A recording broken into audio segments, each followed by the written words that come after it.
Thank you, Rafael. Good evening, everyone. On behalf of the Paterson Municipal Council, we welcome you to the regular meeting on February 18, 2025 at 7 p.m. The meeting is now, let's call meeting to order. Madam Clerk, please roll call. Yes, Council President. Roll call for the regular meeting of February 18th, 2025. Councilwoman Cotton, Councilwoman Davila, Present. Councilman Jackson, Councilman Kalik, Present. Councilwoman Mims, Here, ready to serve. Councilman Udin, Councilman Velez. I'm here. Council President. Present, Madam Clerk. Thank you. We have 5 that are here, 3 that are absent, and 1 vacancy. The meeting is now called to order. Please continue, Madam Clerk. What do you say? Please read the statement of compliance, Madam Clerk. Statement of compliance with the Open Public Meetings Law 2024 through 2025. Date of the meeting, February 18th, 2025, 7 o'clock p.m. Adequate notice of this meeting was compiled and disseminated in accordance with the Open Public Meetings Law in the following manner. 1, the annual notice of regular meetings and workshop sessions of the Municipal Council was compiled for the year 2024 through 2025 on or about July 1st, 2024. 2, a schedule of the regular meetings and workshop sessions of the Municipal Council for the year 2024-2025 was duly transmitted on or about July 1st, 2024 to the North Jersey Herald News, The Record, The Arabic Voice, The Italian Voice, the Passaic County Pulse, Dominicano News, La Quisqueya International, El Especial, the Paterson Press, the City Post News, Tap Into Paterson, the Weekly Bangla Patrica, in addition to any other publication duly requesting such notices.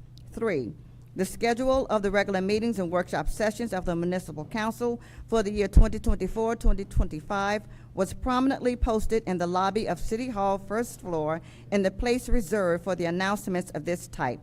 4, the schedule of the regular meetings and workshop sessions of the Municipal Council for the year 2024-2025 was duly filed with the Municipal Clerk. And 5, a copy of the schedule of regular meetings of the Municipal Council was mailed to any person who requested and paid the fee authorized by the Open Public Records Act. Council President. Thank you, Madam Clerk. In this special evening, the prayer will be rendered by Imam Katanani from Passaic County Islamic Center, followed by the flag salute by Monique Parker of Public School Number 2. 21. 21. Thank you. Imam. Thank you very much. Assalamu alaikum. Thank you very much for standing. Even in our faith, it is okay to ask God and to pray while sitting. So you can sit down. Thank you very much. You can sit down. Thank you very much. Because God asked us to pray for Him standing, sitting, and on our sides. May Allah bless you. Thank you for your. Bismillah ar-Rahman ar-Rahim. In the name of Allah, the most merciful, the most gracious. Just I want to say first, our God is one. Our God who created us all from one father and one mother. Our father Adam, our mother Eve. So Allah, when we say Allah is the main name for the creator who created us from dust. May Allah bless you all. May Allah bless our councilmen and women, the great city of Paterson.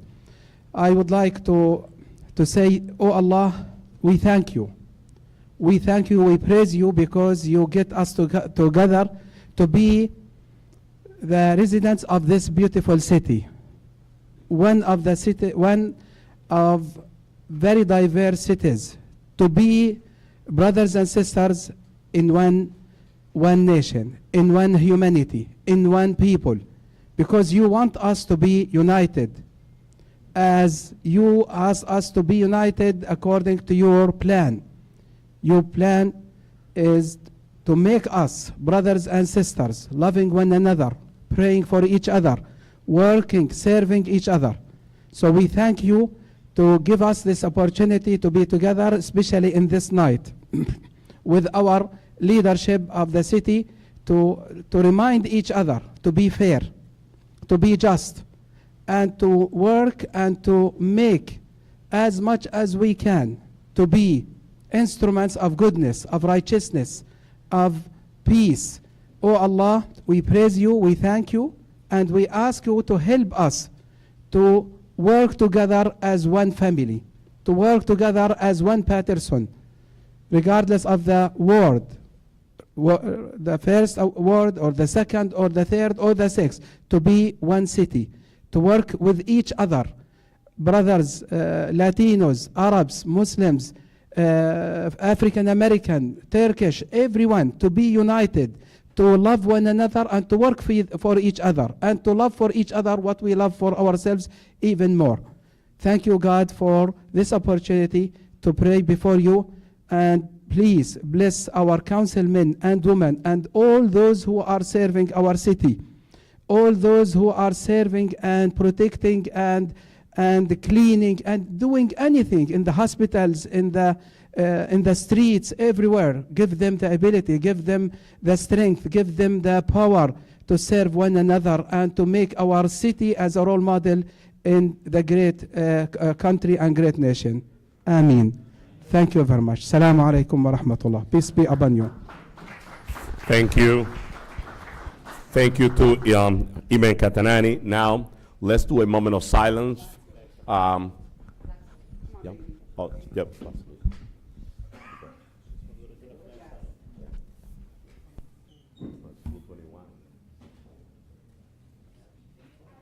Allegiance to the flag of the United States of America and to the republic for which it stands, one nation, under God, indivisible, with liberty and justice for all. Thank you. Now, please remain stand. Let's do a moment of silence for those that lost a loved one in our community and for a troop.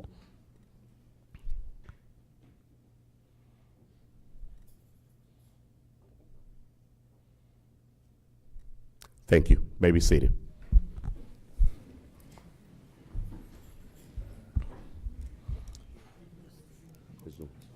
So now we did a statement of compliance. Also, before we start getting into the agenda, into our city business, there's a very special recognition tonight. Before we take the first item, I would like to get in the middle of the chamber for a moment.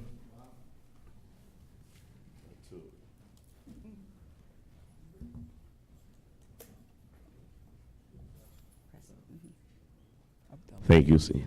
All right. I know there's a very exciting moment tonight because we are about to vote on the new person who's going to take the Sixth Ward Council seat, and I know we're all here to celebrate that moment. But before that, there's a person that has been working with day and night. He's been a true fighter, and I could call him my friend. He worked day and night. He's not only a leader in the Sixth Ward as the councilman of the Sixth Ward, he's a true leader for the entire city of Paterson, because every vote on this chamber, every decision that he makes impact the entire city of Paterson in general as a whole. So I would like to call Councilwoman David as well, because she was council president also during his 2 terms at the council. And I want everybody to put our hands together for a former councilman, Abdelaziz. Let's rise and let's put our hands together for a great councilman of the Sixth Ward, Councilman Abdelaziz. I'm getting jealous because that's my son. That's my son. So we're all going to come up. There's a moment. We're all coming up. The reason why I asked the council president, I was the sitting councilwoman. I had just won my 2nd term in 2018. And I was able to speak to every council member, which at the time was something that was never done before. They never allowed someone to be appointed if they were planning on running. And so the entire council supported the cause, and we were able to appoint him. And so we, the council president and I, we were trying to get a plaque done, and unfortunately, the place that we get our plaques from, the gentleman has been out for a few weeks. And so we were like, we have to do something important. I think this is lopsided. We need to have others come on this side. It doesn't look right? Okay. And so that is the reason. So to my colleagues, please don't get upset, all right? But, you know, this was very important to me, as Al is someone that I've been working with way before he was elected. And, you know, I always tell him, you know, you're like a son to me, respect your elders, right? And in regarding elders, I work with his father, and I love the entire Abdelaziz family. I respect them. And, you know, I thought that it was, you know, appropriate for me to have the opportunity. Remember, guys, this is my video. So, I just want to say thank you, okay? And that's the reason why the council president has given me the word. So, congratulations to Al. You're going to do great things in the assembly. I'm looking forward to the primary, and I'm looking forward to November. Congratulations. Thank you. And Councilman Abdelaziz, this is a true diversity. The entire city council is supporting you. We're excited. I remember my first support that I gave to Councilman Abdelaziz was when he started running as a Democratic committee member. So, and at the Paterson Museum, since then we've been supporting you. You've been a role model for our community. We wish you the best of luck at the assembly, at the state level, and I know you're going to continue fighting for Paterson. You now live in the city. You're going to stay with us, and you're going to fight alongside with this governing body to bring resources into the city of Paterson. Congratulations, brother. Thank you.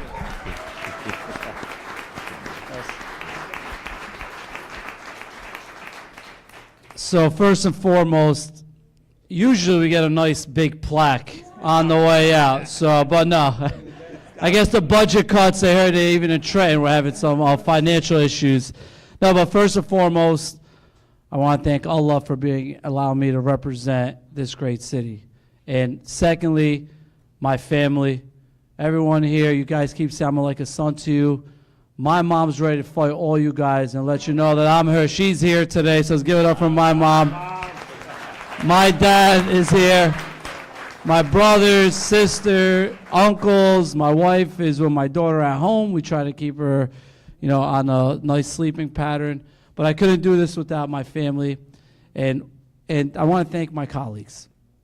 Each and every one of you bring a unique perspective to the city. And every single day, you guys fight day in and day out. And I fought alongside of you. I fought with you. I fought against you at times, right? You know, we go at it. But our heart is in the right place. Our heart in the right place.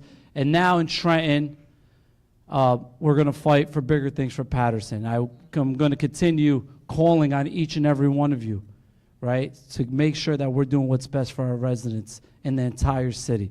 Because I know deep down in your heart, even when we disagree, we're making sure we're doing what's best for the residents. I'm here. I'm a phone call away, and to make sure that we deliver. To the 6th Ward residents, thank you for allowing me to represent you, and now allow me to take the step up and try and represent everyone. Without all of you, I couldn't do this. And most importantly, I took great pride in being the first Palestinian American to represent this city.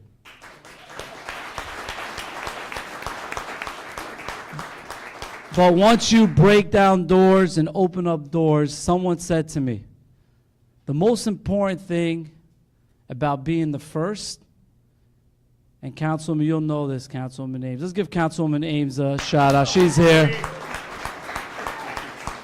I think she came here just for my award, right, Council? I don't know. Either she's going to give you guys hell, but we're going to say she's here for me. They told me the most important thing about being the first is making sure you're not the last. And today, this council has an opportunity to make sure that I'm not the last, and make sure you support Ibrahim Omar for the 6th Ward Council. God bless you all. I look forward to working with all of you. And thank you again, guys. And like they tell us all the time, the plaque's in the mail, right? No. No. The new chamber. You're going to receive the plaque and the resolution at the new council chamber. All right? So let's take the picture. Director Ramiro will take the picture.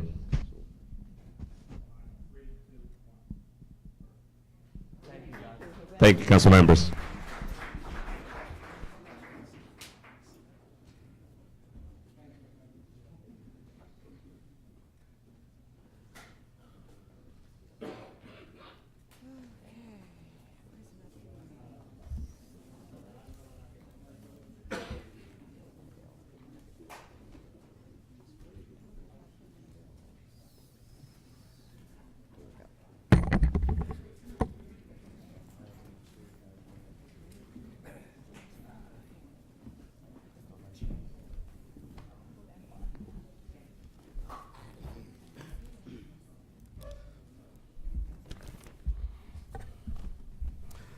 Thank you, council members. So, Madam Clerk, let's start with item 61 on the agenda. Payment of bills, Council President? With that? 61. Right after that, we go with payment of bill. Let's do item 61. 61? Okay.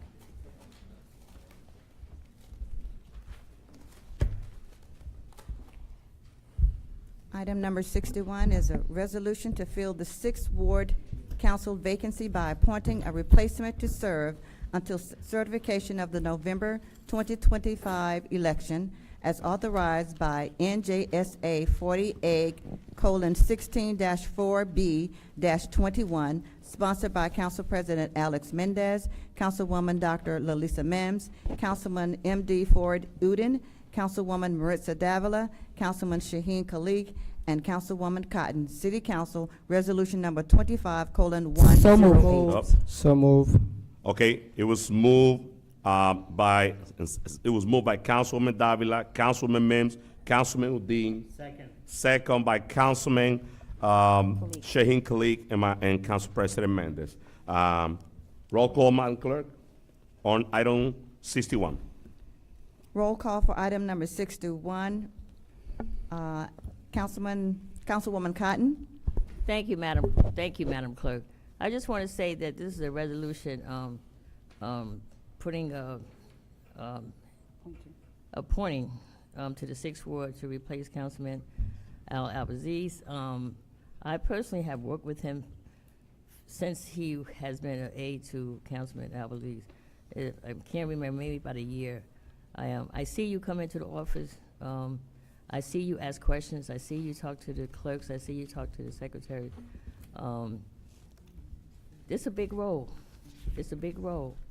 And you need your community, and your community have spoken for you to be here. But not only do you have the 6th Ward, you have the entire city. Never forget the entire city. It's about all of us working together and being together. So with that being said, I welcome you aboard on the City Council for the City of Paterson. And Madam Clerk, my vote is yes. Thank you, Councilwoman Cotton. Councilwoman Davila. So many know that I am somewhat vocal at times, somewhat passionate, and can sometimes be misunderstood. I am not going to say that this was an easy choice, because there were great people who were coming forward, sending us letters, and that is to be commended. So to all those individuals that have worked tirelessly, that were interested in the position, I thank you for applying. But the reality is something else. You had a community galvanize, a community come together to say that they would like to continue having representation. When you look at the 6th Ward, and I always say this, I work very closely with the assemblyman. We knocked on a lot of doors, and Mr. Ibrahim was always on that side, always by our side. He's been a hard worker, and truly, I believe what the assemblyman stated, that he should not be the last.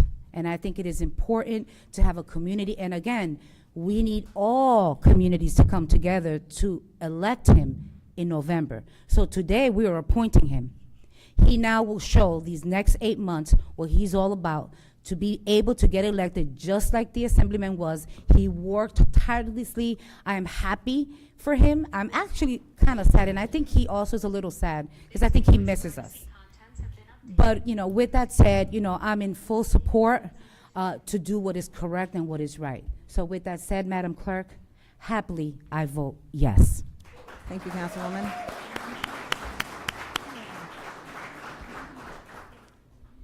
Councilman Jackson. Thank you, Madam Clerk. First, let me take the edge out of the room. I'm sure there's many who are wondering what's getting ready to happen. By no means would I be a person to stand in disagreement with every community in our town. City needs to be fairly represented. I think that especially some of the individuals that I see here tonight have understood that I've been willing to stand shoulder to shoulder with every single community in this city, and every single community that's searching for representation. I've taken scrutiny for supporting some things in the past, but I'm gonna use this moment as an opportunity for accountability, in which many of you understand that I always stay consistent with. So as Councilwoman Davila just talked about, you know, she's said some controversial things, so have I. I've been very controversial at times, but I think this is a necessity because if some of you don't see it, you know, I was riding down Union Ave coming off of out of Totowa, and the amount of garbage that infests our community is beyond measure. If you are a person that cannot acknowledge that the conditions of our community today is far worse than what it was maybe 5, 6, 7, 10 years ago, then you're not really talking about the city of Paterson. You're talking about something else. And with that is part of the reason, from my perspective, and I stand, you know, I can stand solo on this as I often do, it has a lot to do with the political pandering that takes place in our community. And not to say that this is one of those examples, but I know when I was in search of the seat, when my seat was vacated, I was encouraged and forced actually to run a special election. And when the last vacation took place, I supported the last 6th Ward vacation. In fact, I met in South Paterson. We had lunch with my young whippersnapper over there, and I sat and I gave him my 1,000% support. And as I received text messages of encouragement for support, I'll be as brief as possible. I just want to outline one quick point. You know, it's very specific where people are outlining, you know, specific communities. And they speak very highly. I have not had the opportunity to work, and I look forward to working with the young brother because I think he has great potential as well. But the guidance with our community resources and support that Ibrahim Omar will be a great addition to the city and will be a team player to help the residents of the 6th Ward and all of Paterson. And that's the part that I really want to, you know, put my flag on, because our outgoing councilman never made a qualm about the fact that he represented the 6th Ward. That was it. And that the ills and conditions that took place in the rest of the city was not on the forefront of his concern. And I don't fault him for that. In fact, I applaud him for that. He represented the people that supported him to be there. And there's no shade. But the fact of the matter is the ramifications of decisions that's made by every single council person, we all bear the grunt of. We all live in Paterson. We all have poor press that comes out. Every one of our cities. I can go down in the 6th Ward and find just as much garbage as I can in the 1st and the 4th Ward. I can go in the 6th Ward and find the ills and the dangers of people being shot at, and, you know, people hanging in front of businesses and things of that nature. It's in every single ward. We cannot, you know, I'm not a person that buys into the fact that any ward is better than the next. So, not to prolong this is a measure of accountability, a moment of accountability, because, you know, I received one phone call from the 6th, and if I receive a phone call from this person 1,000 times over, I would definitely be open to and willing to submit to those requests, because I respect this person greatly enough.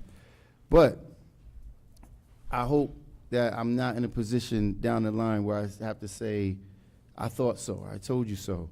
I'm hoping that this council and all the newly appointed members and existing members as well could realize that our collective decisions and our collective failures is the failure of our entire community. So, although it started on a somber note, I'm very optimistic and I'm very pleased. I'm hopeful that this will be a turn, because people would understand that eventually we'll all have an opportunity to hold somebody accountable, as I try to hold myself greatly accountable for all the decisions that I make and the ramifications that it takes place for all of our residents. So I say this to you, young brother, please, I don't give my support lightly. You might take it lightly. And I'll tell you, as much as we have many disagreements, people may think that we're arch enemies, or no, I don't. We have many disagreements, but I don't give my support lightly. And when I give it the first time, if it's not appreciated and if it's not shown that at least my support could be trusted, it will not be easily given again. But for today, you definitely have my support and you have my best wishes, and I'm here as a mentor. I know you have your outgoing mentor, but I'm here as a person that if you ever need any assistance, I will give you 1,000% of my energy to make sure you're doing the right thing. Madam Clerk, my vote is yes. Thank you, Councilman.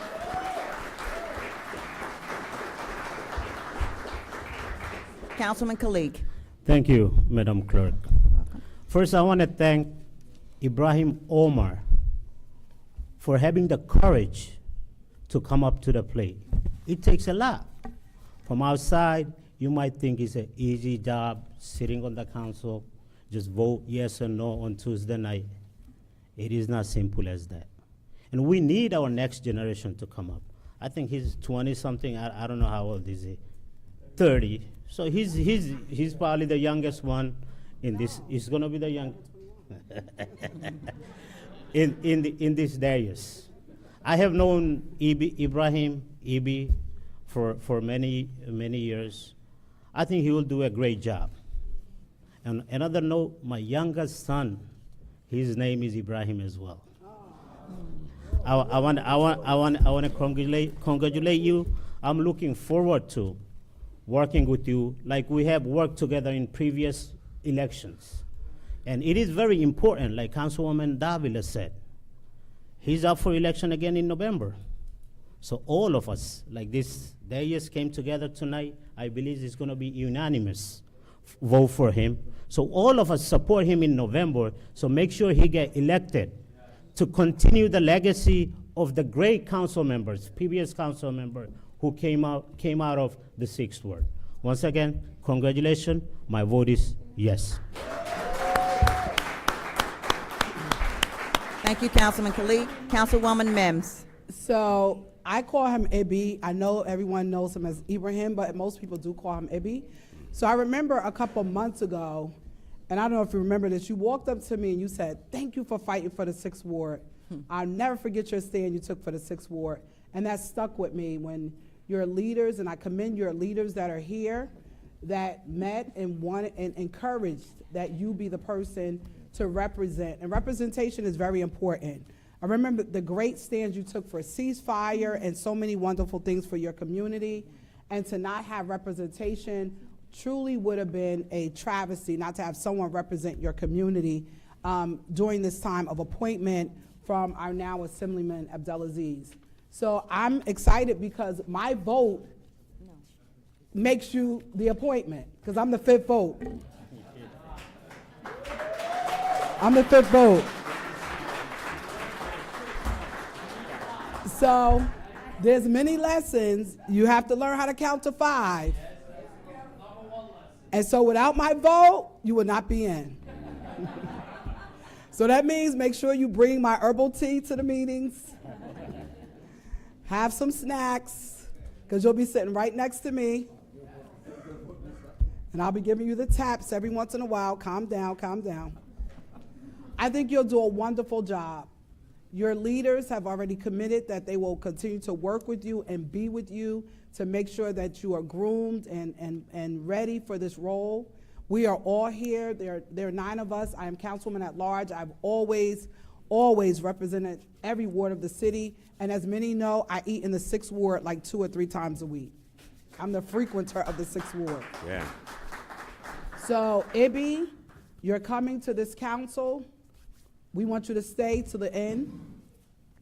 We want you to learn, come into the office, ask questions, reach out to your secretary, talk to the clerk. When you get your packet, read it, research it, send emails, make requests. You're no longer Assemblyman's aide. You will now be called Councilman Ibrahim Omar.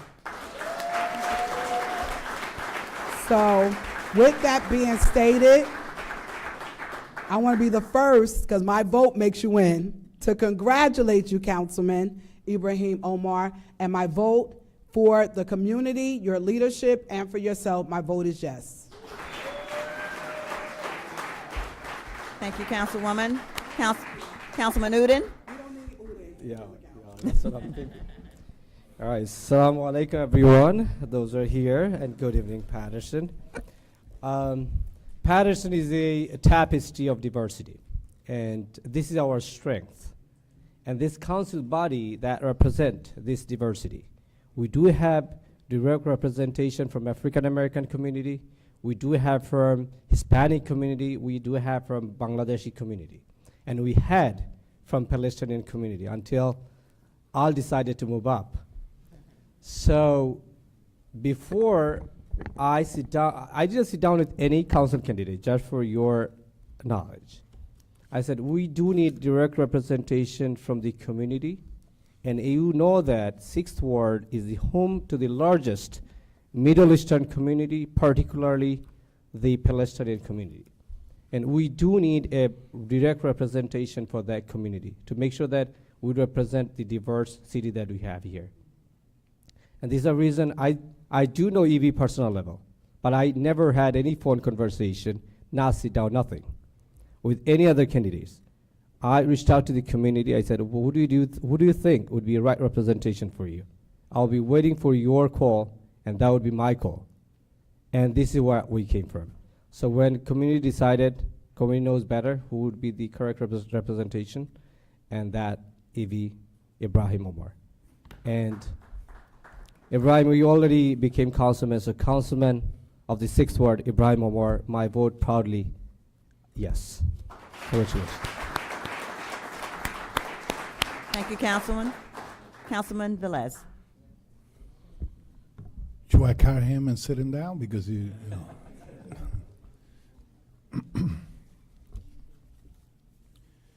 So, I see it different. When the process started a week before Councilman Abdelaziz decided, or the party decided to move forward with him, I called Abdelaziz. And Abdelaziz, my question to him was, who you going to support, who you want to support in the 6th Ward to replace you as a councilman? He stated, I'm staying away from it. You guys decide what you want to do. The mayor decided that he came up to me and said, we need to continue to representing the Arabic community and continue the legacy and the work of Abdelaziz. I told the mayor, you don't decide that. We decide that. So when we started the process, Elia Villanueva, my aide, asked me, Councilman, should I put my letter of intention? That was a week before, even when we know that Abdelaziz was going to go to the state. I, as a person that do not like to tell people, go ahead, I say, you know what? Think about it. You are a resident of the 6th Ward, and you had the rights of everybody does to put a letter of intention. And she did. Then somebody from the council was supporting this young lady that was here, is here standing next to me on the podium over there, and her willing to serve. And she didn't send a letter, but she was interested. Flavio Rivera sent a letter of intention to serve this council. And I received another letter from another person. And all of them, I say, do notice. Why? Because I don't like to make decision out of the dais. My decision comes from here. If I'm going to make a vote, I'm going to do it here, from this chambers, from this place.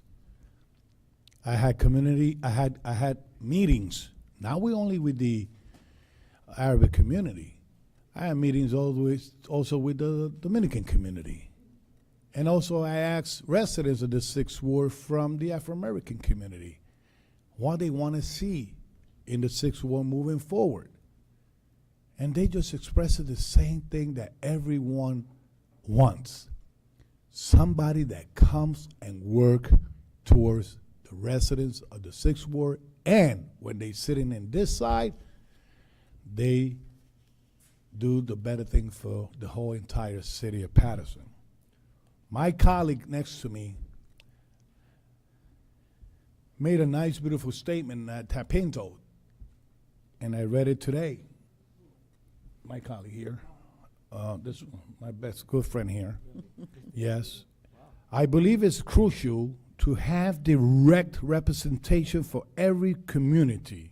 He quote, living in the city of Paterson, Councilman Udine says to Tapinto, the 6th Ward is a home to the largest Middle Eastern community, particularly the Palestinian community. And I strongly believe that this community deserves direct representation. And I go to pause there. Councilman Abdelaziz knows, and every councilman here knows, that when we sit here, I don't need to live in the 6th Ward to make the right decision for the people of the 6th Ward.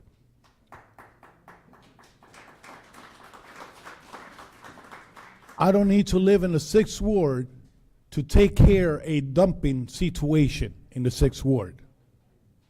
I don't need to live in the 6th Ward or be Arabic to make sure that your needs and your representation is met. Because I am colorblind. You know, you look like me.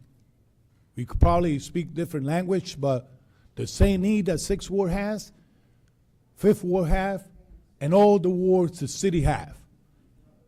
No ward is better than no one. And we should work towards that. A message that I gotta tell the new councilman of the 6th Ward, that he's gonna be elected, not elected, appointed today and be in this seat.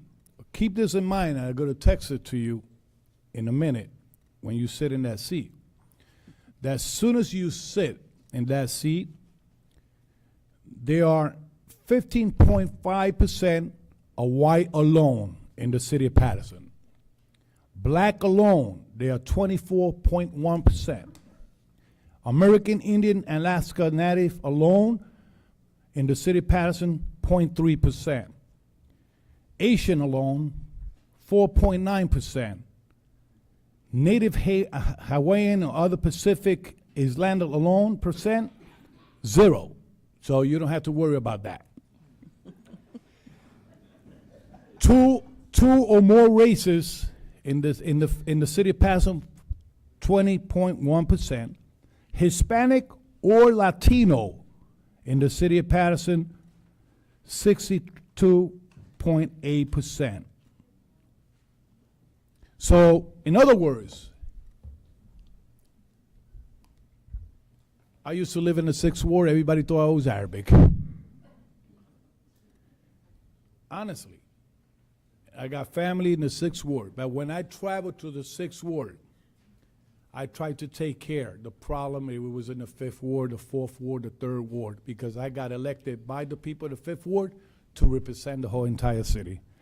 Please do not let us down. Please. Because my main concern is that whoever is in the 6th Ward alleviate my worries. Why? Because I border all the wards. My ward borders all of them. And if you're not doing your job, I'm going to get more job. True, it's honest, right? So saying that, ladies and gentlemen, you know, even that she made the decided vote, but I did the important vote tonight. My vote is yes.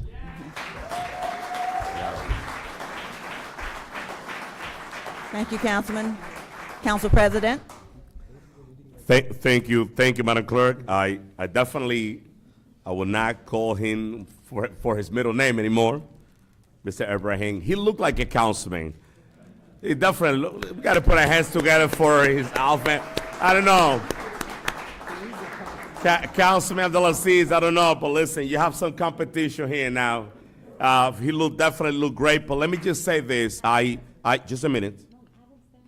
We're gonna call in a minute. Just allow me to just get my 2 minutes and vote in support of my great friend. I met Ibrahim very long time ago. As I mentioned before, I support former Councilman Abdelaziz, now our assemblyman, when he was getting into the Democratic Party on that election at the right here in downtown Paterson, and he's always been involved in the community. Ibrahim, I see him not only in South Paterson with our brothers and sisters, our Palestinian community, Middle East. I see him also with the Dominican, African American. I see him everywhere.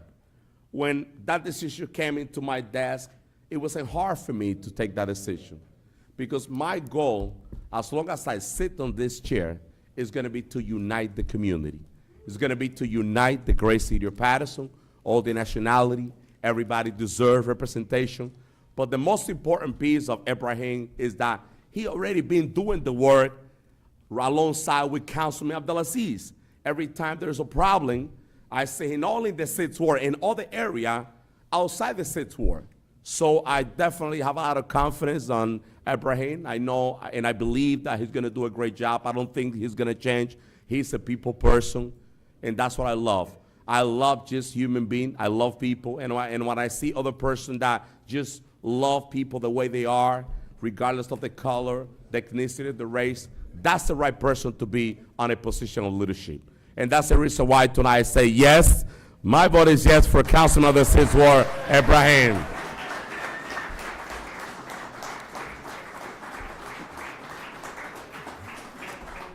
Thank you. So now I would like to open the mic for The votes? Madam Clerk. Yes. The votes are 8 in favor, 9 against. Item number 61 is hereby adopted. Now, ladies and gentlemen, let's hear for Councilman.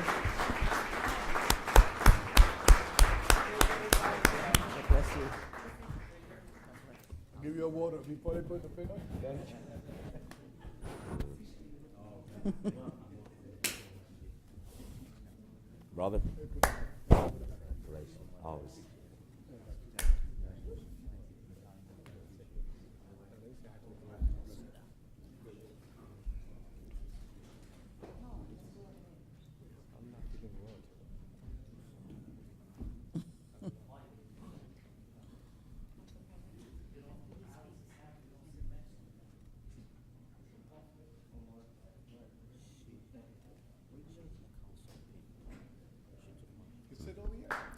All right.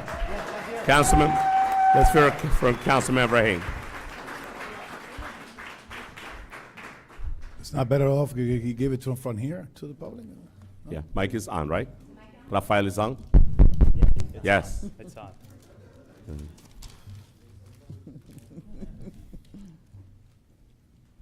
Thank you, guys. I don't know how to start. I am truly honored and humbled to stand before you today as the newly appointed councilman of the 6th Ward. Perfect. You guys can hear me now? Yes. All right. Let me start all over, okay? I am truly honored and humbled to stand before you today as the newly appointed 6th Ward councilman. First and foremost, I want to thank my family, my friends, and all of you, our community, for your trust and support. Thank you. I also extend my gratitude to my fellow council members, each and every single one of you, and community leaders, to the leaders that are here, thank you for being here, and thank you for everything that you've done. I mean that from the bottom of my heart. But I want to thank them for their confidence in me. I do not take this responsibility lightly. Our ward is full of hardworking, dedicated people, and I am committed to representing your voice, addressing our challenges, and working toward meaningful progress. My passion for service and my firsthand understanding of the challenge our residents face drives my commitment to creating meaningful change. Together, we can make our community stronger. I look forward to serving with you I look forward to serving you with integrity, transparency, and dedication. I am truly grateful to represent each and every single one of you. Thank you, guys. All right. Council President, Yes, Mr. Councilman. Council President, Just a minute, Councilwoman. Councilman. Councilman Brahim, now Councilwoman Davila have the pin for the city for I you. want you to stay right there. We are going to, I know that you're going to be appointed. I know that you'll share with the community when that day is. I know it's going to come soon. But I thought it would be right, and Councilman Kalik has asked me to pin you.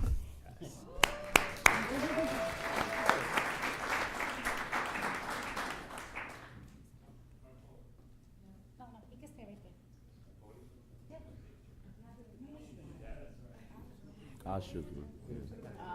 Al, can you? Out you give it. Out. Gotta be Al. Yeah, out.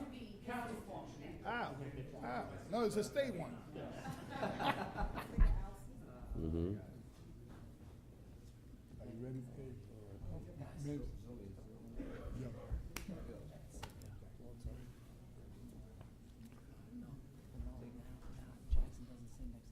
I know. What did he say?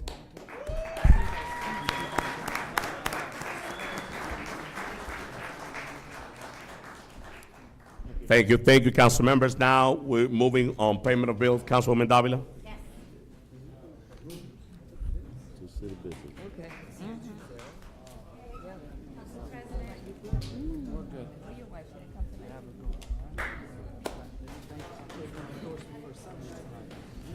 Okay, to my council colleagues, Stay here, Bo. We got Council business. President, We got business, the summary of disbursements are for $7,740,460.41. Councilwoman, hold on for a minute, Just Councilwoman. Councilwoman, let's give it a minute until there's gonna be just. Yeah. I can't hear what she's saying at all. Go ahead, Councilwoman, continue. Once No again, problem. Council President, to my colleagues, the summary of disbursements is for $7,740,460.41.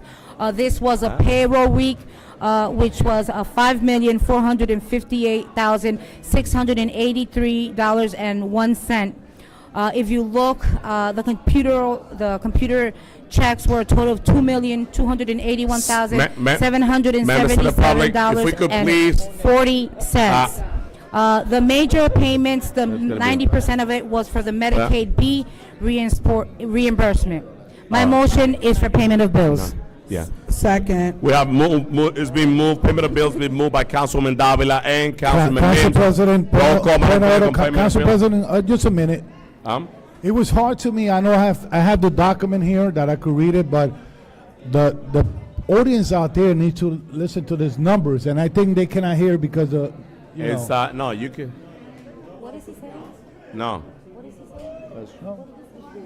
No, that's, I like the way the government works here sometimes. okay.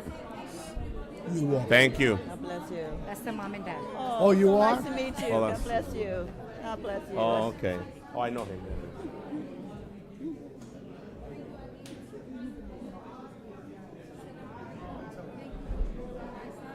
Thank you. Great. Oh, it's a pleasure. Always a pleasure. My friend.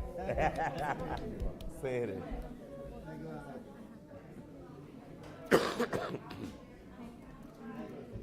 That's the last one. You must just go there.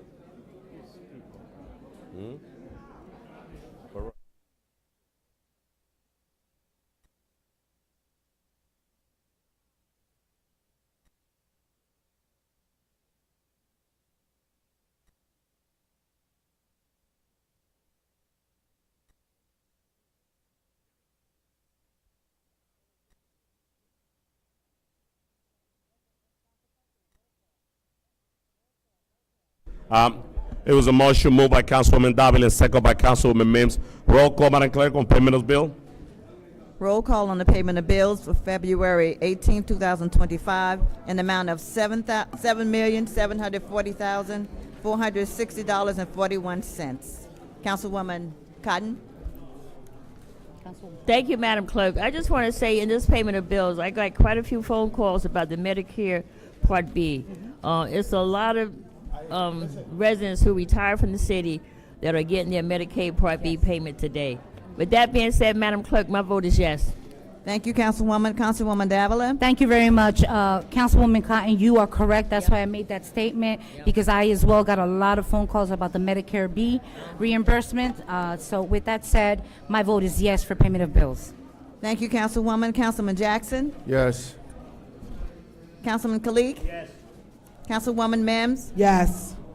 Councilman Udine? Okay, absent. He's grabbing. Councilman Velez? Yes, for paying them bills. Council President? Thank you, Madam Clerk. My vote is yes for payment of bills. Thank you, Council President. The votes are 7 in favor, 1 absent. Payment of bills is hereby adopted. Thank you, Madam Clerk. Madam Clerk, can we do the consent agenda, which is item 11 through 53? Yes, sir. Yes, sir. Oh, they didn't? Council President, before you go to that item, may I No, I ask? saw it. Councilman Velez? Yeah, Council President, to the chair, Javier, I know we didn't open a discussion, it was a little bit, but I asked the Councilman Khalid, I asked for a moment to address CFO, he allowed me, okay? CFO, through the chair, is there any chance, I know I received the reports from the escrow fee, how much you have collected, and the sewer fee. Can you give me a total when you get a chance and send me an email how much was the total and the engineering fees? It'll go in this folder, so you can take it all in there. What was the last thing you said? The engineering, you know, when the engineering fees, you know, that they collect through engineering? Okay. Yeah, okay? The connection Thank fee, you. Council. No, Connection yeah. fee. No, he gave me connection fee, but he didn't give me the engineering part of it. Okay, understood. Mr. Silva, if you could share that information with Councilman Velez, as alongside and with the rest of the council also as well. So, Madam Clerk, we have item 11 through 43 on the consent agenda. Yes. 53, 11 through 53. Okay. Consent agenda, all matters listed under the consent agenda are considered to be routine by the council and will be enacted by one motion. The items listed under the consent agenda are numbers 11 through 53.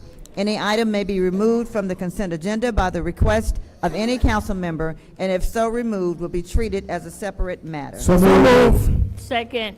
It's been moved by Councilwoman Davila, Council President Mendez, Councilman Velez, Councilwoman Mims. Second, too. And second by Councilwoman Cotton and Councilman Farid Udine. Roll call, Madam Clerk, on the consent agenda, item 11 through 53. Roll call on the consent agenda for items number 11 through 53. Councilwoman Cotton? Yes. Councilwoman Davila? Yes. Councilman Jackson? Yes.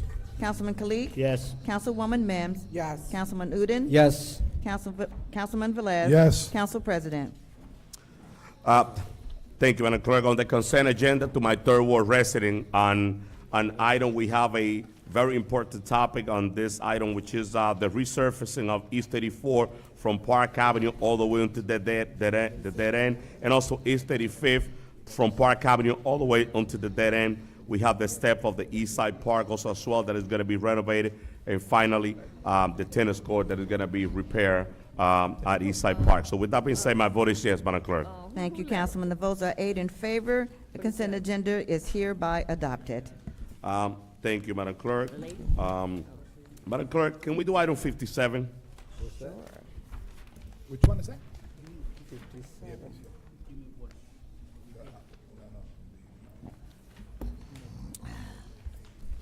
Item number 57 is a resolution authorizing the application and acceptance of funds from the DCA 2025 Recreational Improvement Grant Program for the Paterson Recreation Center. So move. Administration Resolution number 25:104. So move. Move. Do I have a second? Which one is that? Second by Khalid. Second by Councilman Udine. Discussion? I thought that. In Council President? discussion, So Council? the discussion, I just want to just mention something here. I know there was a lot of questions and, you know, I'm going to tell you my position. The way things are going, we're not getting a lot of money, okay? And to send back $2 million back to the state is not something that I would support. And that's why I'm in support. I agree with my colleagues, what they were saying. Yep. You know, right now, this is to get it started, right? The language of things that we can do that, okay? And so I just wanted to put that on record on why, you know, I moved it, because I think it is important not to send that money back to the state. Thank you, Council Council President. President. I have Councilman Cotton and Okay. Councilman Mims and Councilman Udine. Thank you. Velez. Udine and Velez. Okay. Thank you, Council President. I know that our director here had said that we had already paid for a study already for the Recreation Center. I think the question would be like, are we gonna hold this until we get more money? Or are we gonna put it into something? Are we gonna put it to the side? Because I know that we did a study. The government requires you to do studies after studies after studies after studies before they give you any money. You gotta do studies. So, are we holding on to this, Director, or are we just gonna put this in fixing something? Or are we gonna go do the White House? Or are we gonna go, what are we gonna do with the 2 million? We just gonna hold on to it until we get more money? Director.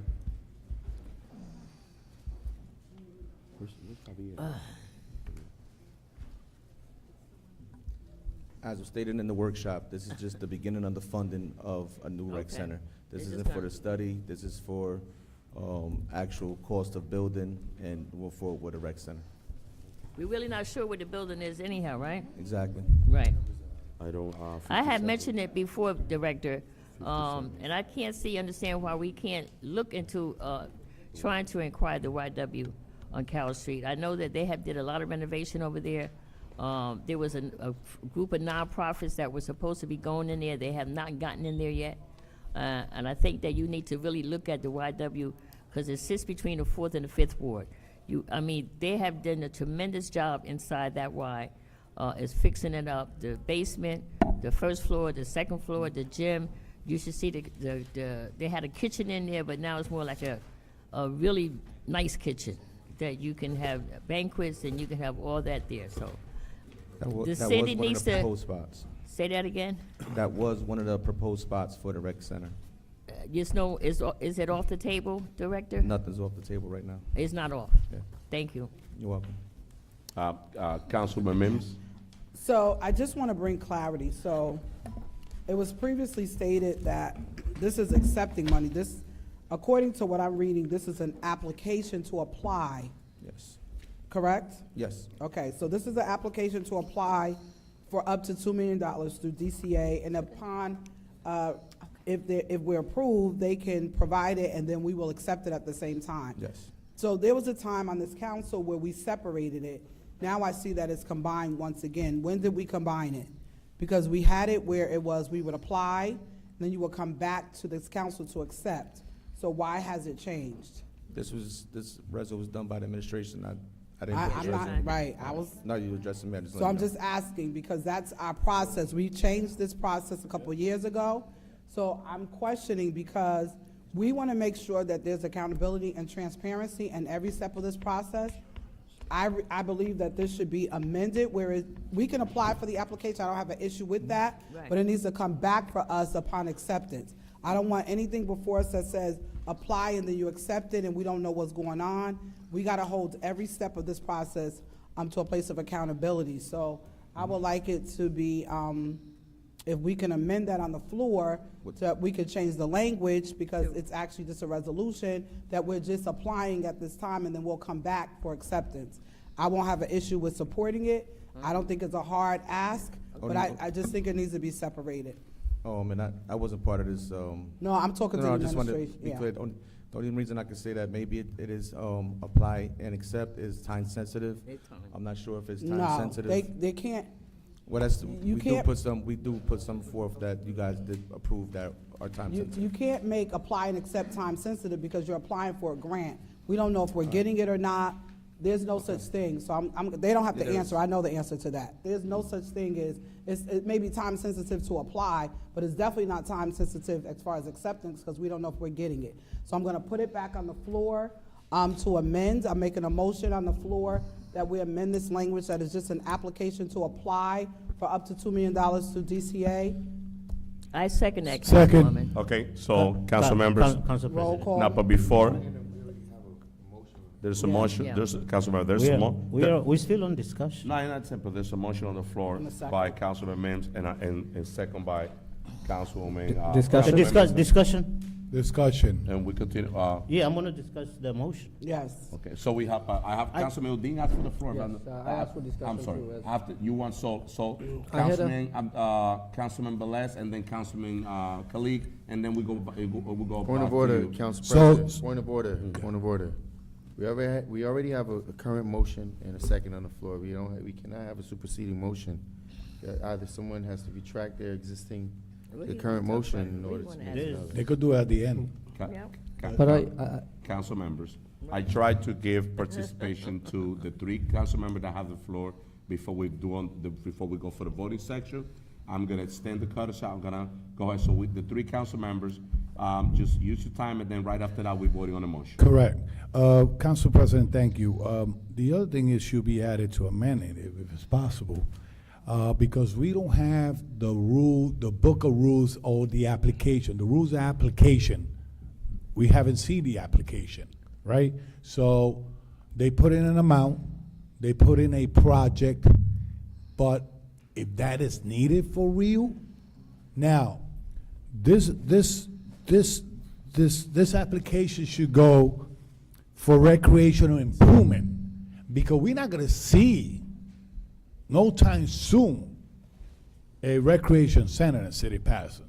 So if we could use this money when it comes back, if in the ordinance says, instead of putting in a specific project, put improvement for recreation or recreation improvement, because they cannot use it for the recreation center. They could probably use it for another park. They could use No. Why not? No, it can't. This is a state allocation.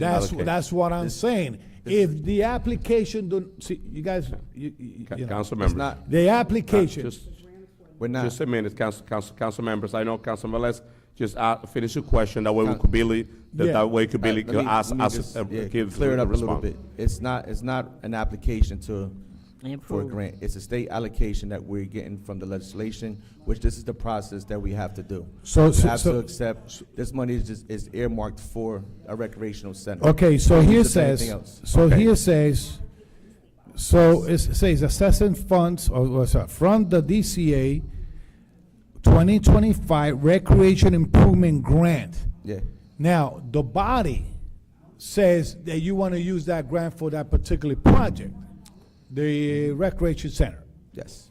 My question is, do the application or that recreation grant for improvement, you could leave it without a purpose and ask for it, and then No, we the could put a state- purpose? The state is allocating this money for a recreational center, nothing else. Yes, only. That you don't, you got, it can't, listen. First of all, it say recreation improvement. Now, if we didn't have a recreation center in mind, right? You could still participate in that application to request.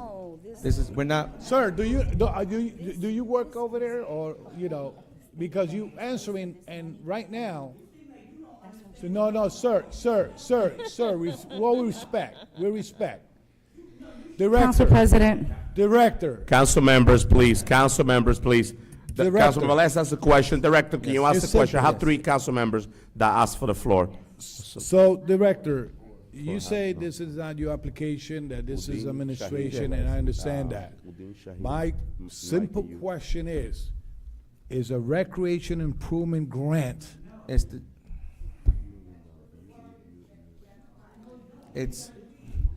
it's accepting of money from the state I grant. know, when you the application, I'm talking about the application.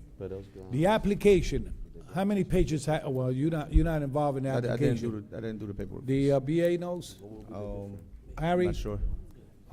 Through the chair, Harry? It was do done you- through the mayor's Are you office. aware of this application? Good evening, council members, through the chair, Council President. I did not prepare, my office doesn't prepare grants, but being that I provide all the information necessary, I can tell you this. This grant is based on a specific. That's the reason for a park.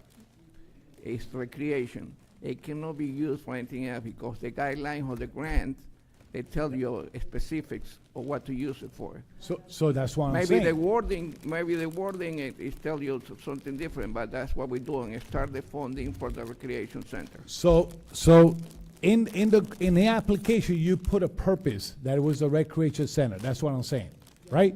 Now, do the application allows you to put any other project on recreation that we No. want to do?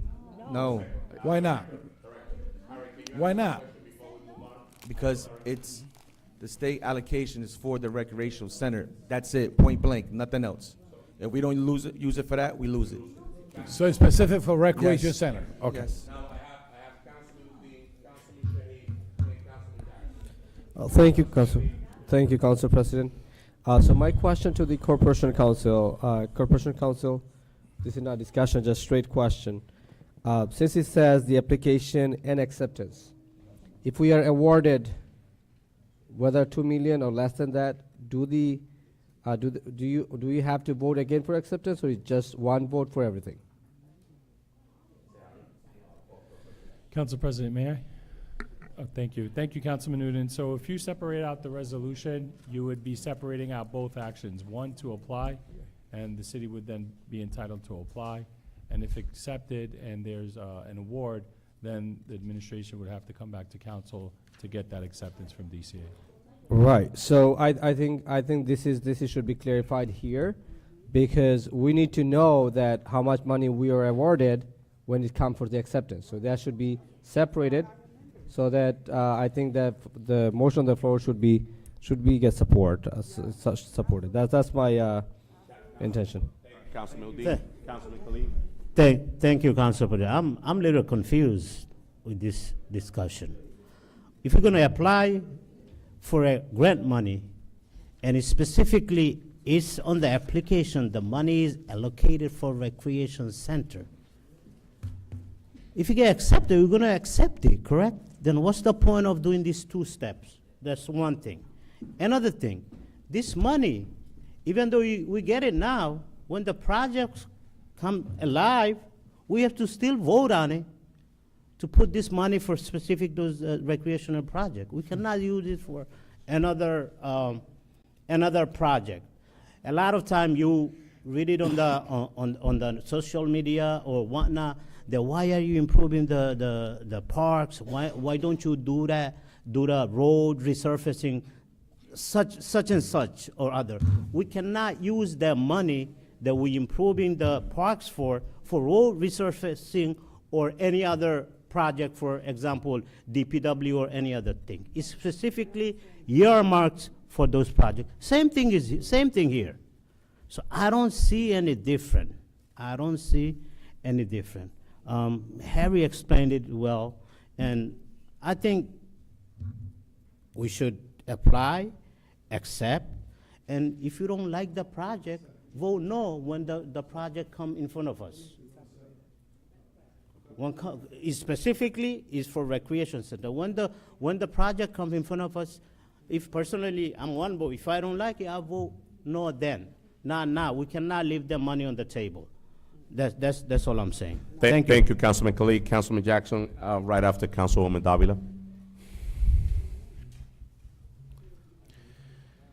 It's amazing of perspective, right, Director?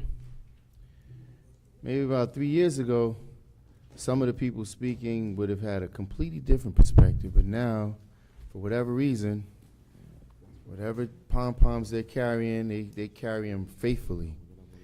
Let me tell you why we should be concerned. I'm going to give you an example of why we should be concerned. Yes, this is earmarked for a recreation center, but a short time ago, this council voted on a plan for a recreation center that the community was funding in the 6th Ward. So let's just say this administration that doesn't have a plan for the $2 million fails to find a plan that says, you know what, let's give the money to that project, of which The 1st and the 4th, we already know that these areas in our community are probably the most challenging, that need this situation the most.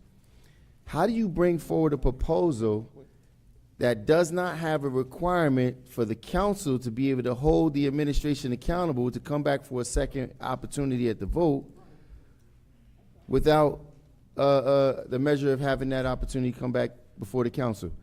Should we put that much trust and faith in this administration and this mayor? Is that a joke? This mayor has spent $110 million on a stadium that our community gets to access part-time. Right now, we're signing deals to bring professional teams here. First it was the Jackals, now it's a professional girls flag football team. And now, and then I'm hearing it's another soccer team. We had an opportunity only to spend $30 million of the tax credits to allow for a 12,000-seat arena with a hotel, with a professional soccer team, with parking, with all of the amenities, and this mayor, with this council's full support, outside of one vote, supported the measure to spend $110 million, of which he still has not shown us where he spent the money. You didn't support it then because you wasn't carrying pom-poms then, but today you've shown clearly by relinquishing the council's ability to say yes or no after we see the plan, you already submitted. You've shown your hand. And not only have you shown your hand, you're advocating on the mayor's behalf, which is disgusting, because this community has been getting slighted. This mayor has spent more money, $110 million on the stadium, the $60–70 million in CARES Act money, then the re-up on the CARES Act money. Then we don't even know what to do with the CARES Act money. Hey, let's just find some place to spend it. We still don't know what the robocalls are costing us. This council is failing miserably. It's not the mayor. I give him credit because he's ran the ultimate hustle man scam on this council. He's spending money at an alarming rate. Just today, I find out the personnel director gets a $15,000 pay increase. For what? We're paying for her schooling, $15,000 pay increase, and then the outgoing BA redirects her staff to go to other places where apparently we didn't need that support while she was in the BA seat. She's failed this community. And now, after the fact, people want to say, oh, let's write a letter of no vote of no confidence. She's been failing the entire time.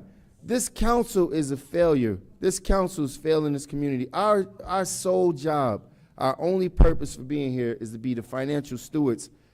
How do you just clear $2 million? I know $2 million is small change when you compare it to $110 million that they still haven't even shown us where the spending is. So we spent 110, let's do the math, people, because the numbers don't lie. We spent 110 million on a 6,500 seat redo on the stadium that, yes, there's some sentimental value attached to it, where we could have spent 30 million and got a 12,000 seat arena, a professional soccer team, in a venue where we could have had events every single weekend, where I could have watched Janet Jackson possibly perform on one weekend. And we could have had AAU tournaments where people like Tim Thomas and the best AAU team in the history of the world could have played here. How do you, and then you just continue to allow this mayor that has no fresh ideas, they don't even come to the table with a plan and an idea outlined for the $2 million. They just say, give me the $2 million so I can spend it and give it to whoever I want to.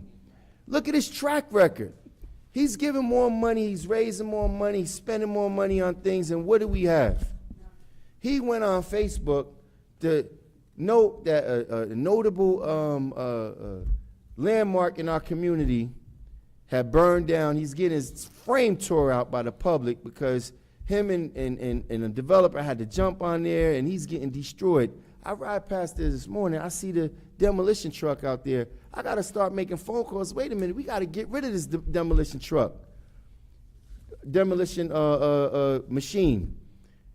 You're the mayor, you're more bent on finding a way to spend $2 more million, and you don't even know how to save a young man's business that his family invested 30, 40, 50 years of their time in, and their building went up in flames based upon the lack of security that we have in this community, the vagrancy we have in this community, and instead of finding a way to help salvage this man's business, you up here doing a social media post.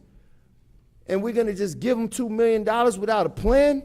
Man, you council members are an absolute joke. I'm hoping, I have hope for the new person. Maybe he could come in and maybe we'll see, we'll change this direction. But this is just another laughing stock. It's only $2 million, yes. But where's the rest of the money? Where's the accountability? Where's the stances that you took in the past?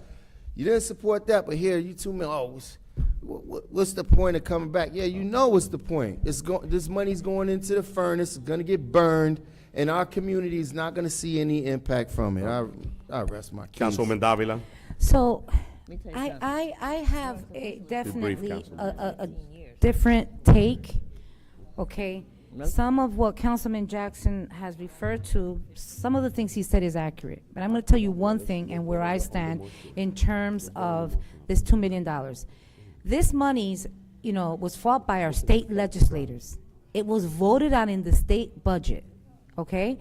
The city, as well as others, had the opportunity to apply for this grant.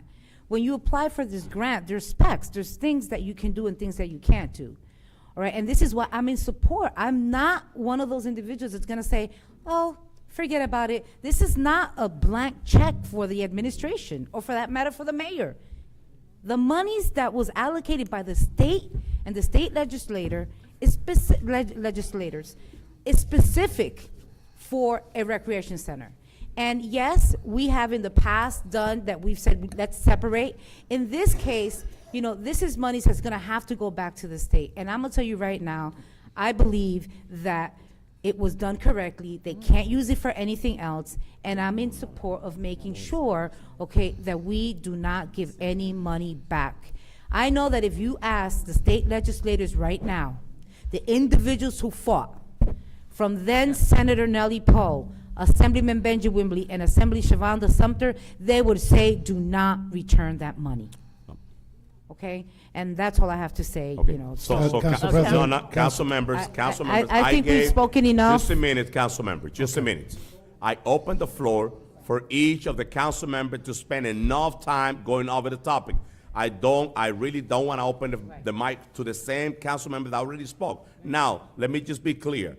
I don't think that separating this item would affect the grant. Number one, we always, for the history, we voting, we apply for the grant. When we get the money, we voted to accept the grant. That's it. What is the big deal about this? Nothing. I know we're making a huge deal about this problem. Nothing. It's been done in both ways, but would never Yes. affect the grant. The most important piece of here, and correct me, Corporation Counsel, in our VA, if I'm wrong, is that the most important piece is to apply. That's right. To make sure that we don't That's lose the opportunity That's it. of the $2 million. So now, there's a motion on the floor, and second, let's vote on the motion to separate it, Yes. and let's vote on this item. Absolutely. And if you have an additional comment, let's make the comment do it in the roll call. Yes. Madam Clerk, we have a motion on the floor by Councilman Mims, second by Councilman Cotton. Roll call the motion to separate it. To amend? Yes. Roll call to amend the resolution number 57 to accept the funds. No. I'm sorry, to apply for the funds. To apply. Okay. Correct. I'm sorry, Councilwoman Cotton? Thank you, Madam Clerk. I believe that if it was already in the state budget, then they were giving it to us anyhow. So it should be to accept and not apply. Right. Because if it's in the budget, to give it to Paterson, New Jersey, $2 million, we don't need to apply now because it's already sitting there waiting for us. That's what I don't understand. It seemed like, but we're separating it. This is the way they're gonna do it, we're gonna separate it. To separate it, my vote is yes. Thank you, Councilwoman Cotton. Councilwoman Davila? Yes. Councilman Jackson. Thank you, Madam Clerk. Yeah. Let me just say this. The only reason that I'm having the slightest bit of faith in this, in even accepting or going out for the funds is because of you, Director. If he wasn't there, you know, you and people like Brother Savalas and half, maybe a quarter of Director Ramirez, I'll go back to half. Other than that, he would not, man, listen, there's not a bone in my body that has an ounce of faith in this mayor that he's gonna be willing to do the right thing for our community. But let him thank you. He should take you to the chart house or something like that, man. You good? All right. Make him spend big. He's getting it. Madam Clerk, my vote is yes. Thank you, Councilman. Councilman Kalik. Councilwoman Mims. So to the public viewing, this amendment is on the floor. Anytime we're applying, so this resolution states clearly, we're applying for up to $2 million. It's not saying we're gonna get $2 million. We don't know how much we're gonna get. But I respect the fact that our Congresswoman Poe and our state legislators fought very hard for this item to be in their budget appropriations. It doesn't mean that we're gonna get it. It may be denied totally, but we have to hold the administration accountable, because if we apply, right, if this amendment, if I didn't put forth an amendment, we would have applied, they could have did whatever they wanted and never came back to this council, and we could never have that. We have to make sure we're applying. Once they accept it and tell us how much we're getting, it needs to come back to this council, then we do it. But it's a little problematic in and of itself. I'm not gonna deny applying for it, because we should. But the problem I have is, previously, there was $19 million allocated for the rec center. We had to use that money because we would have lost it. So right now, there is no money for a rec center. So now we're doing a blind faith vote to get money with no plan. So I want you to be clear. There is no plan currently that has been presented for a rec center. There are conversations, but we have not received a plan. So money is there. We're grateful. We need to get all the money we can get, because Trump is cutting money all over the place. So we better get this money before Trump take it away. So I'm going to support, I'm supporting us going forward to apply, but I'm grateful that I think by now, am I vote 5 again? I think I'm number probably 4 or 5. But I'm grateful that we're amending it, because we have to hold every level of the administration accountable to make sure that we know how much was received. My vote is yes. Thank you, Councilwoman. Councilman Newton. Thank you, Madam Clerk. So last workshop session, we had in-depth discussion about the importance of having rec centers around the city.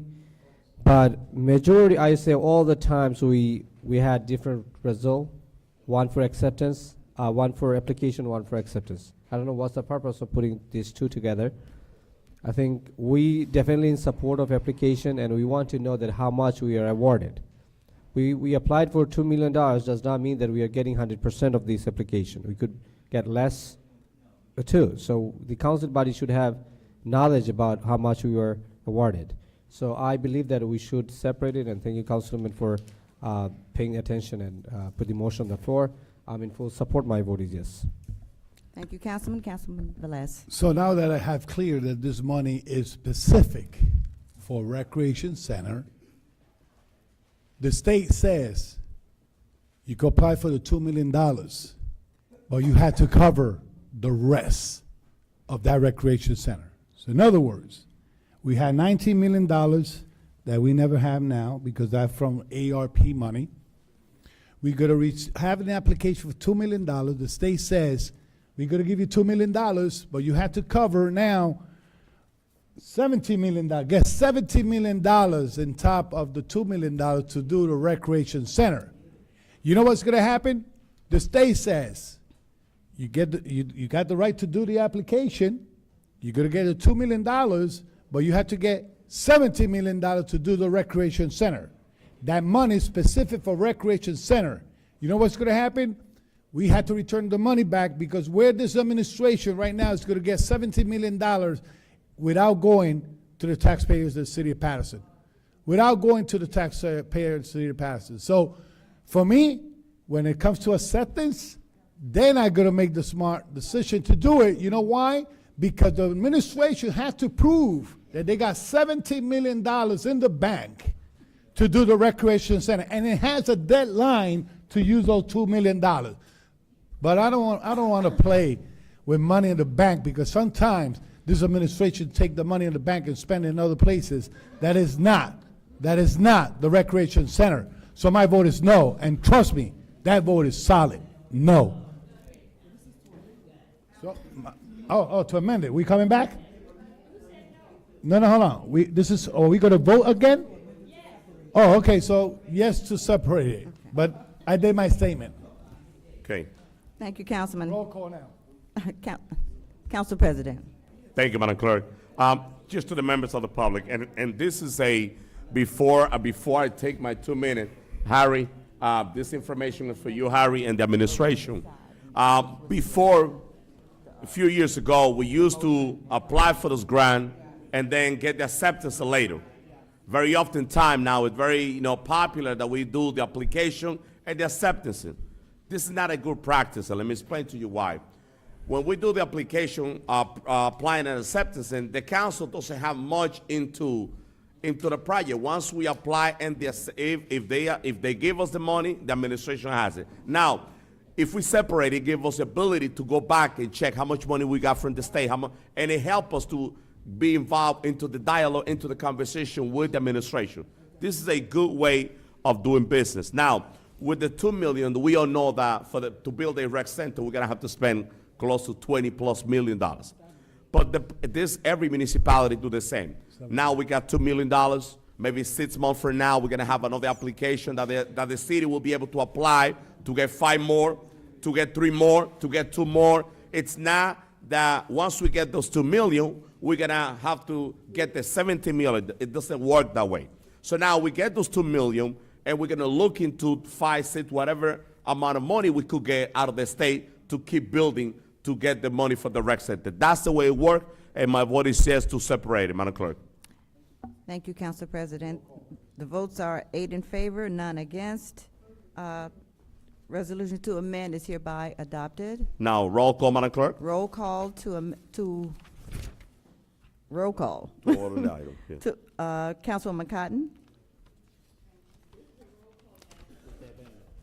With the amendment. With the amendment, To yes, I'm accept sorry. only, and you're taking away, to do the application and you're taking away the acceptance. Yes. Yes. Thank you. My vote is yes. Thank you, Councilwoman. Councilwoman Davila? Yes. Councilman Jackson? Yes. Councilman Kalik? Yes. Councilwoman Mims? Yes. Councilman Udine? Yes, madam. Thank you. Councilman Velez? So let me repeat it again. $2 million, we're gonna make an application that is only particularly for $2 million for a purpose of a recreation center. Right now, that when it comes back to acceptance, it's gonna have a due date to use it, okay? We cannot sit it there for 5, 6 years. If you don't use it in a term that they said, you have to return it back. Now, with all this atmosphere that the federal government has right now, okay, cutting funds, cutting grants, and all that stuff, we got to return this $2 million because the city, the mayor, the administration do not have a plan where they're going to get the other 17 or 20 more million dollars to do the recreation center to be compliance in this application. Saying that, I don't want to be in the middle on that. My vote is no. Okay. Council President? Thank you, Madam Clerk. I will never say no to the opportunity to get money from the state. We're living on a very, very difficult time right now, and it's gonna get tough. It's gonna get tough for us to apply at the state level for funding. And I understand that, and as I mentioned this before, we're getting $2 million now. Those applications, the government, they have to put money up there for recreation. And we're gonna continue applying for more funding to build that rec center. For now, we got $2 million. Maybe tomorrow we got 5. And then after next year after we got 10, and we could put the money together to build it. Now, as I mentioned before, this is a recommendation for the administration. We have to, when we do an application, let's separate it. That will give the council more ability to put, to have hands on the project, to make comment, make recommendation, and have a plan out there on how that rec center is gonna build. We've been having conversation about this rec center for a while, and I know there's a few locations, and we have to continue having this conversation. We definitely have to do it. My vote is yes, Madam Clerk. Thank you. The votes are 7 in favor, 1 against. Resolution number 57 is hereby adopted as amended. Thank you, Madam Clerk. Now let's open public portion. We have a queen in the house, our former queen of the 4th Ward, Councilwoman Vera Ames is here. Let's open the public portion. And if she's not first, I will kindly, respectfully ask the Madam Clerk to give the first. So for you to speak first, I know you have to, definitely, your time is very limited, so we want you to speak. We want you to be the first speaker. Check. Yeah. No, we got the mic here. She gotta be. I want. Can you get her on camera, Rafael? That she could. We get her.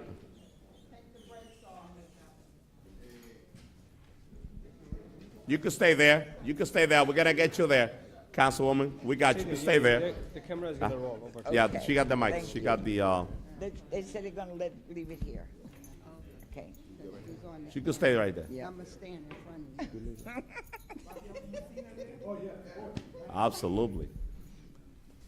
You look great there. Public portion is ready? Yes. Good afternoon, evening, everyone. I am here. I'm glad that the imam is gone because I don't want him to hear me talking like this. I am here as a black woman during Black History Month to tell you how pissed I am with the administration and them digging up my park, putting an 8-foot fence around it with no notification to me from whom the park is named, and they didn't have the decency to even tell the councilwoman of the ward. I called her. She said she knew they were going to do it, but it's about respect and decency. If you didn't even give us that, then you really don't give a you-know-what. Now, I'm here to find out who we've been meeting, and I got Casey somewhere around me, right behind me, and I got Rodney here. We asked, this fence went up January 16th. Hand me them envelopes out of my pocketbook, please. Yeah. Okay. January 16th. Now, you council people were so diligent in awarding me the park on December the 14th. You know I can't see even with glasses. 2021. We are now in 2025. Excuse me. What does that say? 2021? Right here.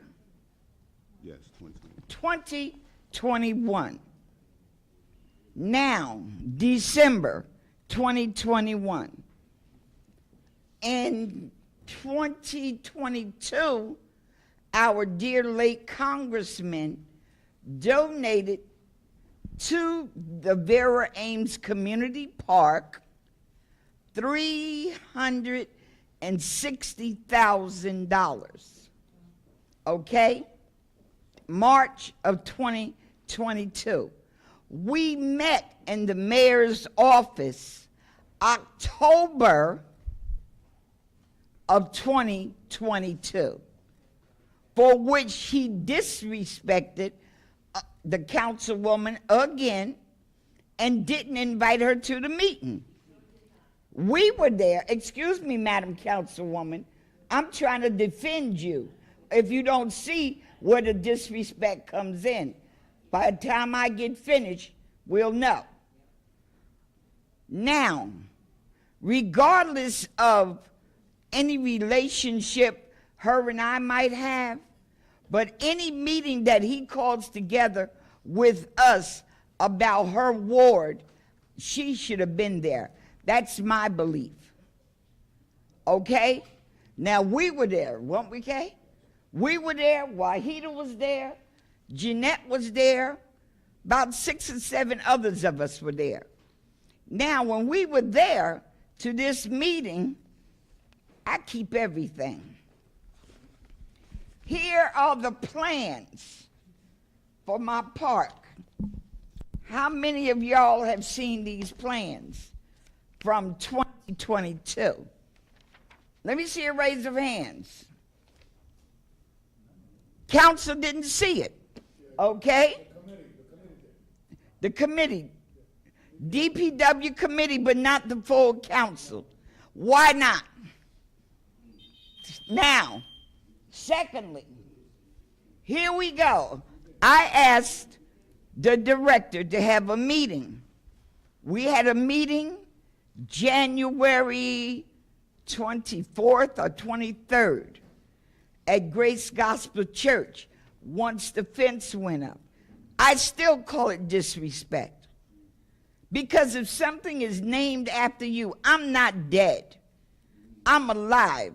So my 100% input should be involved. You know, it says Vera Ames Community Park, not Vera Ames Andre Sayer Park. And I'm here tonight to demand from you a breakdown of where is the money going. All right? I'm not stupid. How many of y'all seen this? When we ask him for a breakdown, this is what he sent us. We want to see where the money is being spent, how it's being spent, what kind of materials are we getting.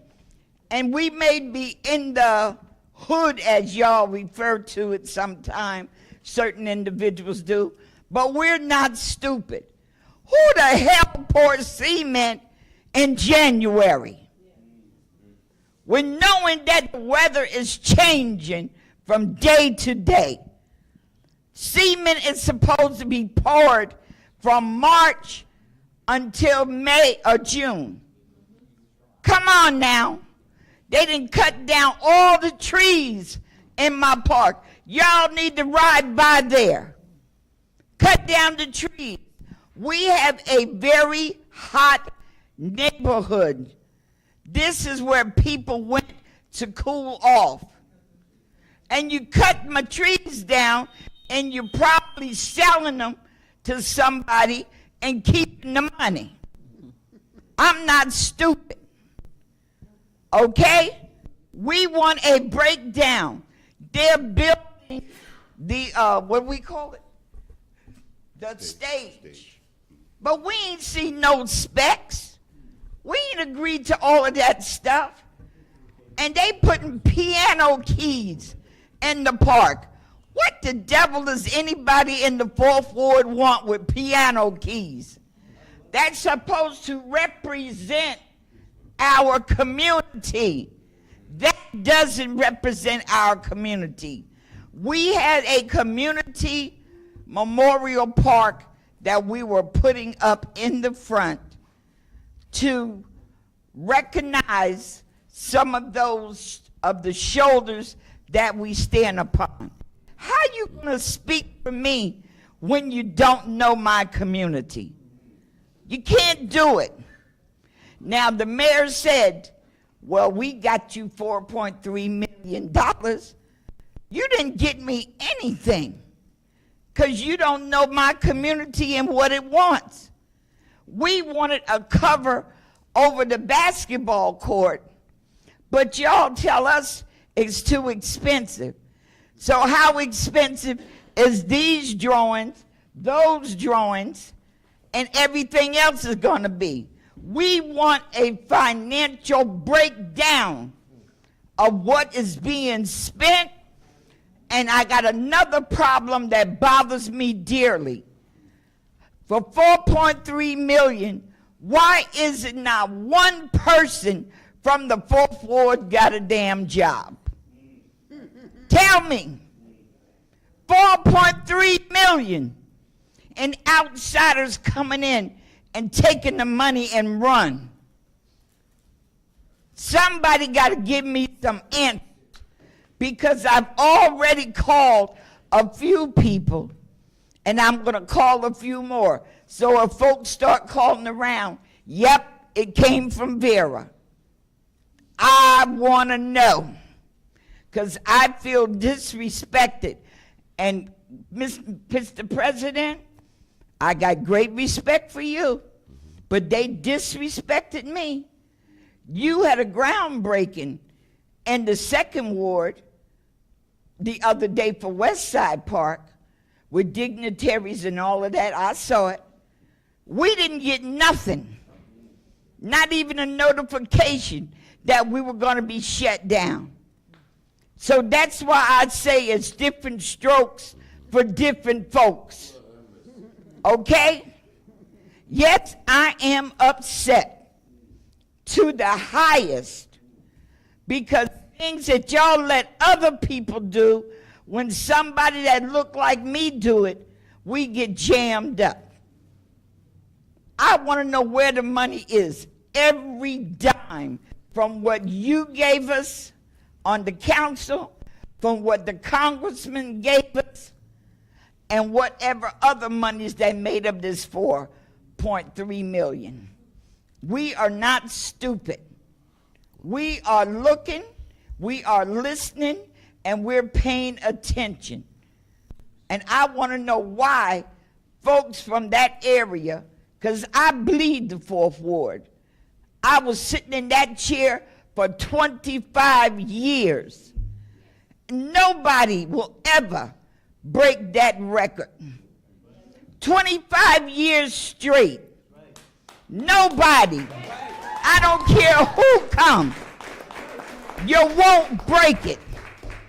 I am the first black woman to have a park named after her, not in Paterson or Passaic County, but in the state of New Jersey. I'm the only one that you can say that you know of giving up 58 years of community service. So if you doubt whether I deserve it, check my record. I've done what others wish that they can do.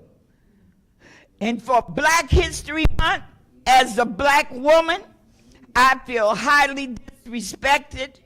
And if I live or die today or tomorrow, I do not want the mayor to come to my viewing, come to my funeral, send recognition or anything on my behalf, because he is not a man of his word.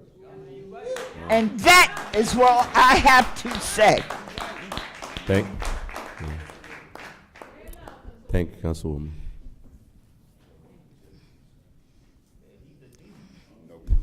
Thank you, Councilwoman. But you know, just take your time. I'm all right. I'm all right, but I had to get that off my chest. I understand. Treat us like you treat every other community. Stop using us for votes. And we got to stop grabbing them free tickets and going to these free dinners because for somebody that don't give a damn about you. You got to stand up and be real. Look at how our ward looks. Look at how much poverty is in our community. Look at how our people who have been there for years have been forced out, looking for a place to live, having to leave Paterson because they've been pushed out. When Councilman Velez gave his numbers tonight, when I sat there, it was 38% blacks in Paterson. Now we're down to 24. We're not going up, we're going away. I'm looking in here tonight. The only thing I see red, black, and green to celebrate Black History Month is her scarf and this one I got around my neck. So don't tell me we're one community. We ain't no one community. I did not give 25 years of my life to see it come to this. I did not. And you that sit there know you have to give up your family, give up your needs, give up certain things because you're striving for the better. I am really, really upset of how the council has let this dictator rule over them and take away your power, because the council is the power. Y'all need to check yourselves out. Don't sell yourself so short, because you make the difference. And I hope the young man coming on there will stand behind what he believes and not try to impress or be the friend of the administration. You know, because it is not fair what they've done. When Brother Udin's family came here in 1965, did I not befriend your family? You weren't even born then. But what did your uncle tell you? To find Vera. I befriended him when they were going to Kennedy High School back in 1965.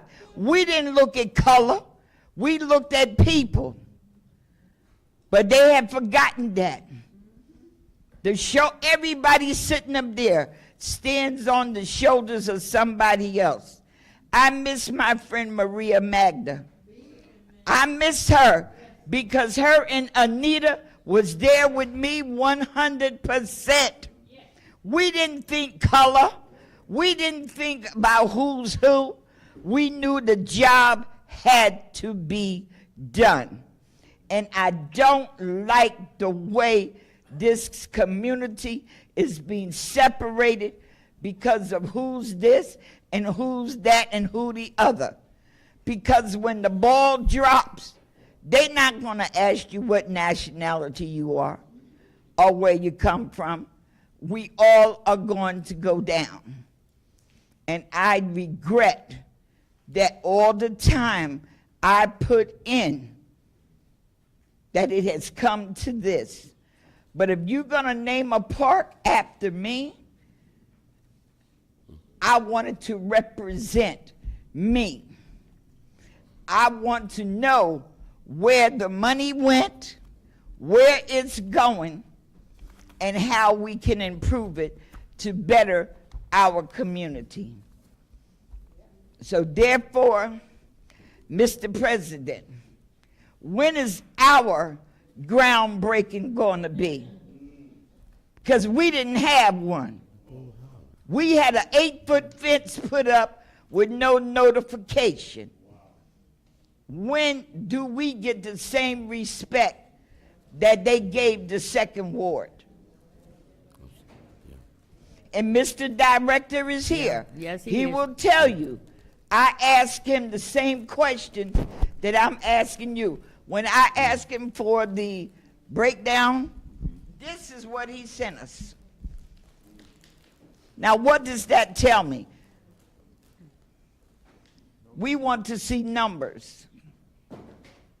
We want to see numbers and accountability and transparency of what is going on.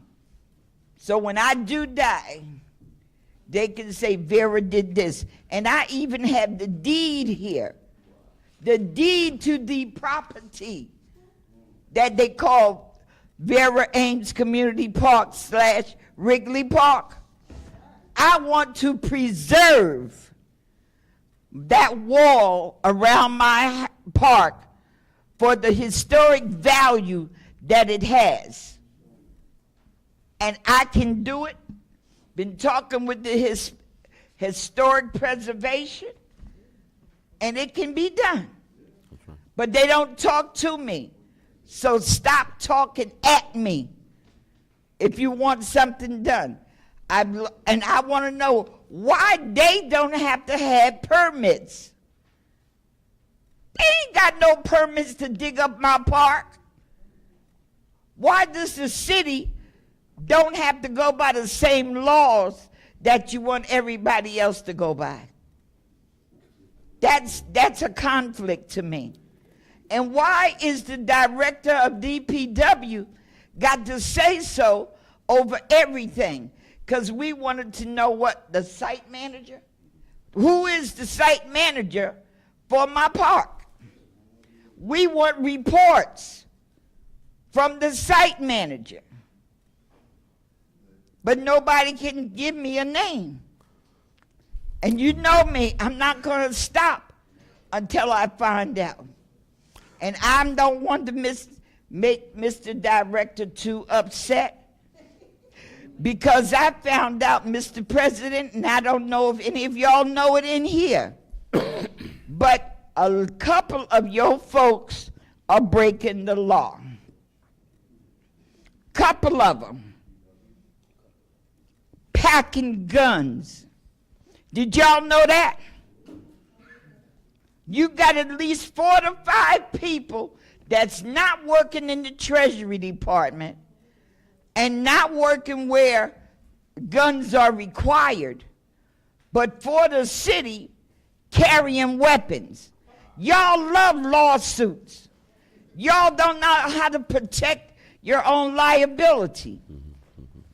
Now, why is this going on? Because I checked with the state, and according to New Jersey statute 2-C,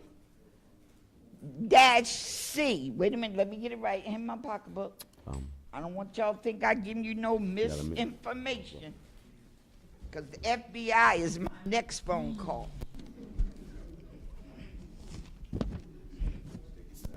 It says New Jersey statute 2C:39:4.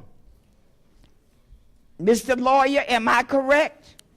Although you have a gun permit, you do not carry a pistol or a weapon if you're not law enforcement. And they can be arrested on your dime, Mr. President. So you need to clean up your house. And there's 4 to 5 individuals in DPW that carry guns. All right? Now y'all need to clean house. If your tax collector is not packing a pistol, why does your DPW got to pack one? Suppose they get in an argument with somebody and shoot somebody. Mr. Attorney, isn't the city liable for that? If they shoot somebody on the job? I know you don't want to answer it, but I already got the answer. It is yes. All right? Councilwoman, I really want to say thank you. Thank you for that information. No, you don't. No, you don't, but I'm getting ready to go. I'm not cutting you off, but the director is here. He's the director of DPW. Well, ask him. He worked for the administration, and I will. Because he's one of the ones that got a gun. Listen, you're not dead, Director, Councilwoman. You're not dead. You have to be fully involved on the renovation of Vera Ann's Park. Right. That's your park. Thank you. I was under the impression that you being aware of every step of the way of the project. Not even. I was not aware about that, but I definitely want to recommend the administration to fix the problem. Right. And they need a meeting with you ASAP to Can we stop work on that park until we had that meeting? I'm not, listen, I cannot answer that question, but what I could promise you now is that first time in the morning, I'm going to have a meeting with the director now, and I will go to the second floor to have a conversation with the administration on your behalf. And I could meet with you. You know, I love to and stop lastly, by your house all the time. Lastly, I'm glad that Brother Harry is here. Because Brother Harry, only people that know about your bids for things like my park are the names that Sister Riley read off. You're not even on the computer. We in the technical age. For what? Technology. and you are not even, your bids are not even on the computer. How can anybody get a job that's looking for a job at home that they can't even know that you're advertising? We're not serious about what we're doing here. Y'all just playing games and pushing paper. Because nobody, I'm from the outside, can tell you more about what's going on than you here on the inside. And that ain't right, y'all. Y'all need to investigate these people. Y'all need to investigate to cover yourself. Because if something illegal happens with them ones that carry guns, you all sitting right up there are going to be liable and going to lose what you got behind somebody else's stupidity. Just because you have a permit does not give you the right to carry a gun on the job where it's not part of your policy. And the city of Paterson doesn't have such a policy. So y'all need to protect yourselves. Thank you. Thank you. Thank you. Thank you, good Council night. Have a President, blessed if time. I may. Just, Thank you, thank you, if, We finish the public report, please. no, because she has to go. No, she's not leaving. She gonna stay there until the end. Next speaker, Madam Clerk, she's not leaving. Okay. Next speaker. Thank you. Next speaker, They got next 20 speaker is some Rodney speakers. Addison. Mr. America. Madam Clerk. There's a lot of people, that's why I Now said. the 3 minutes. Yes. Now the 3. Oh, Now. okay. I have nothing more to say. Please state your name, She Mr. Addison. done talked me naked. I have nothing more to say. Oh, okay. The next speaker is Elvis Durham. Please state your name and address. Elvis Durham, 4th Ward, Paterson, New Jersey. Councilman of the 5th Ward, Louis Velez, has shot me out earlier. How you doing? All I was doing is correcting you. Okay, you cannot use Recreation Center building money to put in a park. Okay, you can't do that.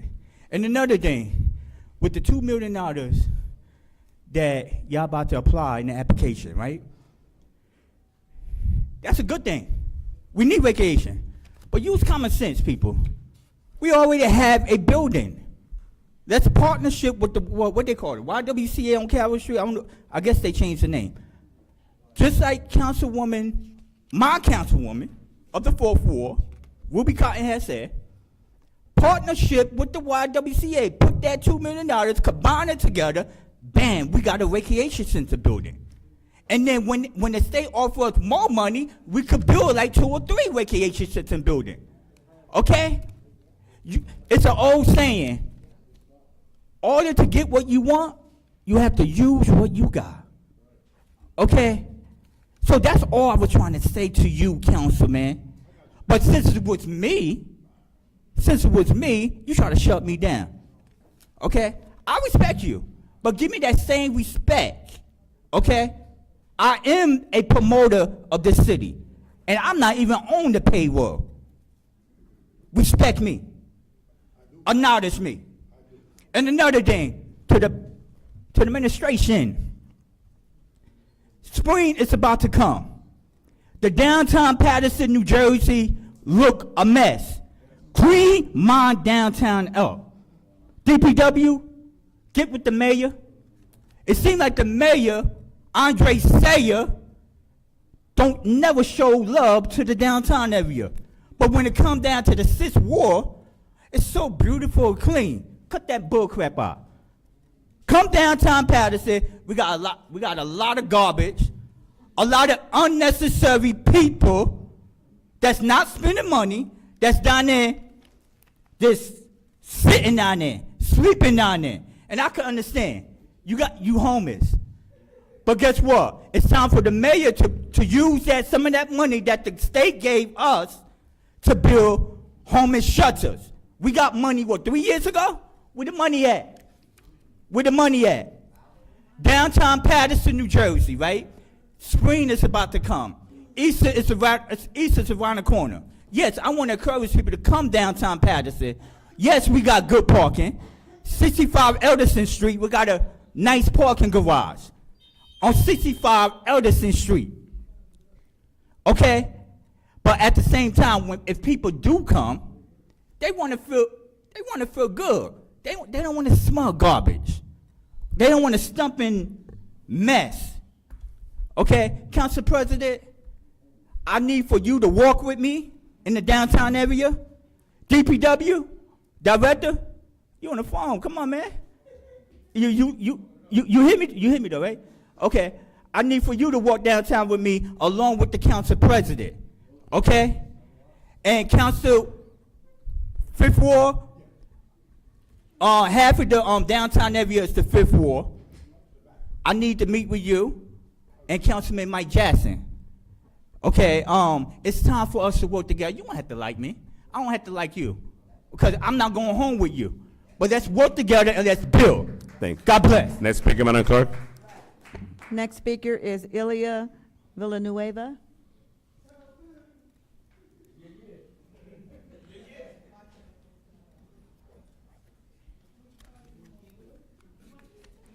State your name, please, and your address. My name is Celia Villanueva, 64166 Lakeview Ave.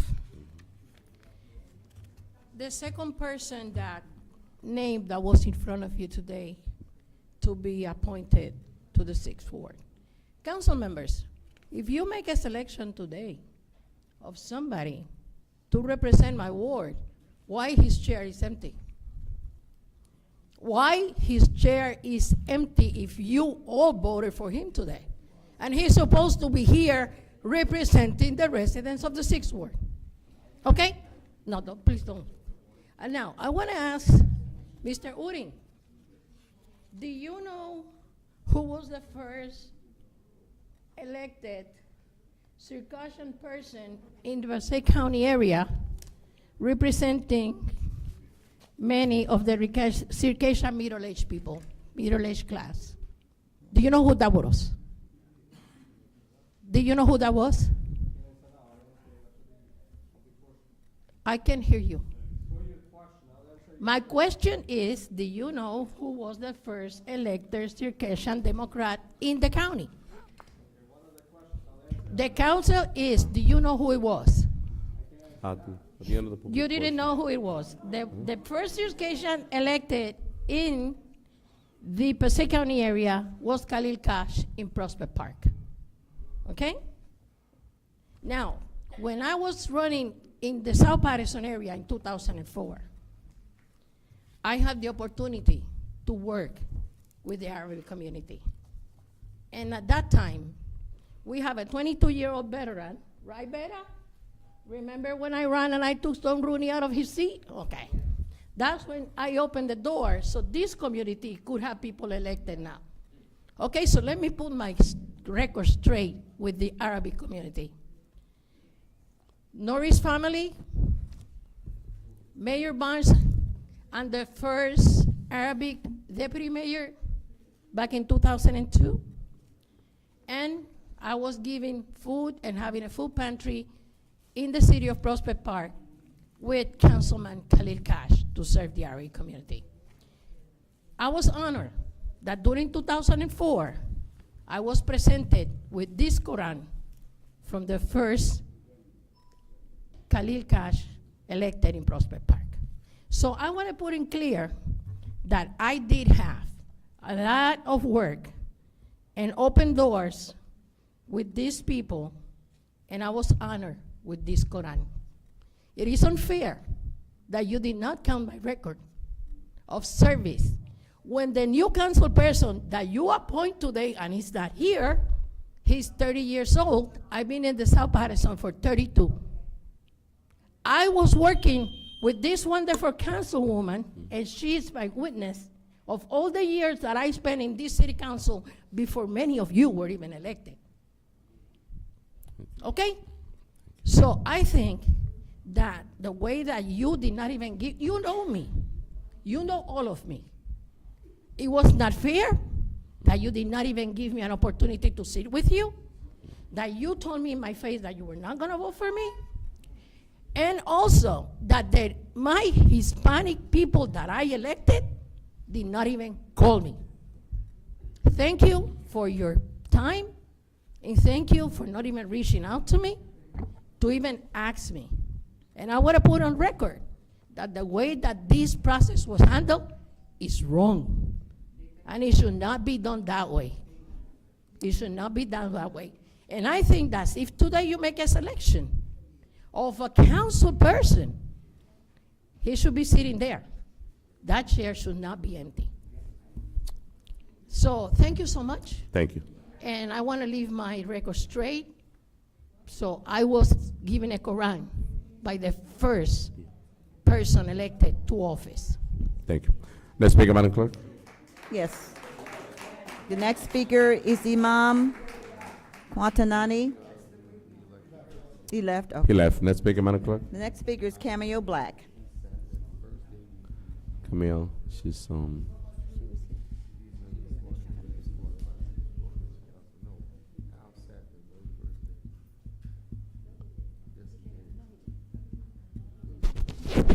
Good evening. Good evening. I don't even know where to start at. Yes, council members. It's okay. Yeah. I just came down here because it's sickening. I don't know when y'all gonna get it together. Everybody scream, one for all for one. But when you sit home and y'all watch y'all on the mic, it's like preschoolers. Like nobody sticks together. And let me go back to a couple of weeks ago, because it's been on my mind. Velez, with you, when you was on vacation, you said it's only 8 council people, right? How many people you said it was? This was before Al moved out of his seat.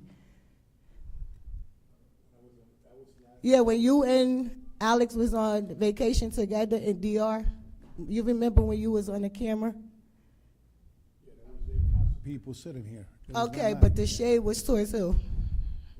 The shade. The indirect, it was towards Mike Jackson, right? No, if I had to tell him something, I'd tell him straight. I'm gonna put it out there to you like this. I don't. If I had to tell him something, I tell him straight. I don't. No, mess when with you him. was talking, you made it clear Yeah. what you was saying. But I'm just gonna let everybody know it's time to grow the fuck up. This city is disgusting. It's horrible. It's ridiculous. Like, when are we gonna get it together? It seemed like only time when the city do come together, people come and make these little grand entrances when y'all running for something. If y'all don't need votes, y'all don't need us. And that's the only time. Why can't we get the support from y'all all the time, except for only when y'all want our votes? And Uden, I want to say to you, the way you be having your people come down here, it's ridiculous. Because if our people came down here like this, we're going to jail. Why are you allowed to do it? Why can't we do it? What's funny? I said, son, that's funny? Because I'm not playing. I said, son, that's funny? Oh, okay. Because seriously, enough is enough with you having your people come down here. But at the end of the day, we all just need to stick together. It's stressful. It's disgusting. We don't stick together as a community at all. And I'm not talking about just as black people. We already know they're going to go with whoever paying the most money. Everybody always selling out. And another thing I want to say, Roberto Clemente, where Billy, he left? Roberto Clemente Park, Montgomery Park are the 2 forgotten parks. I've been saying that since 2020 when I first peeped it. Those 2 parks, the ice, the way them babies had to get to school is ridiculous. And no salt was out there. I had to call multiple times. I had to go and buy salt and put it out there myself. I shouldn't have to do all of that. The city, every time Billy come in here, y'all award him so much money. Hell with that clock. Y'all gonna get the cop to take me out, tell the cop to take me out. But anyway, I shouldn't have to go out and buy salt. I shouldn't have to pay people to shovel. When I have to do that for the kids to get to school, it's a problem.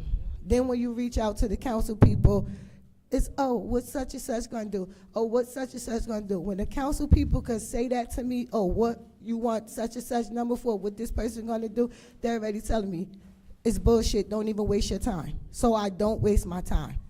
Y'all tired of me coming down here. Y'all don't want me disrespecting. Y'all don't want me putting y'all on the spot.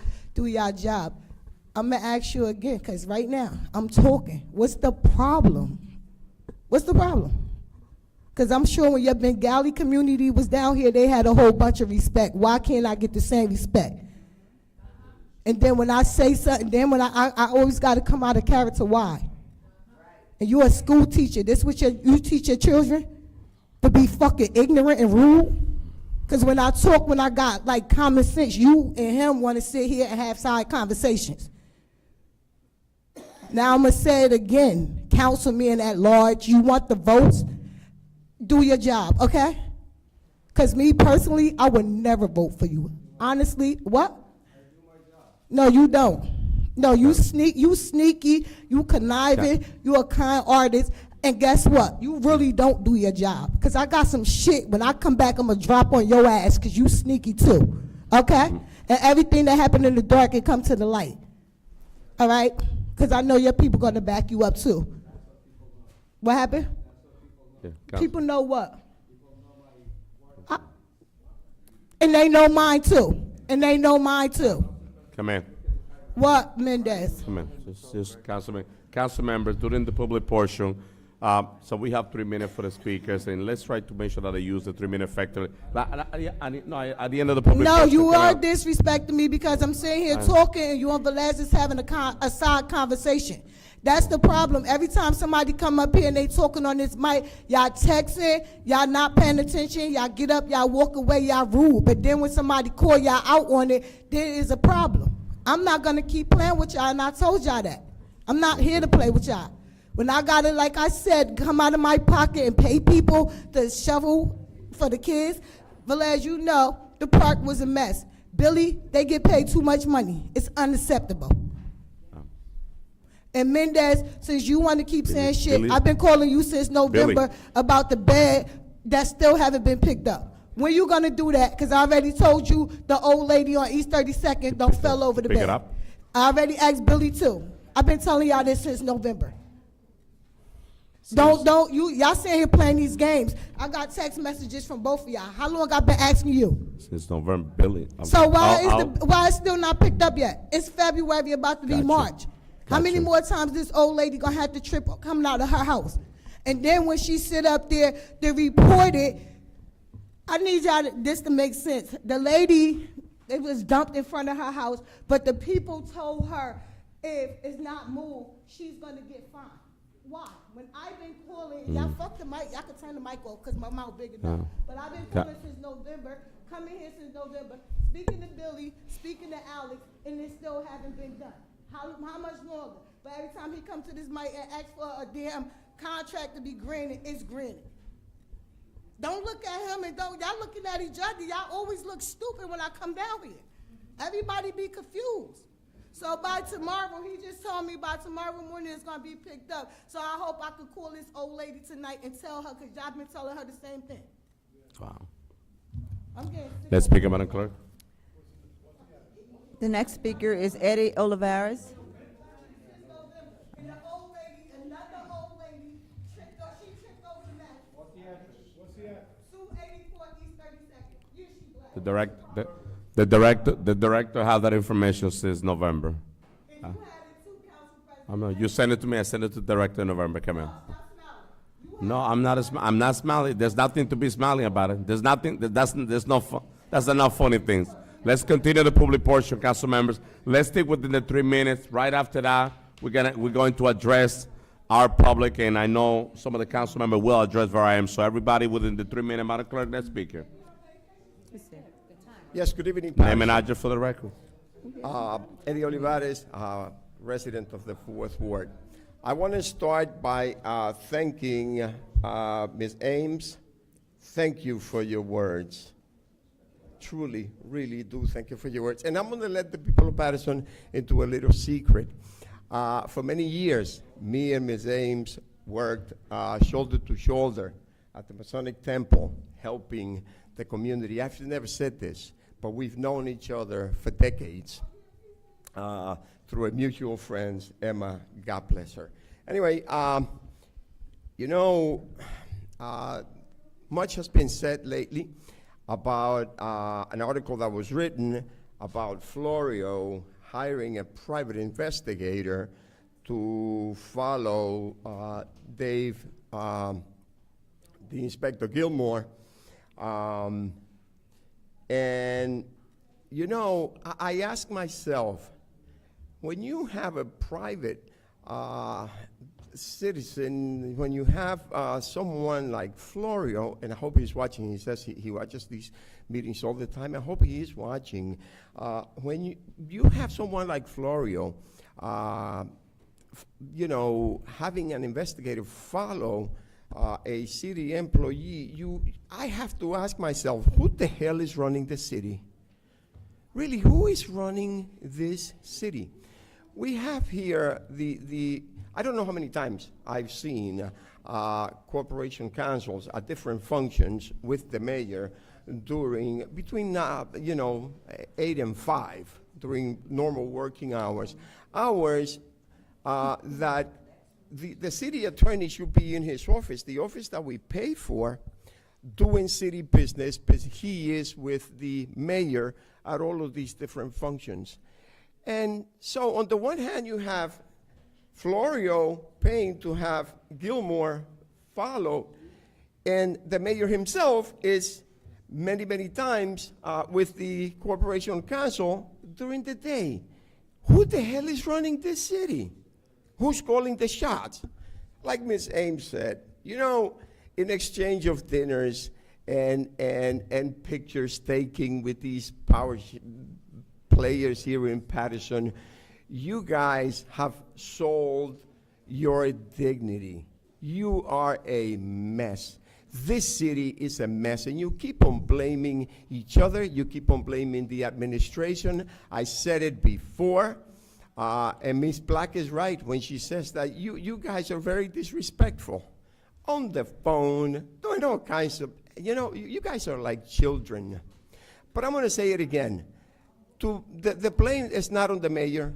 The blame is not the people of Paterson. It's Time not to stop, Billy. Mr. Olivati. Next speaker, The Madam Clerk. blame is on you guys. Next speaker, Madam Clerk. You are to blame. Your time is You up. are supposed to. Next speaker, You Madam have Clerk. people over here talking Next. for how long? Who's the next Chanel speaker? Fields. But I'm anyway, sorry. Chanel You know, Fields. Chanel.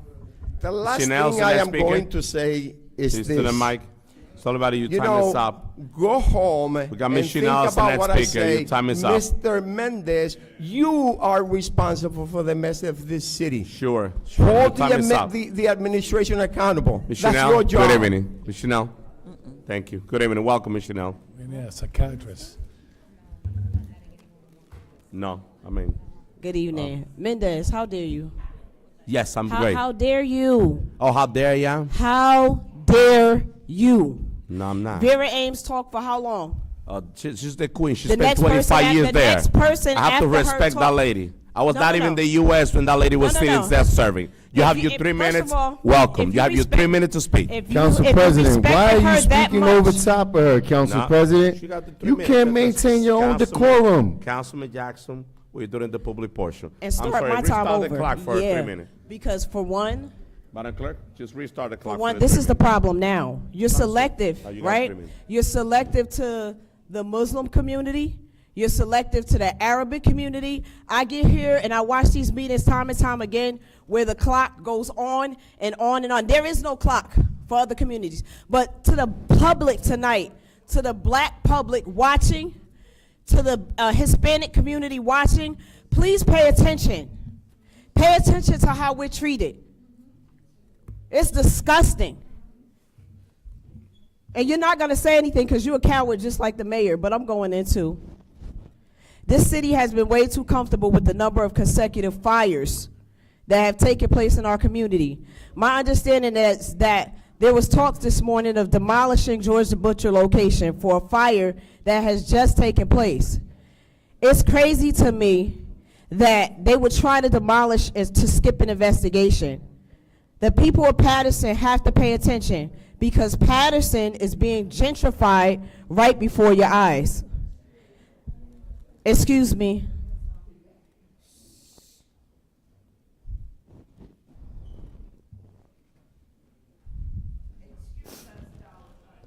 Mm-hmm. Madam Clerk? Okay, I love you, Miss Ames. To the people of Paterson, we have to pay attention because Paterson is being gentrified right before our eyes. And to those of you who care, we have to do something now before it's too late. Many of you have witnessed this disgrace of a mayor who never comes to any council meetings but had the audacity to get on social media, more specifically Facebook, and literally turn into a keyboard warrior. This same mayor consistently dodges the African American and Hispanic community that attempts to hold him accountable. He does not care about the people of Paterson as a whole, and he needs to go. It's time out for those who crave attention that keep coming before us to entertain you. This city is not a circus, it's just being ran like one.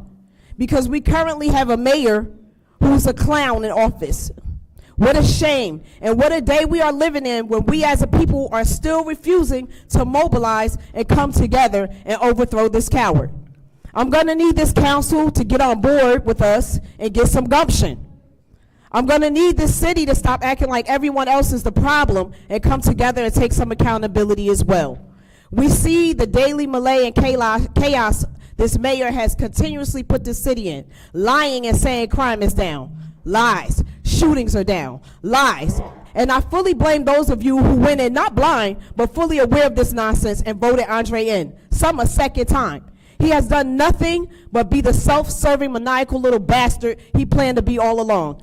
His best asset has been remembering everyone's names and birthdays and posing and grinning in pictures. Is that what you want for another 4 years? Because if so, sit right there on your do nothing and watch us continue to crumble as a community. But if you want real change, I know a man who can bring about change. I know a man who can affect change so much that it will bless future generations in Paterson to come. I know a man not here for your entertainment, but here to serve, build, and protect this community. I know a man not interested in jumping in every picture, but is down in the trenches with the community every day. When your apartment is cold, when you're without food, he doesn't tell you to call 211. He helps you directly. Mike Jackson for mayor, 2026. Next speaker, Madam Clerk?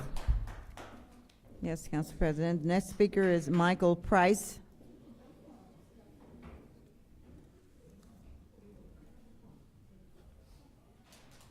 Please state your name and address, please. Mr. Price, Paterson, New Jersey.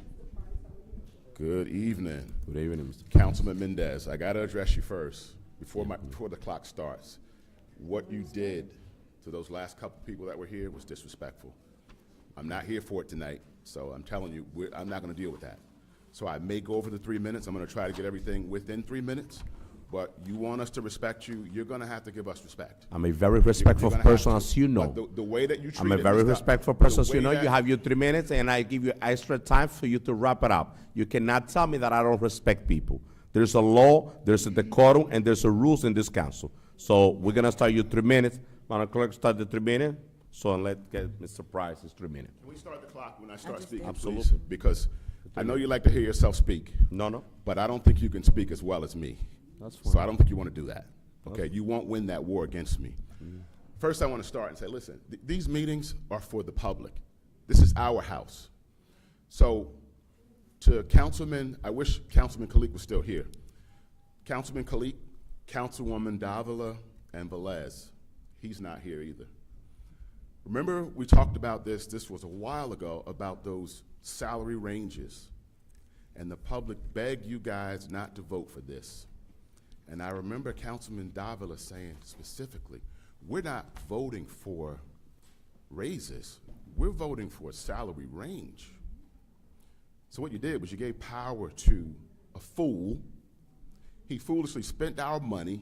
What did he do? He gave the BA, who wasn't qualified. Remember that? Just rewind back. She wasn't qualified in the beginning. He gave her a $50,000 increase. You know why? Because most of the members of this body decided that it was okay to give the mayor a key to the safe. You don't ever do that. You give them a key and it comes along with rules, okay? You set a salary range and you say, hey, you wanna go above 10%? You come back before this body. How dare you give them the keys, and then when the mayor gives out a raise, you point the finger at the mayor. You had the power to control that. I wonder right now if you feel proud of yourself for that decision. The developer, who owes us thousands and thousands of dollars. He sent investigators to follow one of our employees. That's the employee that was the whistleblower. Hey, think about this. If any of you guys want to support this, let's do it the right way. Let's investigate every employee of this city, including the elected officials.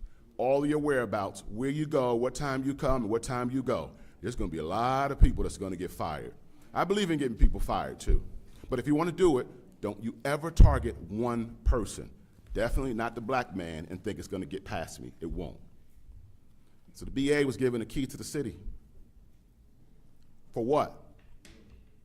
She resigns, and then within the time period of her resignation, her 2 weeks, she takes 2 of her employees and reassigns them. See, this is what I'm talking about poor management. The day that she resigned, see, I don't work in the public sector, so I'm gonna tell you how the real world works. The day you resign, your power is gone that day. We will let you stay, but you have no more power in decision making. You guys sat here and you allowed the mayor to do this. He hired a staff. Most of his staff is gone now. Why? The public knows there's something wrong. The BA left. She took a $25,000, maybe $30,000 pay cut. Why did she take a pay cut that big? She knows where the bones are. She knows. She decided, I'm going to get out of here before they catch up to me. Chief of staff, same thing. We need you guys to do better. Just when I wrap, the last thing I'm going to say to you guys, because I don't want to go beyond my 3 minutes. I'm not going to be disrespectful. But I want to know where your allegiance is. Is your allegiance to the people of the city of Paterson that voted for you? Or is it to your political party bosses that seem to control you? You cannot be controlled by both. Too many times I sit in this meeting and I hear you guys make statements about your political parties. The last I thought, these positions were nonpartisan. You shouldn't be here talking about your party. And look at our city. What has the party gotten us? It's gotten us nothing. We have a corporation council that flags around the city with the mayor. Every time I see a YouTube video, it's the mayor and corporation council is there. Just like the other people said. Why isn't corporation counsel in his office working on the loopholes of the laws in our city? And every time we come to these meetings, we got questions, we got to ask corporation counsel, hey, we're paying corporation counsel enough to know the answers before you even ask. That's what we pay real executives for. That's what we pay them for. But again, I wish you guys a good night.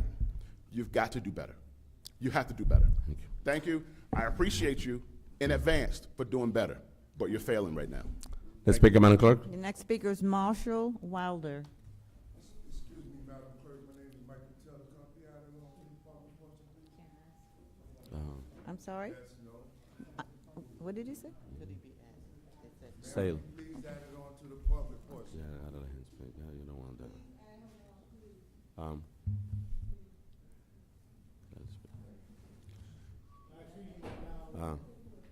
Taylor. Who your name there? Yes, hello everyone. My name is Marshall Wilder, and Taylor, give them number. Yeah, hi. How are you? Good evening. How are you? Good evening. yes, my name is Marshall Wilder, and I live here in Paterson. And I would just want to first give honor to my Lord and Savior, Jesus Christ. I want to thank him for giving me this opportunity to speak tonight. First of all, I just wrote down some ideas and suggestions. Just want to start off by saying, hello, council. Good evening, everyone. I am from North Carolina. I moved to Paterson in February of 2024. I would like to have recreation centers in each ward for the youth. It is very needful in our community instead of smoke shops and liquor stores. We'll create more jobs here in Paterson. And I will also make a suggestion as far as it being open from Monday to Sunday, as far as helping out the youth to get them something to do, instead of, running the streets and getting involved in all different types of activities. And also, it is Black History Month, and I noticed, there's not much that's going on for, the black people here in Paterson. And I would also like to recommend also having a calendar for Black History Month for the different individual here in the city that made an impact on Paterson. So that's another suggestion that I would like to recommend. And I would also like to recommend a book to read called You Have to Be Prepared to Die Before You Can Begin to Live by Paul Kicks. And also another recommendation, a day of service with Paterson schools to come together. An idea that I thought of was a foundation to where, here in the community, you can volunteer in a day of service for the community to come together as far as eat together, learn, and to play. And also I put a question mark next to such, different activity that could be done as far as dance, having a backpack drive on that day, bringing the community together as far as playing different sports to bring everybody together. And just another, I don't know, maybe plant trees or someone else that has any other better idea to bring forth. So that would be it for me. Thank you. Next speaker, Madam Clerk. Yes, the next speaker is Esperanza Jenkins.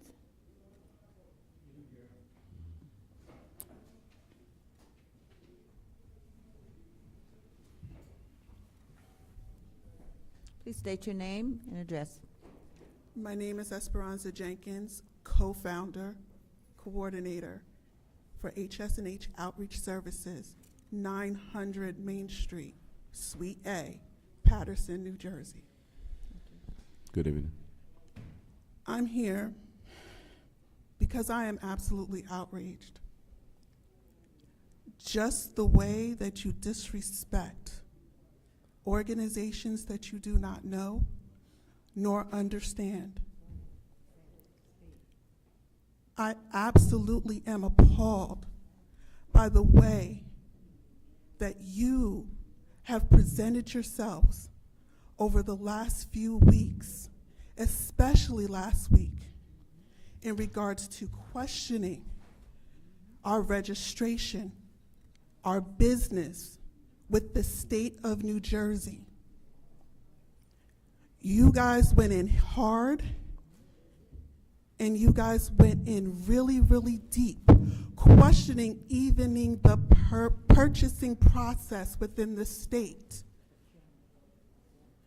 You questioned the purchasing department who certifies the process.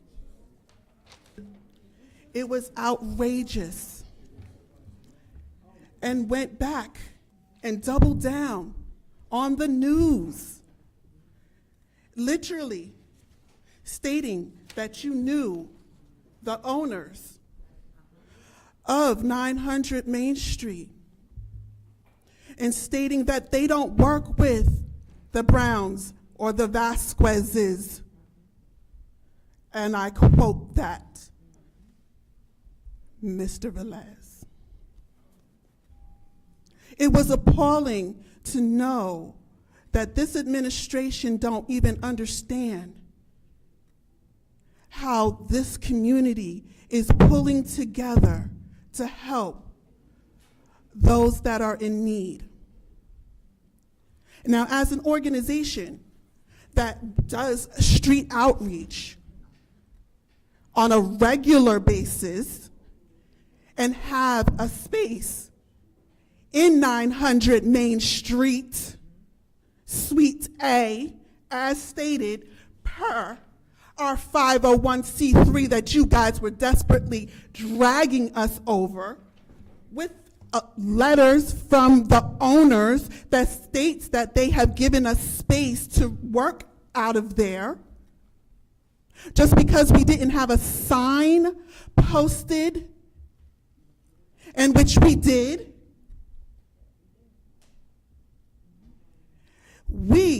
were dragged for a contract that we bid, rightfully so. We work on the streets, and we do not have to be in the office. We work with the community directly. We have other counties and cities that vie for us to work with because they know our methods work. You questioned an organization that work with the Social Security Administration. We work with New Jersey Family Care. We work with DCA. We work with HUD. We work with your local and housing authorities. We work with so many to help those that are in need and need uplifting. And I say it again, it was absolutely appalling how you disrespected this organization and questioned how do we have the audacity to actually even come in for a bid. You guys need to check yourselves, re-look at what you're saying online, because your comments are public. Your actions are public. It does not look good. It is absolutely deplorable that you're coming after a business organization, whether it's for-profit or non-profit.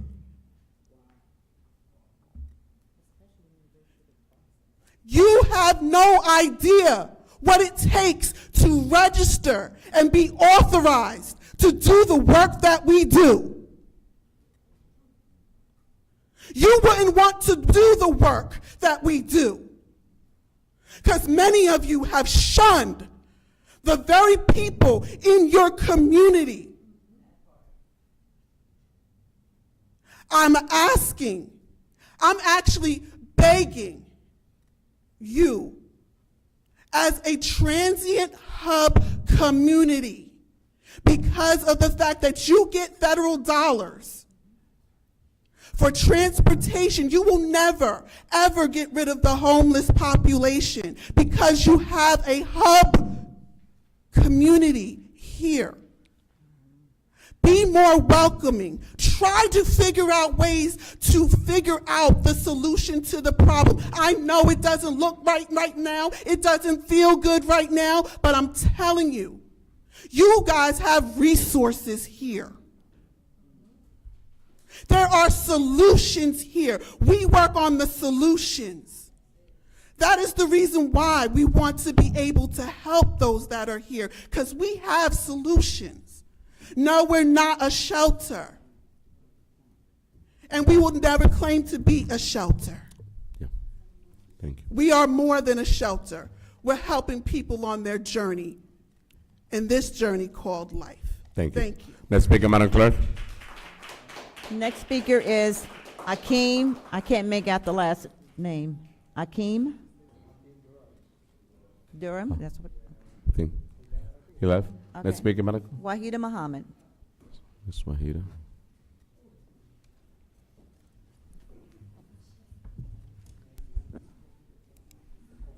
With God's name, good evening or morning or whatever it is by now. Good evening. First of all, I just want to start with the question. Maybe somebody can answer, because I have the same question as why the young man that was picked for the 6th Ward didn't take the seat tonight. Well, you can explain that to me. The other reason I'm here is because, and I'm so sorry that I didn't come before your BA left, because when I heard you say, Councilwoman Mims, that the BA was doing an excellent job and to keep doing what she was doing, I cringed. People called me and said, did you hear that? Because I know that you know the things that that woman did to this city, that the things that she did to individuals in this city. But yet and still, we told her that she was doing an excellent job and to keep doing what she was doing. But see, by the grace of God, she's not here anymore. And I'm thankful that she's not. And wherever she is, I'm sure she will wreak havoc there too. But it's not here. Now, the other thing I want to talk to you guys about, because you love to throw around the word process. I know when Councilman Jackson put something and you guys feel like it didn't go through the process. When you all go to your committees and get the reports or don't get the reports, what's that process? When we come before this mic and ask you for answers to questions about funding and whatever the money was spent on, and we get no answers, what is that process? What are you processing that we are not privileged to? And you just sit there and look at us like we have two heads. I don't get it. Explain to me the process, because I'm missing something. The other thing I want to ask, and that goes to you through the chair to the Corporation Council and Joel. I want to know, Director Joel. Somebody said director? Oh. Well, when I finish, you might think different. I want to know, why is it that rent level board can't even pick a chair and a vice chair? What is wrong with that picture? That makes no sense to me. You go to that meeting and the administrator, the secretary is all rolled into one. And they cannot pick someone that's head and someone to help to make sure that that function is a real function of a board. I don't understand that. Somebody explain that to me.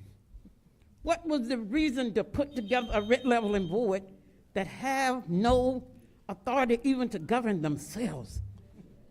Makes no sense to me. So I need you to explain those things to me. And lastly, I'll just say this.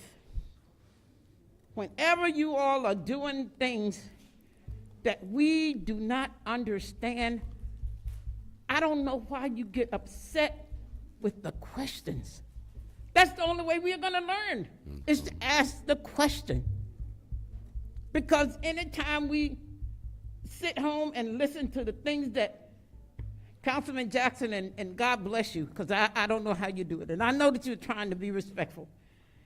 But the thing that we're asking in our mind that he asked for us, and you all just overlook it, like he's just causing trouble because we want to know. So if there's a process that we need to know about, please tell me tonight so I can go home and learn your process. Thank you. Thank you. Next speaker, Madam Clerk. The next speaker is Kimmy Freeman. I think. He doesn't, he doesn't want to speak. Yes.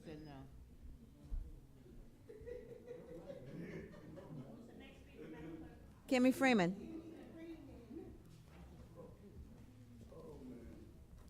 Mr. Freeman, please state your name and address. Jimmy Freeman, Paterson, New Jersey.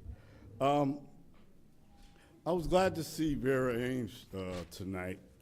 As you know, when she started her political career, I was there. I was a little boy. And like I said, people don't believe this, but I got over 50 years experience in politics in one way or another, all right? I'm very concerned about the park. I didn't know nothing about it. I haven't driven through the Fourth Ward maybe in a couple of weeks. I usually drive through there every day. Had I seen that fence last meeting, I would have said something. Guys, when you talk about Vera Ames, you talk about somebody who's been to Washington. I've been to conferences with her. All kind of stuff representing the city of Paterson. And I was in the trenches with her. And we need to respect her. Like she said, she's still alive. I don't know what the mayor has done, but obviously he needs to do better, as all of us. 1, 2, 3. Another thing I'm concerned about 3 weeks ago, I sent the video to Councilman Jackson, to Brother Udit, to Khalik, Mims, and Lewis. The violence, the drug dealing, the dope fiends. This is downtown Paterson. A couple of months ago, I told you that a guy hit me up. I've had 2 guns and a knife pulled on me on that corner, right? And the only reason why I ain't hit these guys because I didn't want to go to jail and get my car towed. And when I called the police acted like, you know, I'm the victim. And they look at me and says, oh God, nobody gonna be a victim. Somebody got a gun or a knife. I mean, but I grew up in the 4th Ward. So I'm very concerned about that. Supposedly we spent, there's 12 or 13 officers that made $100,000 in overtime. I think that is a waste because the crime has gone down in certain areas, but as far as burglaries, robberies, and stuff of that nature, that has gone up. So we need to address that. That how much? That's $1.3 million. We could have hired 25 more officers to do that kind of work. And we need more police. I don't care what nobody says. A little wagon, a harm reduction unit is not going to do it, all right? We need more police. And when Louis, I gave a proposal to you about maybe we can have downtown private security, maybe non-lethal weapons or something, because now we're talking about the bus stop, West Broadway, Main Street, Broadway, Broadway Pizza, Angel's Bar. I want any of you guys just to sit there, just park your car there and just watch for like 10 minutes. Louis told me to call the cops. I called the cops. When I did that, all the drug dealers and everything came after me. They came after me. That one guy, the cops were right there. He came right up to the car and said, "We're going to F you up." And the cops are right there. I said, you know what? I told Louis and I told Mike, I'm applying for my concealed carry. And I might have to carry a vest. This is what Paterson has come to now. We got to wear bulletproof vests and carry concealed carry so we can protect ourselves. And Ross Baraka, he's the Democratic person that's going to be for governor. Now, he's my frat brother. I got an oath. But we need the self-defense law in New Jersey. Because I think the first thing the Constitution says what? Life, number 1, liberty, and pursuit of happiness. I don't see that in Paterson. We need to do better. Thank you. Next speaker, Madam Clerk. Next speaker is Daniel Mejia.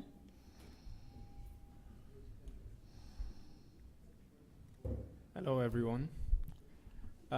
So my name is Daniel Mejia. I am the CEO of Silk City One, which is a platform that I have presented many times in hopes of creating transparency in the city. And not only that, but also providing a source to food by basically cleaning the river through the method of hydroponics and aquaponics. But at the end of the day, it's something that it's not just the job of the city council, because when I first promoted it, I thought of the idea that it would spread out like hotcake, where everybody would agree to it because it's giving more the power to them, the voice that they that we also want at the end of the day.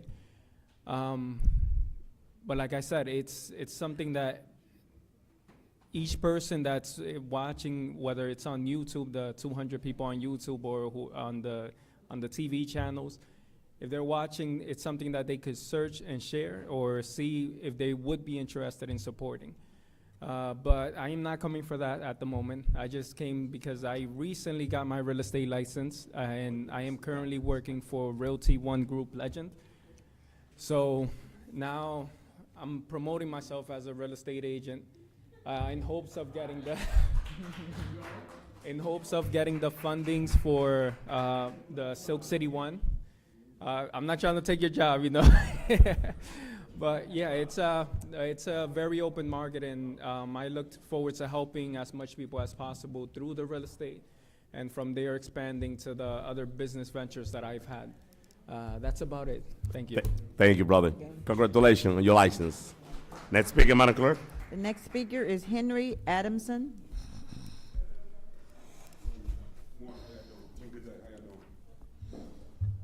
I've been a resident of the city of Paterson all my life. I played football here, played basketball here. I got brothers that got killed here. Got friends that got killed here. I never saw how bad the city got. Like the city's got to the max how hard. I work downtown Paterson. When you see human shit in front of downtown stores, we see homeless people sleeping on sidewalks, and this is an everyday matter. Downtown looked by far the disgusting I ever seen in my life.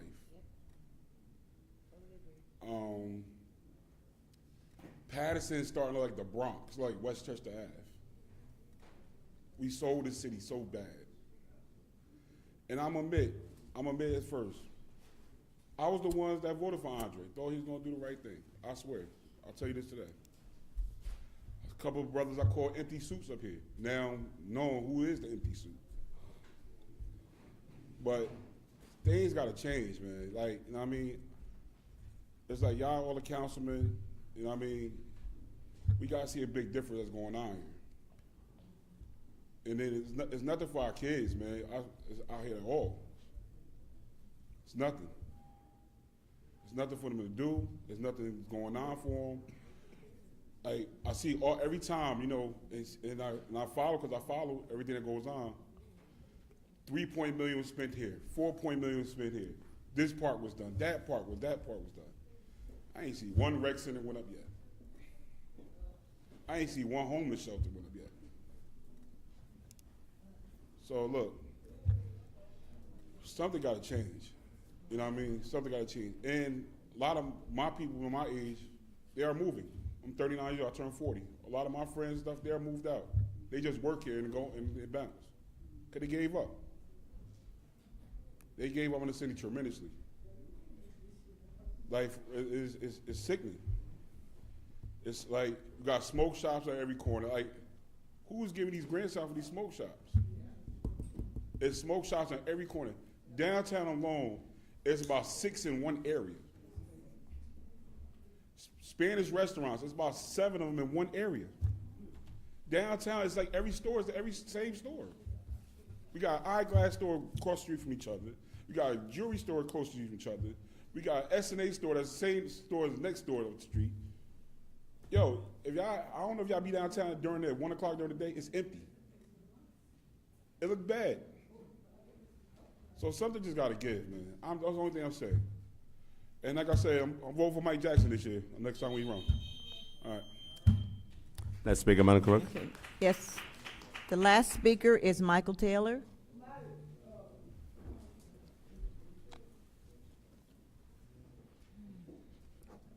Please state your name and address, Mr. Taylor. Thank you. Michael Taylor, speaking for Peace for Paterson. Justice for my daughter, Mary Taylor, of course. I'm here to hold the whole state of New Jersey, everybody who participating in my daughter's case, I'm holding them accountable and I'm questioning your integrity. First, I would like to thank Paterson Police Department for doing the good work, sincerely,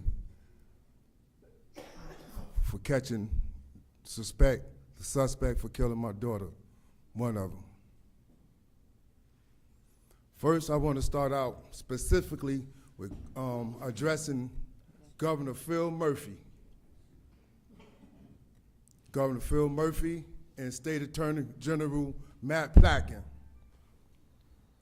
Matt Plotkin took over the police department, which he needed to take over the police department because the community don't trust the Mayor Andre Sayak for running the police department.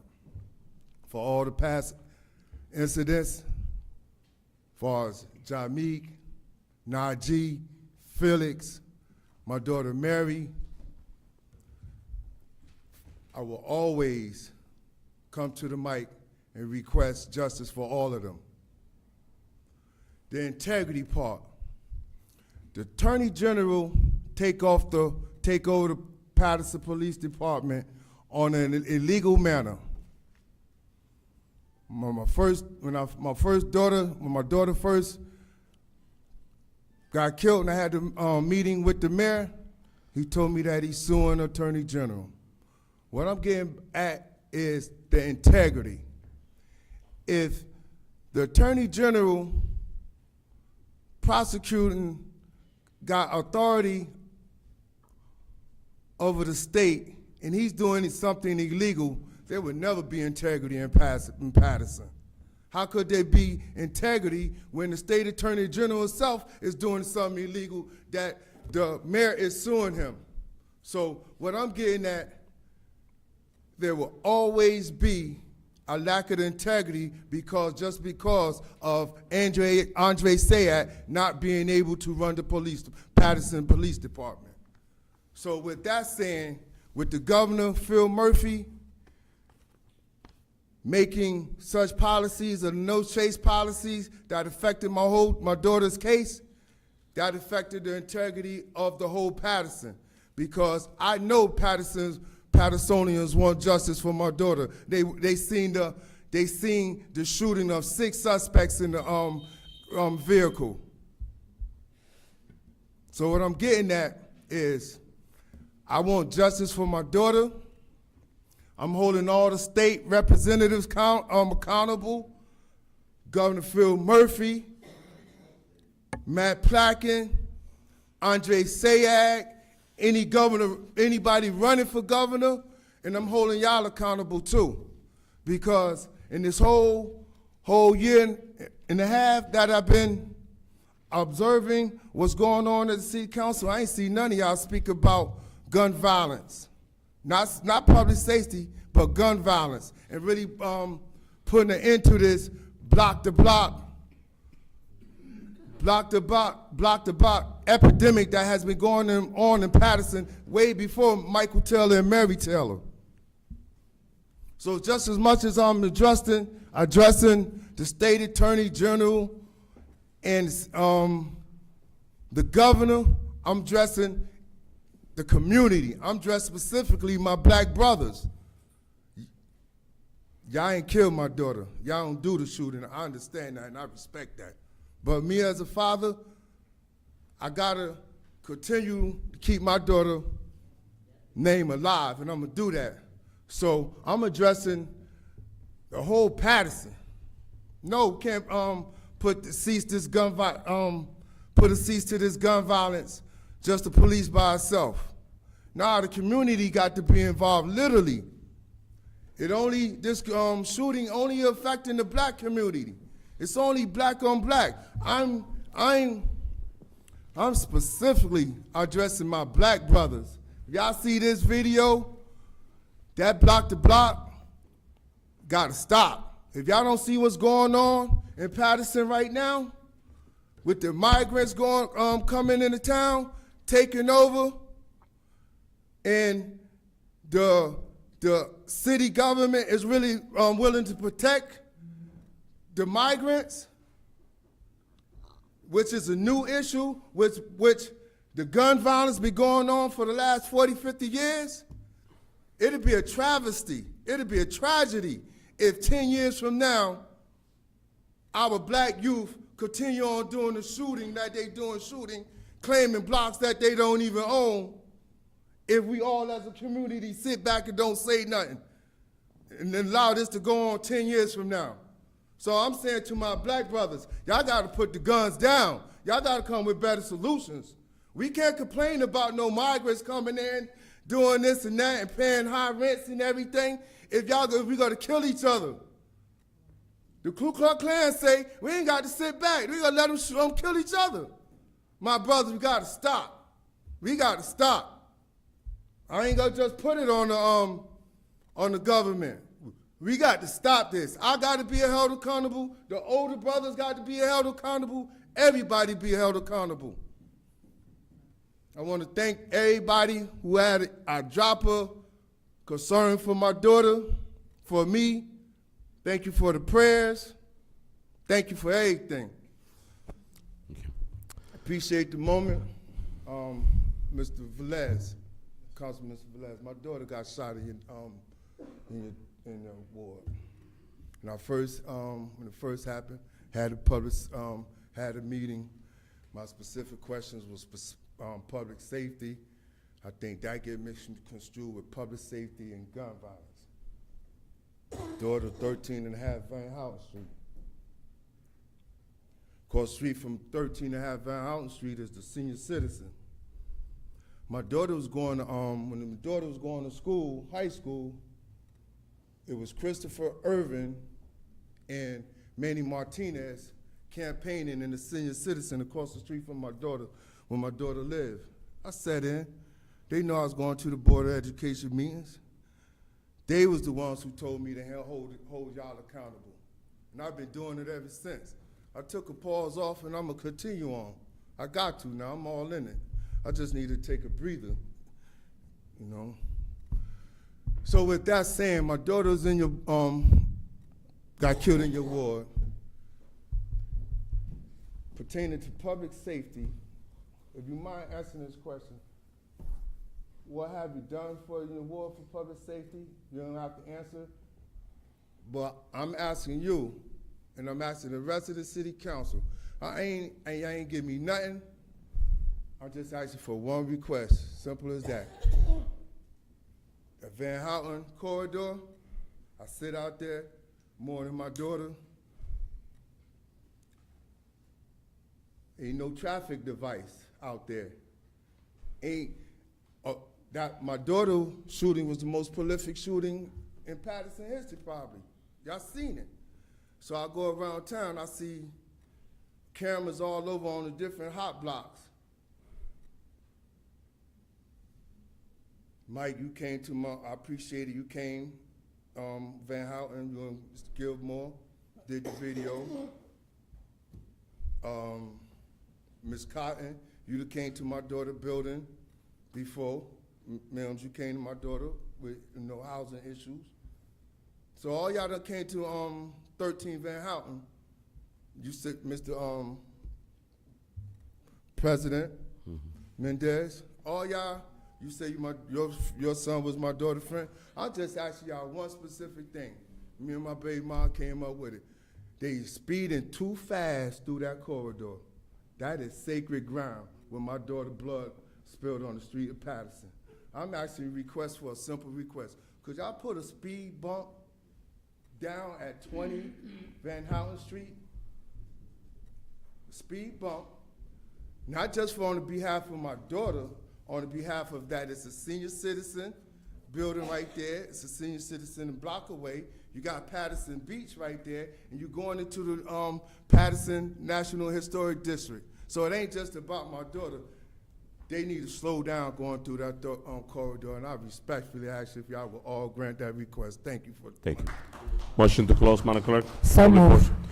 portion. Motion to close by Councilman Davila, second by Councilman Mims. Roll call, Madam Clerk, to close the public portion. Roll call to close the public portion. Councilwoman Cotton. Thank you, Madam Clerk. I'm not going to be long like I normally be, but I just want to say to Director Rodriguez regarding to Vera Ames Park, I did not know that they were shutting the park down. I knew eventually that it would happen, but I did not know. We needed to put the fence around the park because that park do not have a fence. So in order to keep the children out of there while all that equipment is in there, while they're taking down the trees, you got to put a fence around there. Barber Park, we didn't need to put a fence because it already had a fence. No, I did not know.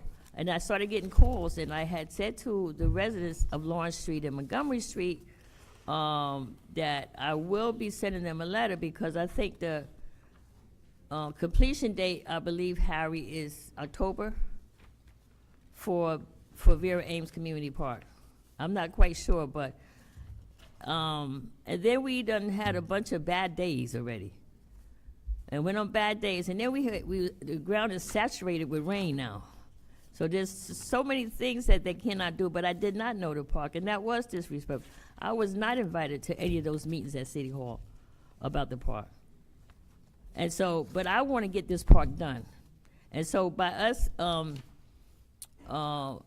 I just have two requests, Harry. We're gonna see how much the park is. And I wanna say to Billy that, you know, it would have been nice though for groundbreaking like West Side. I don't know who came up with the idea, but it would have been a nice gesture. And normally I find that sometimes with the contractor, what I'm gonna do is I'm gonna go into Montgomery Park.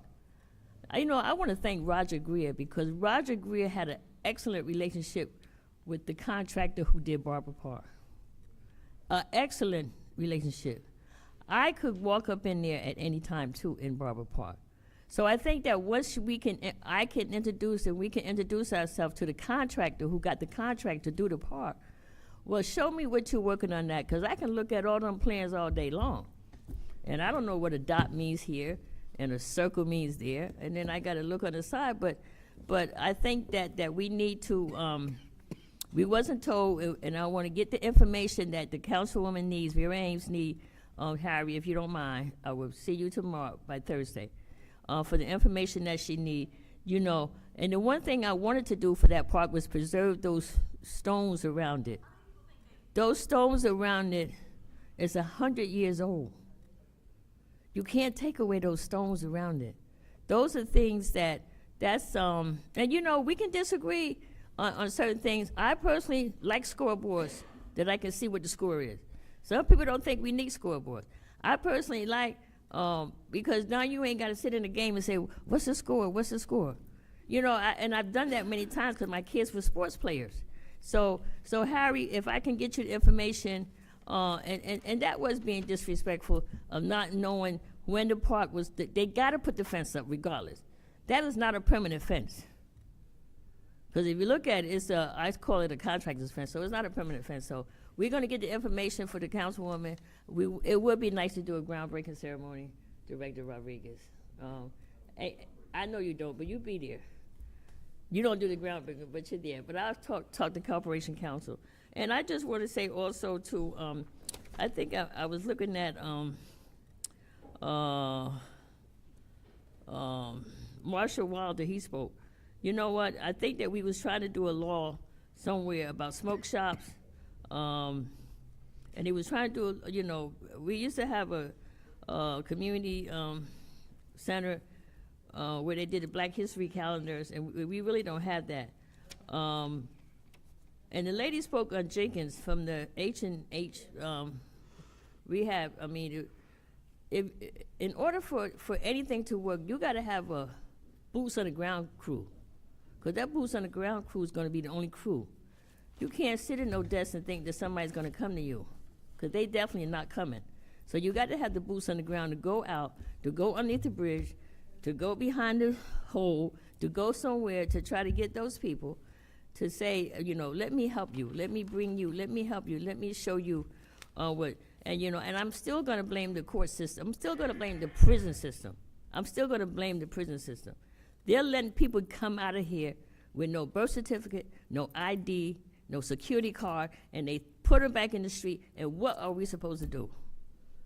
Then that's when we have to do it now. So we need those boots on the ground people to help make sure that we put help those to get into. And I always say to families, some families can say, okay, but you know what?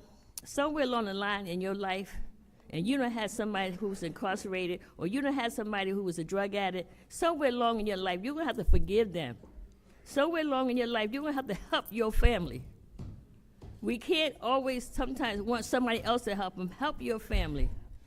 Even if you're to help them with an apartment, help them with a car, help them with an ID, help them trying to help them. You know, it's not, you know, people say you sometimes can't forget. Yes, you're gonna have, the Lord said, let's forgive. We have to forgive sometime, and I say that we must do that. But also I want to say, and I think that would be it, but what's her name had talked about Charlie Florio, and the thing is, like, I'm not going to comment on it because I'm not sure what happened. But let me just say something for Charlie Florio. He's the only one I think that maybe people know, because he's not the biggest one. So he's not the biggest one, but he's the most kindest one. He's the most kindest one. I done seen this man bury children. I done seen this man give apartments. I done seen this man buy food. I done seen this man. He's not the biggest one, but he has the kindest heart. So, when you're not sure, I always say, my mom and granddaddy always say, if you don't know everything, don't say nothing. Don't say nothing if you don't know the whole story. We got to come time. But there's so much that we got to do, and if we don't continue to try to work together and try to figure out, and I always say, I can't do this sitting up here. I need partnership. I need to work with the grandparents. I need to work with mature citizens. I need to work. We're going to put this all together. We can't do it. I can do this by myself. No, I can't. None of us sitting up here can do it by themselves. And for them up here thinking that they can do it by themselves, then, they sitting in the wrong spot. Because there's no way you can sit up here and it's just that I get so many calls. And Ms. Wahida, and I'm going to make a comment to Corporation Council, and let me make a comment to Michael Taylor. It's been 5 years since they've been trying to get a civilian review board with subpoena power. 5 years, and it still has not made it through. 5 years, and it still has not. But Corporation Council, I want you to look into this for me, for the Rent Leveling Board. Right now, our legal aid society is so overwhelmed. They can't even take new cases. You got people here that are being evicted illegally. You got people being locked out illegally. I tell them all the time, if there's not a sheriff officer at your door, they cannot put no lock on it. If you don't got a court order from a judge, they can't do nothing to you. I just have to put that. But Corporation Council, can we have a conversation? I met some families, from people from another city, and in their Rent Leveling Board, they put together a legal team to help those people that need legal assistance that was in the board. Thank you. Madam Clerk, I'm sorry, but with that being said, ladies, my vote is yes. Thank you. Councilwoman Davila. So I'm going to actually start very different, and I'm going to say this. A lot of times, we talk about people that work in the city. You don't care about our city. You're not here. You go home on the weekends or whatever. So I'm going to look to you, Corporation Council, to say thank you. Thank you for being that present Corporation Council. I may not agree with certain things sometimes with you, but it doesn't mean that I don't acknowledge the work that you do for our city, for us, and the administration. So thank you. Thank you for the weekends. Thank you, because if you look at those YouTubes or pictures or whatever you have it, he's at every event, every community, not just one community. So I want to commend you for that, because when we talk about people going home after they get their check, you're not one of them. So thank you very much. The second thing that I want to address, and it's only because you made a statement and I was not in the room as I was speaking to Ms. Jenkins outside. I'm so happy that she came here to clarify and talk about her process, which is something. I was the sitting council president, as council president was away in DC, and I tried to explain that to my colleagues in terms of, we have the acting BA as the officer who is certified, who's licensed, and we're questioning the process. And so I want to thank her for that. But I also want to mention something. I was not in the room when Florio was mentioned, so I don't know what was said about him, but it is obvious to me that his name is in everybody's mouth or somebody's Facebook or social media space. So I'm going to say this. I totally agree with you. He isn't the biggest one, but he surely is the kindest one. And as I as well have seen throughout the years, okay, how many organizations, how many nonprofits go knocking on his door. He makes donations. He gives out yearly, free office space, and then people turn around and kick his back in. That's very, very sad. Okay, I have seen him with his tenants and how he treats them during Thanksgiving, during Christmas, during the holidays, back to school. I mean, there's so much. Granted, I don't know everything, but I'm going to tell you something right now. I see the man as being someone who is invested in this city, and I see him giving back to the city.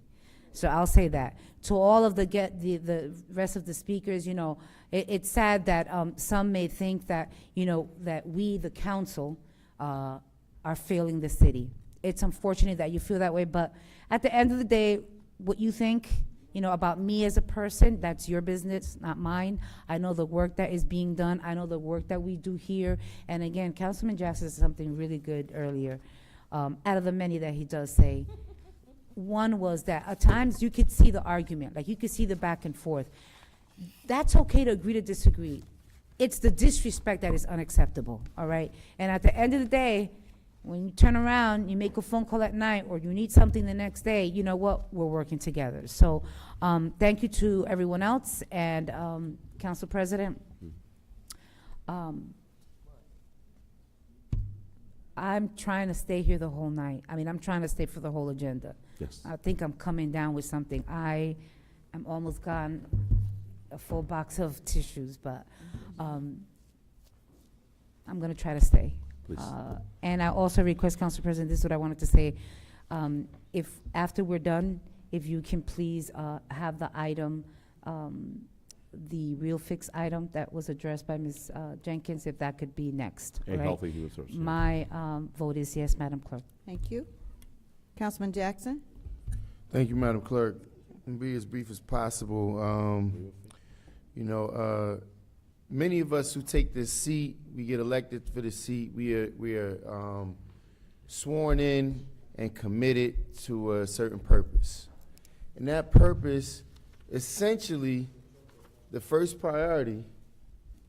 This dude's all over the place, man. He just talking everywhere and kissing behind everywhere. Essentially, the main purpose for our presence here is to support and answer to the public's concerns. And I could just speak for myself. I mean, I've taken a great deal of scrutiny on many different occasions. In fact, Mr. Olivares, who is now my aide, the first day that I've ever met him and have a conversation with him, he came down here. Councilman, maybe you should lower your voice a little bit, man. If you're gonna be making rounds around the room, like, use your inside voice. Like Ms. Black said, you're a teacher, you should have better decorum than that. But, dude, you around here talking the whole time, like, sit down, man, be quiet. If not, use your, be more courteous. So yet again, Mr. Olivares' first time coming here, he came down here and really came for my head. He scrutinized my behavior. You know, he had negative things to say about me. I didn't sit here and try to talk over him. I didn't say, oh, you don't know what you're talking about. I simply took what he had to say, got his phone number from the clerk, met with him the next day. Now he's my aide. And he's still swinging hard, right? I've never blocked anybody from Facebook. I've never got into a confrontation with anyone who comes to the podium. But I'm gonna tell you what the mayor does. The mayor, if you offer him a certain measure of criticism, he doesn't want to take your call. He blocks you on Facebook. He won't speak to you. He see you going towards the elevator, he's gonna go the other way. I'll get on the elevator with you. And here you have the mayor who is afraid to confront those who are confrontational. If you sit here and cheerlead for him and you have something great to say, oh, forget it. You get tickets to the concert. You get to stand front and center to cut ribbons.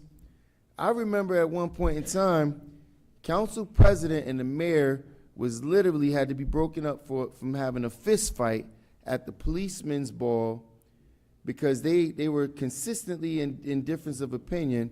Now all of a sudden, every ribbon cutting, who do you see there? Council president. Then when somebody comes to the podium and have a different opinion than the council president, what does he do? Right away, oh, your time is up, your time is up. But yet, I understand Ms. Vera Ames, he allowed anybody else to go on, but yet, when it comes to Mr. Olivares and certain members of the community, Brother Daniel Mejia, you walked in right away. No, we can't add anybody else to the list. Then Mike Taylor walked in there. No, they already knew Mike was going to give him the business. So they added Mike to the list, And they had to add you to the, thank Brother Mike Taylor for you being able to present yourself as a realtor tonight. And if that's not the truth, what is, right? Because council president is a coward. He will refuse to allow people to speak if they have something negative to say about him. Look at him. He gets all shook and adjusting his collar and his tie and stuff because he can't take criticism. And just like the mayor, council president, please hold your tone. Please hold your tone. Look at him. He can't even sit still. He can't even sit still. That's how you know he didn't grow up in the city. Because if you grew up in the city, you understand the pressure. You understand what it is to be in certain circumstances. And that's why you have people who are running this city who don't quite understand the conditions. They don't know how to address people. And this is what we have. You have people who are very disrespectful, so some people are treated differently than others. Everybody that comes to the microphone should be treated equally and the same. 3 minutes is 3 minutes. If you're going to give an allowance to everyone. Don't be overcritical of somebody just because they're putting their foot in your ass every night. Now, as we want to continue to sing praises, I'm not sure who the young lady is from the program. This is my first time having the opportunity to meet you. I had equal amount of criticism for the gentleman that's presenting the plan because the gentleman is a failure. And every single time he came before this council to present something, it has been a failure. As he came before the council as a professional on CTV cameras, presenting 77 cameras for a sum of what was it, $2 million? $1 million for 77 cameras. As, you know, if anybody saw my Facebook post and the amount of garbage that's on the train tracks over there on East Railroad Avenue, listen, this community is being blatantly disregarded and dumped on all over the place. And if we think spending $1 million on 77 cameras is the answer, then obviously there's a gross failure. I'm not going to go too long, but I will say this. And every person that has come before us, whether presented by the mayor, one thing they cannot say about Mike Jackson is I have not been fair and equally critical. When the mayor presented, the former the former BA, the first BA that he had, I was one of the only persons supporting him. I was being called the mayor's lapdog or rubber stamp for supporting all of those measures that proved to then be poor. But I said, listen, I have to render my support. The community has chosen this mayor, and me and even Mr. Addison and I, we were going back and forth on Facebook for, well, how long? 6 months? A year? He was kicking my back, and I was firing back at him. Did I block you? No. Did I ever say, oh, why are you talking about me? What'd I say? Listen, I had an answer for every concern you had. And I told you we was going to be here, and now I respect you. I appreciate the maturity to being able to come to the microphone and acknowledge. And that's how we need to move the city forward. But one thing I'm going to continue to do is hold people accountable. When the Corporation Council came here, I don't care what community you come from, what community you represent. When you come here and you give me your faith, your request for trust, I render that. But when you have different parts of the community being treated unfairly, when you have a sales tax certificate that had been voted on by this council that was purged and dismissed, and Corporation Council fails to do his job as the city attorney to protect Grace Chapel that's been here for 100+ years and allow property to be stolen under his watch, and he's out here cutting ribbons and bringing White Castle ham cheeseburgers to the Masonic Temple, and yet having lavish dinners when there's a Muslim outing. That's not treating the community fairly. And I totally agree. He's not supposed to be out cutting ribbons all in the middle of the daytime. That's not what we pay him for. We pay him to protect those people like Grace Chapel Church that had that property stolen. That right now, illegal activity is going on in that property where there's 18-wheeler trucks being parked there illegally on dirt surfaces, and the property was taken from the church, and he still hasn't answered to that question. When the community came forward to protest about a street vacation, he chose a side on that as well. I could continue and go on the unparalleled treatment to certain segments of this community. So yes, I've never seen, not once, a corporation council at every single event, even on the weekends. I respect it. I mean, listen, I was being recognized at Hinchcliffe Stadium. He was there. I mean, but that's great. But what about the work? What about the concern to the people? What about when I'm getting phone calls about people being illegally evicted and then they're being turned away here? I mean, because this is going on all the time. How about the legislation that I presented, right, for the residents, the thousands of residents that's being charged illegally for parking in this community? The corporation council called me to his office and said, you know what, councilman, you're onto something here. And our residents are being unfairly treated. Let me partner with you. Let me help. You know what he did? He falsely tried to keep it off the agenda to say that I miswrote it. No, I didn't misread it. My research was thorough, and not one thing that he presented showed a legal flaw. But yet, we still got residents all over the city being charged astronomical prices for rent, and yet still being charged $100 to $200 for parking. Whereas clear in the zoning law, it states clearly that charging residents for parking is not legal in the city of Paterson. But you guys keep celebrating, keep cutting ribbons, keep on blowing those little horns that make funny noises, while our residents continue to be mistreated. I'm sorry?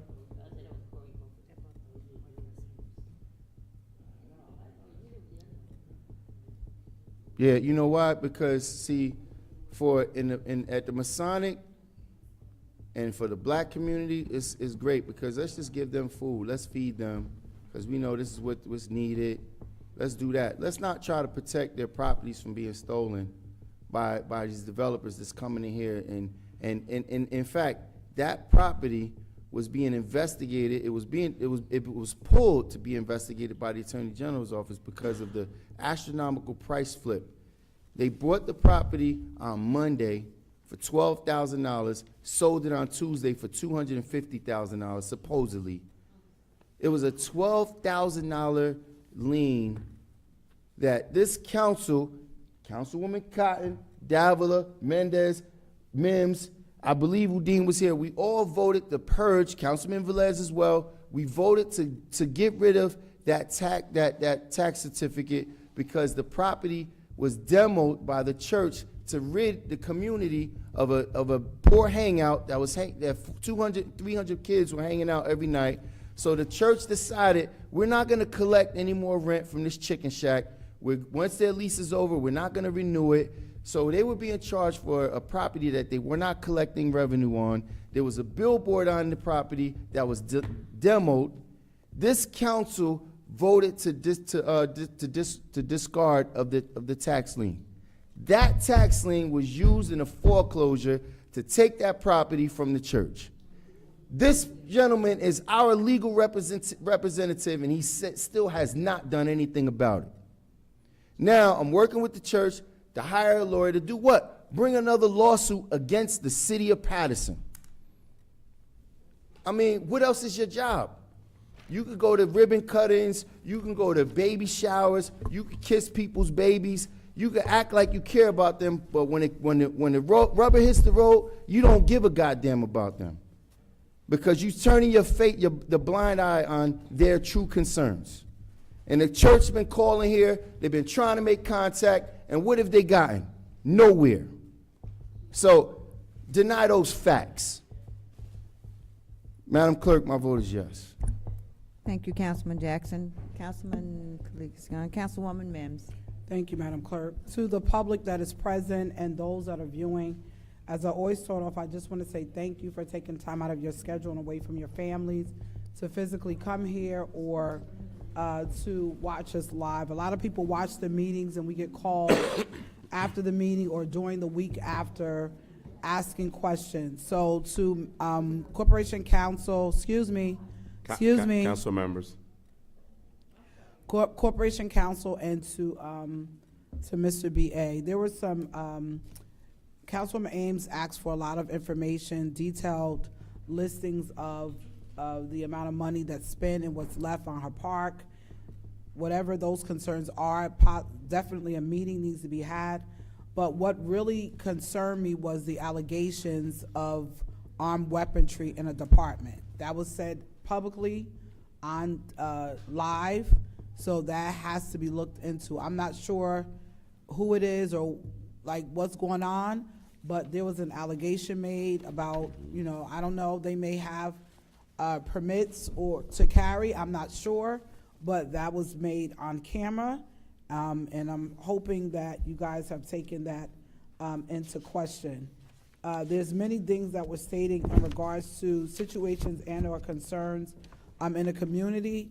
We used to be able, when the residents come, we should be answering those requests, putting down the questions with the answers and leaving them here, or possibly trying to put them on our website so that when the public comes, they know that the community, that they're being answered, or even afterwards, like after public portion is over, someone from the administration should be answering.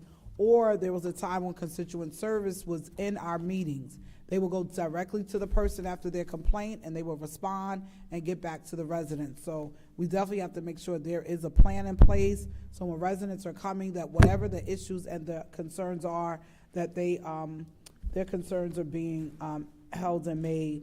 To the young man that's newly here from North Carolina, to Paterson, welcome to Paterson. I'm a Carolinian. My family is actually, but I call myself from Kakalaki too, right? So I agree with everything you stated. I've been talking about a rec center in every ward, or partnering with our public schools. And I heard a couple of people talk about it, but there is a Black History program. This is not our normal facility where we meet. We had an issue in our chambers, so we've been here temporarily. But I would like to invite you and others on this Friday at 5 o'clock, right up the street at 155 Market Street. Our Black History program will be held this Friday at 5 o'clock. So I don't want to hold it to our clerk. They do a lot. It would be too much for them to decorate here when we've charged them to decorate in our city council chamber. So please, if you will come, Mr. Marshall, I think you said your name is? Yes, if you'll come on Friday, we'll love to have you come. There are calendars. Mr. Addison was here. They're doing a wonderful job doing community events. There's so much going on. So just, I gave you my information. Reach out. I'll make sure you get all that information. If you want to be a part of the Juneteenth committee or anything like that, I'll make sure I connect you with that wonderful team, and you could definitely get involved. And then you talked about different things with the schools and all that. You have myself and Councilman Uden. We both work in the public schools. He works in the high schools. I'm in the elementary school. So any questions or concerns, you can definitely reach out to us.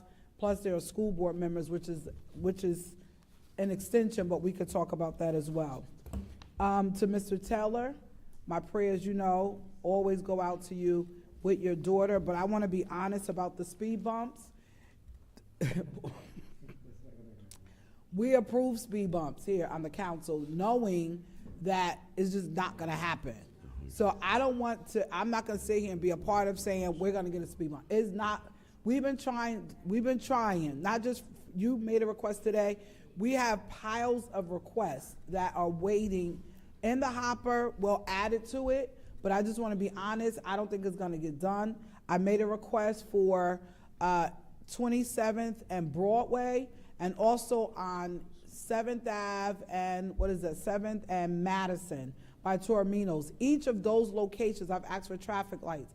Each location has had minimum 50 accidents, 50 on each. Traffic study's been done, and we still don't have a traffic light there. I've been asking before anything major happens. So we heard the request. Please give that information over to, send it to our traffic.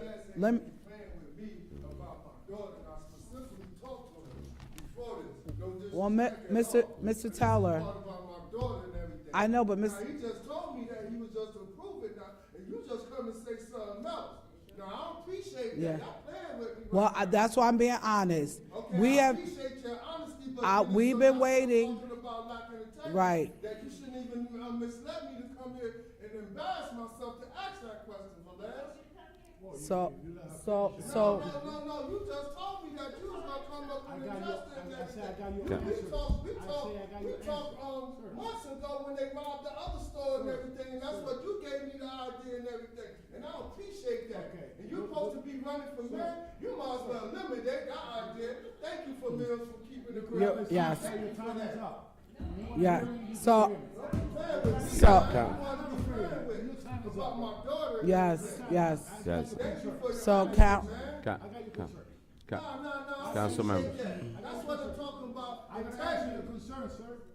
That's what exactly what I'm talking integrity. You need to go. You the one who already got a body. You beat up your wife and everything. You need to be lying to me. I respect. Ain't no respect. You disrespect me about each other. But it's okay to come up here and say that. I'm not gonna spend my time with you. No, you don't gotta spend your time with me. I'm gonna address your concern, sir. No. I gotta, you know. No, you know what? Thank you for keeping it real. You wanna keep it real? Yeah, keep it real. Keep it real.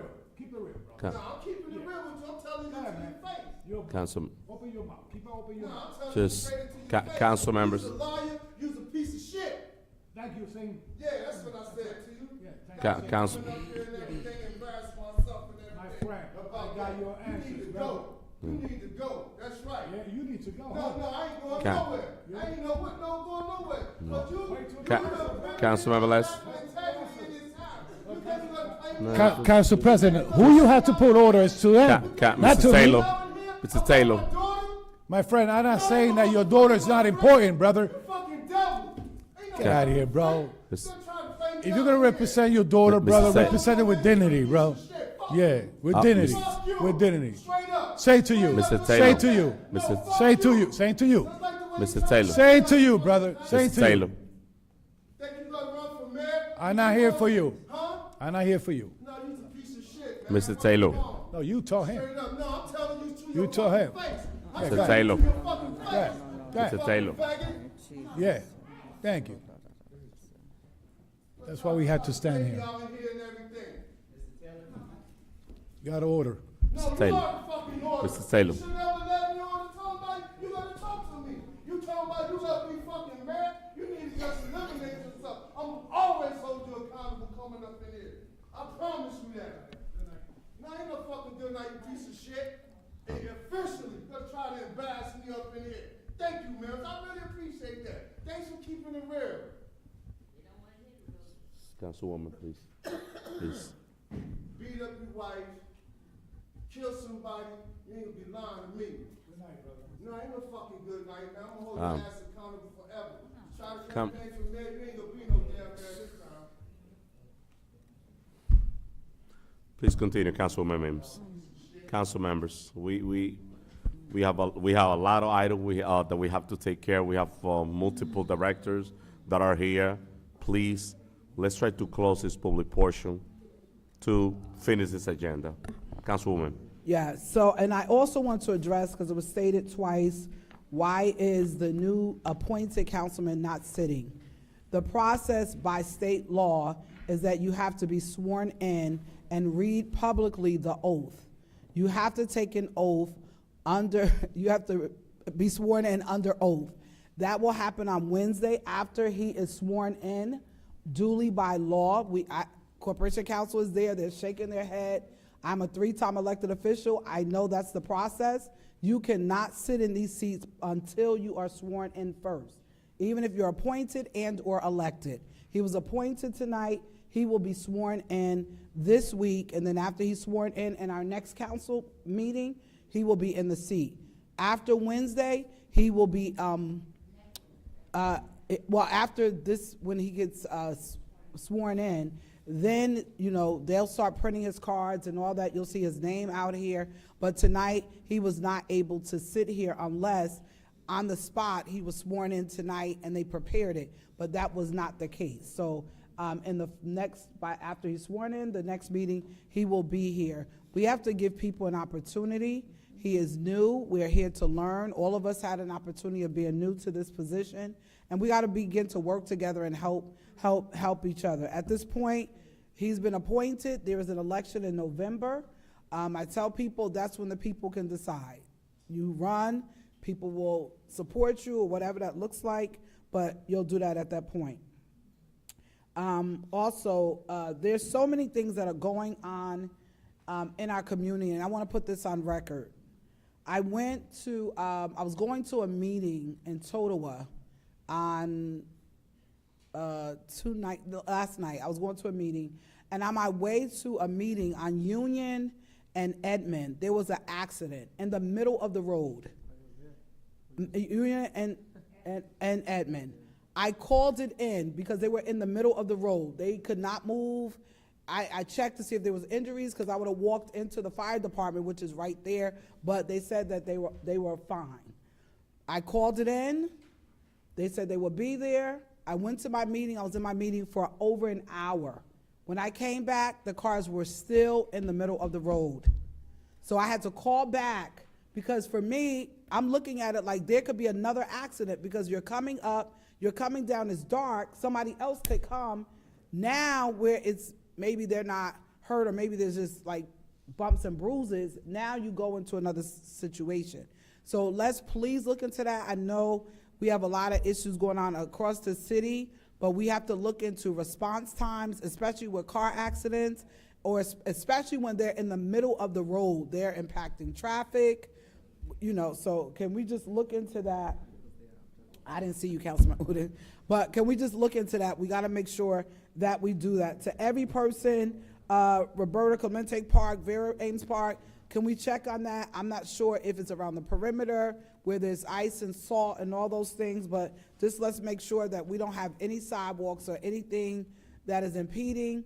I saw yesterday, and I'm gonna reach out to the owner, because I know the owner of the building where George the Butcher was located, and so I saw comments that were like blaming this. They burnt it down. And I'm saying we know as people on the council that's been here for a while, we know that for years there's been frayed wires. That's why there's no lights over there. The framework is in the bottom. There's a lot of fray. I don't know what happened at that location, but every council member up here knows about the wiring issue in that particular area. What happened in that fire, we don't know, because I'm not a fire investigator, but the investigators were there. I also want to say, because people say, well, Mims, you got to defend this one and that one, and I think it was said, I think Councilwoman Davila said it, and Councilwoman Cotton said, there are much bigger developers here. You may not hear from them, but there are many developers here that you don't hear from, but they are here, very present, doing things in the community, and sometimes the one that you know always gets the bad rap. I think it's, you know, to see it sometimes and to hear it, especially from individuals that have been helped by the same individual. It's okay for the people that don't know, but people that they have helped, have supported, and I know many people that didn't even pay rent. They covered their rent for them. And then when it was over and they weren't coming to rent, they're the worst thing since sliced bread. I've heard that from individuals, and then I had conversations with them, and they were like, you know what, Ms. Wahid, I didn't mention your name. It is not a lie. I know the individuals I've spoken to. It is not a lie. You can't call a lie to what I'm saying I know for a fact. No, but you're talking to me. I'm speaking. You're talking to me. Nobody else is talking. Ms. Wahida, we're closing the public Nobody else portion, is please. talking. I'm not referring. I didn't say your name at all. I wasn't talking about you. But if that's what you're taking it, I was not talking about you at all. So I want to put this on record. I spoke well of Kathleen Long like I speak well of everybody. There's good in everybody. Everybody. If every day we wake up, and I'm going back to what I said before, if you wake up with negativity in your heart every day, you got to check your heart. If you wake up every day with criticism, complaining, and negativity, you got to check yourself. If you wake up every morning and you're on social media, Facebook, Instagram, TikTok, negative, complaining, telling people off. You have to check yourself because stress is a silent killer. And that means there's some other things that are going on because your life can't be consumed with other people. There's too much going on. You have your family, you have your friends, you have yourself. Let the main thing be the main thing and prioritize yourself and your family over the concerns of everything else, because you will find yourself somewhere sick, not here anymore, and those situations will still be going on. So I want to say to everyone, my council colleagues, everybody in this room, the public and the people that are here every single week, thank you for coming. Thank you for sacrificing your time away from your families like we all do. I'm sitting here, my son, I don't know what's going on, but he's blowing my phone up. He's like, what is going on? Because my kids watch these meetings and they get nervous because they're like, my mother is sitting there. My grandmother is in the meeting and we see people acting and coming to the mic or having meetings, go and attack this person. We're going to take them out their seat. We're going to do whatever. We have children. And our children are not going to let you touch us. You can say whatever you want. I tell people all the time, I don't mind the talking. You are my free publicist. You make people identify me that may have never watched me, so I thank you for that. But when it comes to putting your hands on people and doing all that, you've taken it to another place. And we have to learn how to respect each other, no matter what the situation. And you may not even like people. It doesn't matter. We're not going to always like people, and it's okay.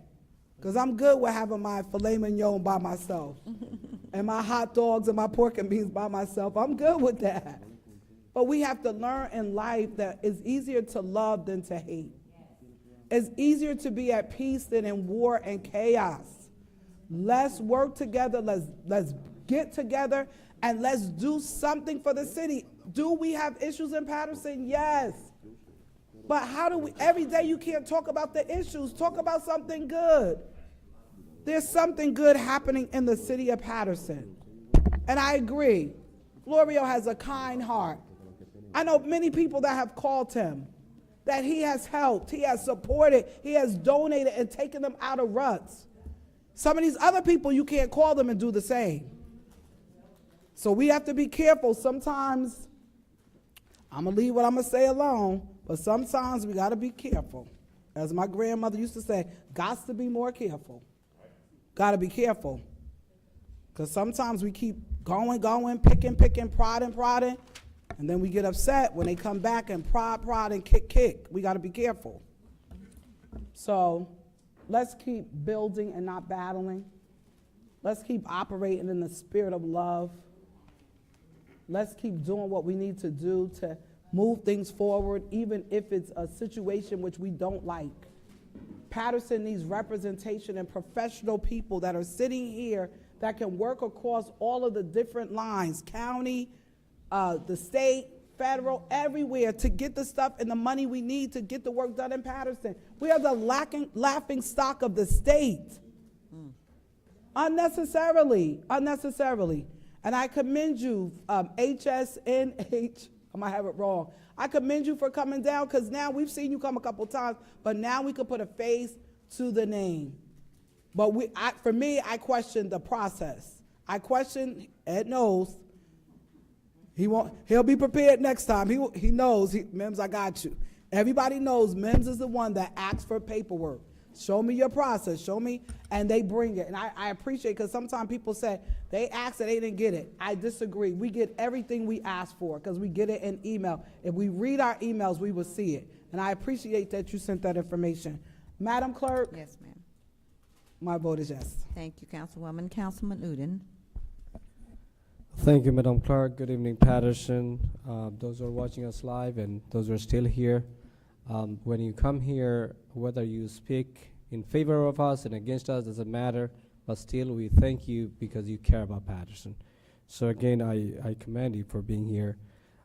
First of all, I would like to address the concern that was shared by our councilwoman, former councilwoman Vera Ames, regarding the $4.3 million budget was allocated for Vera Ames Community Park. and this should be taken in serious consideration. This park was renamed after her, and she is still here with us. I think anything we do, she should get proper respect. Any plan we come up with, she should be aware of. And I think we need to have a groundbreaking ceremony where she should be presented in proper way. So again, I request the administration to take a look, what's the plan, and if anything happens, she should be directly contacted from the administration. As a council body, we definitely do not have anything else to do other than support the items that you came up with. This $4.3 million were taken from originally from the rec center money, that's ARP money, and we proudly supported it because we wanted to see this park is renovated. So again, that's administration duty to make sure that Vera Ames Park's renovation should be directly contacted to Councilman Vera Ames. So again, I request that to the administration to do that. Also, Councilman mentioned about the gun carry situation. I don't know what's the factual information about it. However, we want to make sure that we don't want any more lawsuit for our lackings, our unprofessionalism. So anything that takes place, I think all the directors, particularly she mentioned about DPW. So I would request DPW directors to make sure that whether this is a fact or it's just a rumor out there, but we don't want to have any possible or potential lawsuit or any misconduct that takes place in any department in the city of Paterson. Another thing that I would like to mention about speed bumps that already we spoke about is it's not really council members can do anything. When I believe this ordinance were introduced by our council president, or you and him? Teamwork. Okay, let's say a teamwork. So the council body presented a ordinance that if the residents of the particular block or street demand speed bumps or humps, they can request the city engineer, traffic engineer will go with the traffic study if something can be done or should be done, that there should be speed bumps should be installed. That's the clear-cut ordinance. Now, why it's not taking place? That's a very good question. I had to answer someone even yesterday. Linda Mora, she's a regularly comes here. She was on the phone about half an hour yesterday with me regarding what the ordinance says exactly, what's the process. And I shared my personal experience that when this ordinance was passed, I think first person who requested for speed bump, that was me, right, Councilman Velez?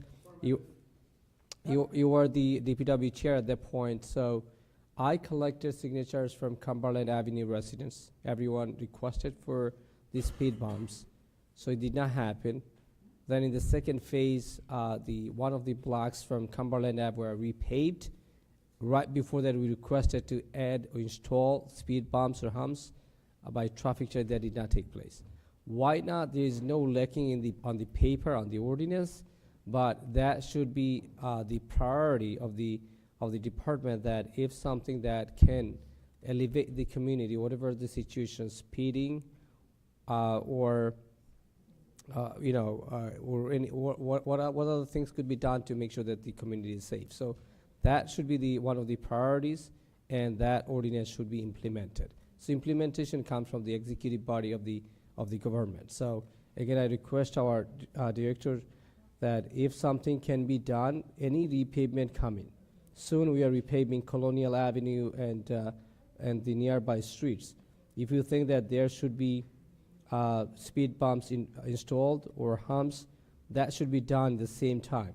That can cost a little bit higher than what expected just for repavement. However, if it's done in one time, that it is there and it's permanent. So I think that should be one of the things that we take in serious consideration, especially by the schools and the neighbor areas, and so many requests already on the plate. So I think that should be revisit and take a look whether it can be done, whether a traffic study allow to take that certain consideration.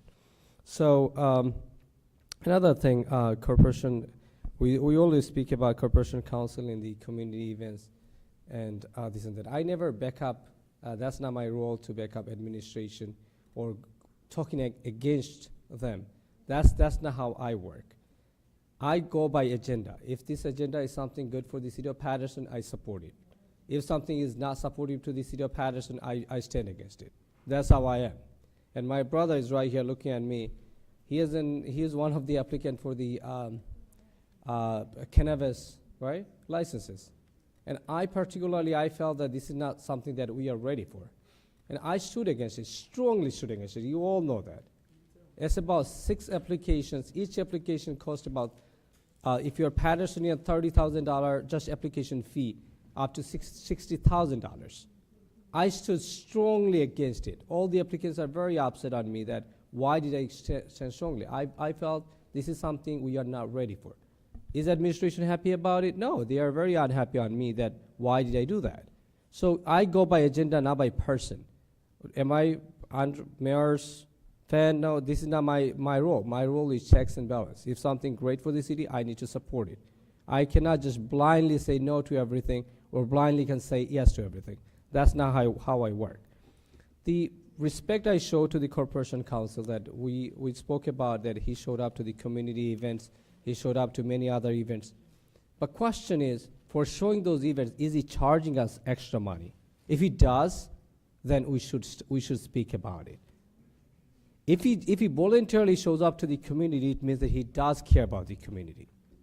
He doesn't just come here, sit down, and just take a look at the law, but he doesn't.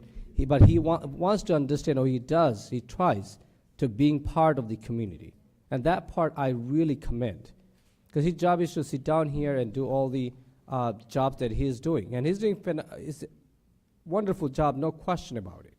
Because we do have executive session, some of the lawsuit that we have, and that represented by Corporation Counsel Ayman Abushi. We have seen this success right here. It's maybe closed door, we cannot discuss in public, but we all council members know that in the heart that he was very successful on so many cases recently presented here in this chamber. So by being present in the community event, if it is crime, then why am I going to walk extra mile to support this community? Isn't it discouragement for someone who's trying to do extra? So I think that's not how we should react to everyone or generalize everything. He's not charging for these extra services. So I thank him, I commend him for extra things or being part of the community, and this is something we should respect and encourage the people to do. So again, I am one of the council members. We are having Black History Month Awards recognition ceremony this Friday at 5 p.m. at our council chamber. I am honoring Black Lives Matter, the group. I felt that they are the voice of the African American community, and I invite everyone to show up there. With that being said, Paterson, I am so honored to serve you. I try to be professional and be respectful to my council colleagues, to you. But sometimes we are presented in such a twist, certain way that, oh, you are not professional enough. That's one thing I do care, that I don't want to disrespect anyone, and I don't want anybody to disrespect me. That's how I work. That's my role. I may not agree with whatever he wants, or I may not, that's one thing. But disrespecting is not my character, and I don't want to tolerate disrespect from anybody as well. And this is how I work. This is my work ethic. This is why, just know this, over 50 children from different schools, colleges, working with me as a volunteer and interns. That's how people trust him. And I feel that I'm very optimistic that our future generation will get involved and come up with innovative and fresh ideas to bring a positive change in the city of Paterson. With that being said, my vote is yes to close the public portion. Thank you, Councilman. Councilman Velez.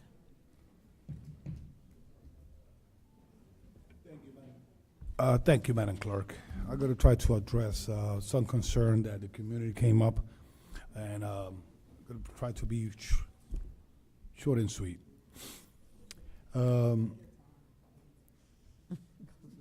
Madam, my aide, Ilia Villanueva, stay positive. You got a lot to give to the community. You've been giving to the community for many, many, many years. You know, I remember when I was seeking office in 2012. A lot of people used to call me, some people from this side too, used to call me that crazy dude. That guy's not going nowhere. That guy never get elected. That guy is this. And people that look like me, okay? People that look like me. But I sat down in that side of, not the chambers, but in the council, more than 800 meetings for more than 8 years, or 10. I could, when Maury was here, other councilman, Rooney was here, all that stuff. So I stayed positive, learning the process, learning how it goes, listen to the concern of the community. And I got elected with the grace of God, and I'm going to say again, for the grace of God that put the sense on the voters, and that's why I'm here the third term. And I'm going to continue working.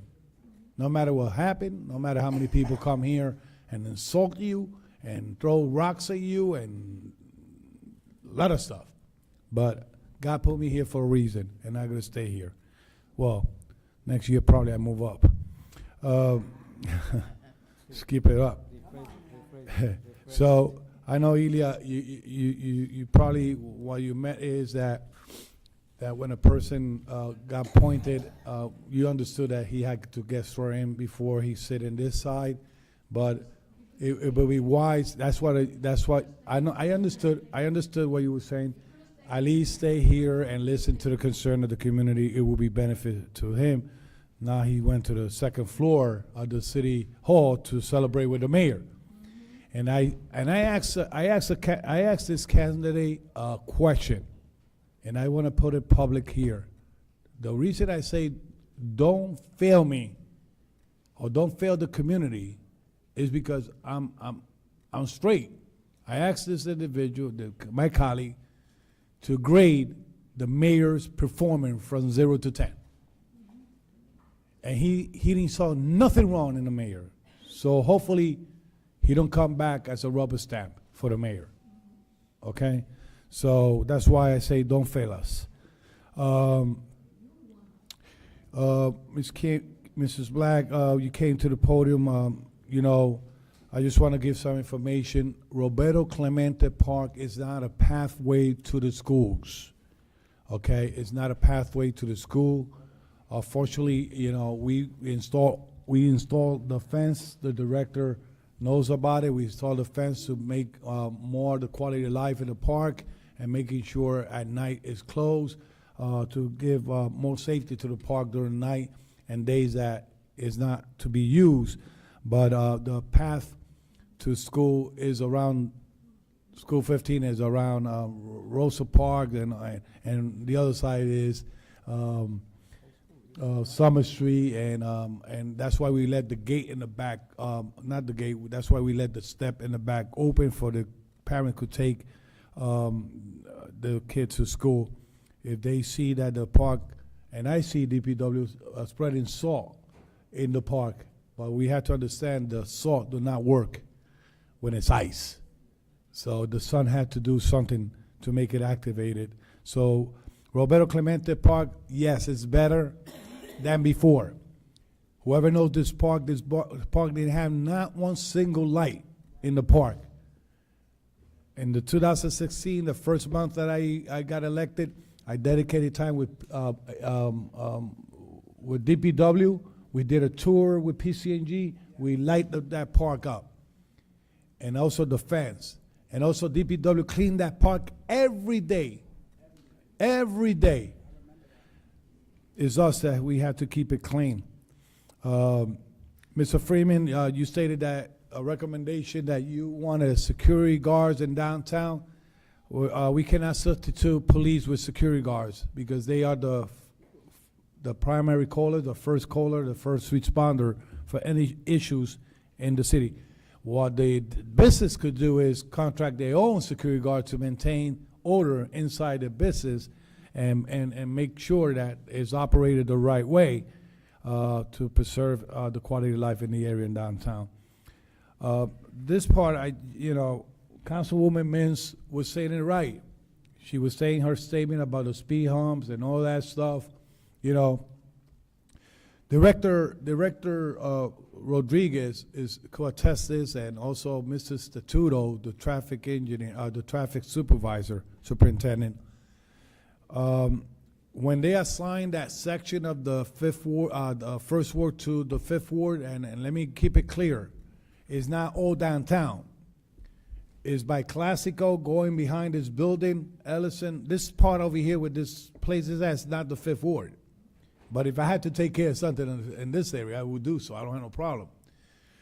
When they assigned this section of Van Houten, the Great Falls, Cianci, Ellison Street, by the park, okay? We performed an assessment of all the missing light on PCNG. PCNG came out and light up the area, okay? And because we cannot connect the old fixtures like that is there because they old, so they planning to, and the area historic, they plan to bring something good to the area. We conduct a traffic study, Van Houten, Cianci, Ellison, all the way around the Great Falls, because the recommendation is to eliminate the truck route from Ellison Street, Van Houten, that goes to the curve, to be able to alleviate the traffic and to make sure that people don't go to speed through there. What action this councilman have taken with DPW? We installed the how you call it, speed sign reduction that blinks with the takes, you know, speed reduction signs, right? We put pedestrian sign. We paint crosswalk. We created a new crosswalk in the Van Houten side, okay? That's what we have done. Also, we have, you know, installed the signs and cut some trees that was covering some light poles around and this and that. So we bring the request to the administration, but we cannot put a gun to the administration to do it right away. That's why you see in second reading, a lot of stuff that you see in second reading are being worked for a month, but now it's here to get approved. You know, you know, and I gotta say this, right? You know, please, stop using that I killed somebody.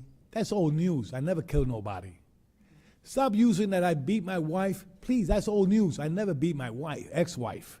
So if you're gonna bring something to try to get me mad, bring something new that is real, please.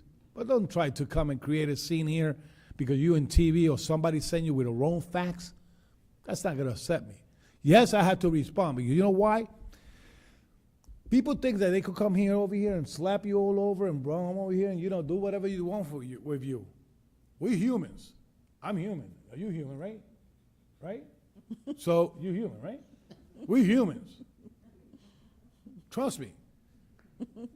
You know, Council President, you know, I know you tried to bring the decorum to address the councilman, but whoever had to be addressed and with strict rules and whatever is the people that stands over here and think that we all, you know, we could come here and slap you and do whatever you want.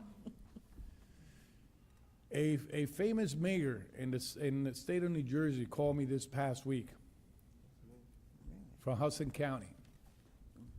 And he said, I don't know how you guys do it, though. How people come here, insult you, and you, do all that stuff. You know why? Because we allow it. So simple. We allow it. We allow it. If we had a council president that say, officer, he disrupted a meeting, I'm not talking about him, right? He could do it. He disrupted a meeting, and he could get charged for disrupting a public meeting in any court in the state of New Jersey. Look in the books.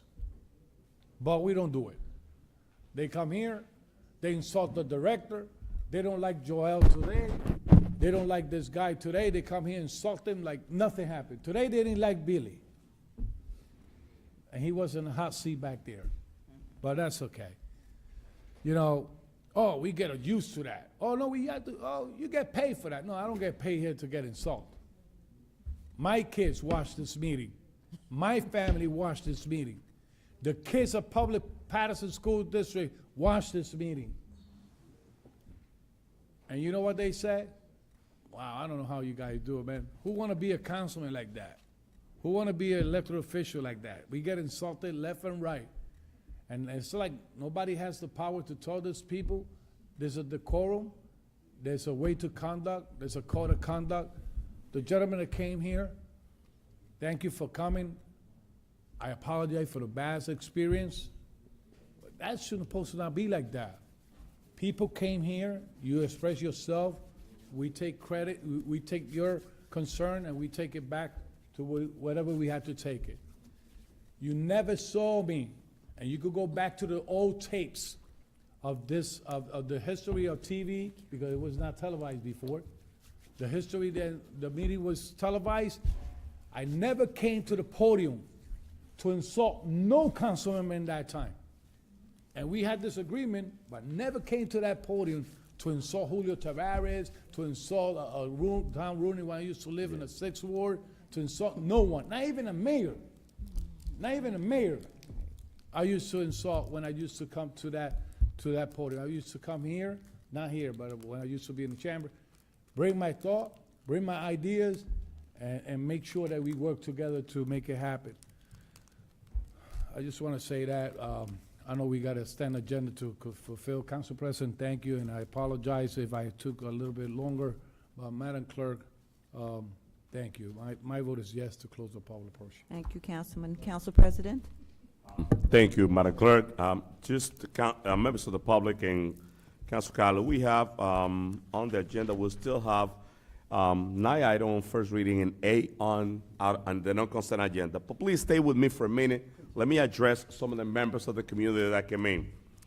It just, let me stay with the positive piece first. When I was walking and knocking on the door, I never stopped visiting my constituents. East 34th Street from Park Avenue to the dead end hasn't been fixed in over 40 years. East 35th Street from Park Avenue to the dead end hasn't been fixed in forever, since people remember. People have been living there for over 30 years, never been fixed. Now, on this agenda, it's on the list to be fixed to my third ward resident. East 34 and East 35 from Park Avenue all the way to the dead end. It's going to be done completely, curb to curb, brand new. Now, on this agenda also as well, the item 49, the historic step on the East Side Park. I've been getting a lot of calls. A lot of people go to East Side Park to do exercise. We're going to have a brand new, was on this agenda. The tennis court, we got to go back to fix it.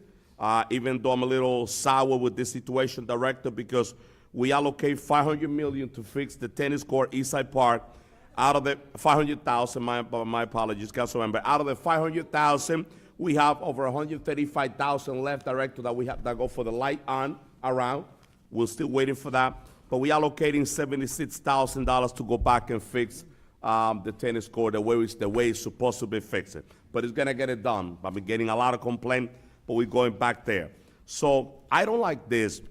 We really have to pay attention to this. This is our job. And whether you like it or not, this is something that the community asks us every time we knock on those doors. Please, can you fix my street?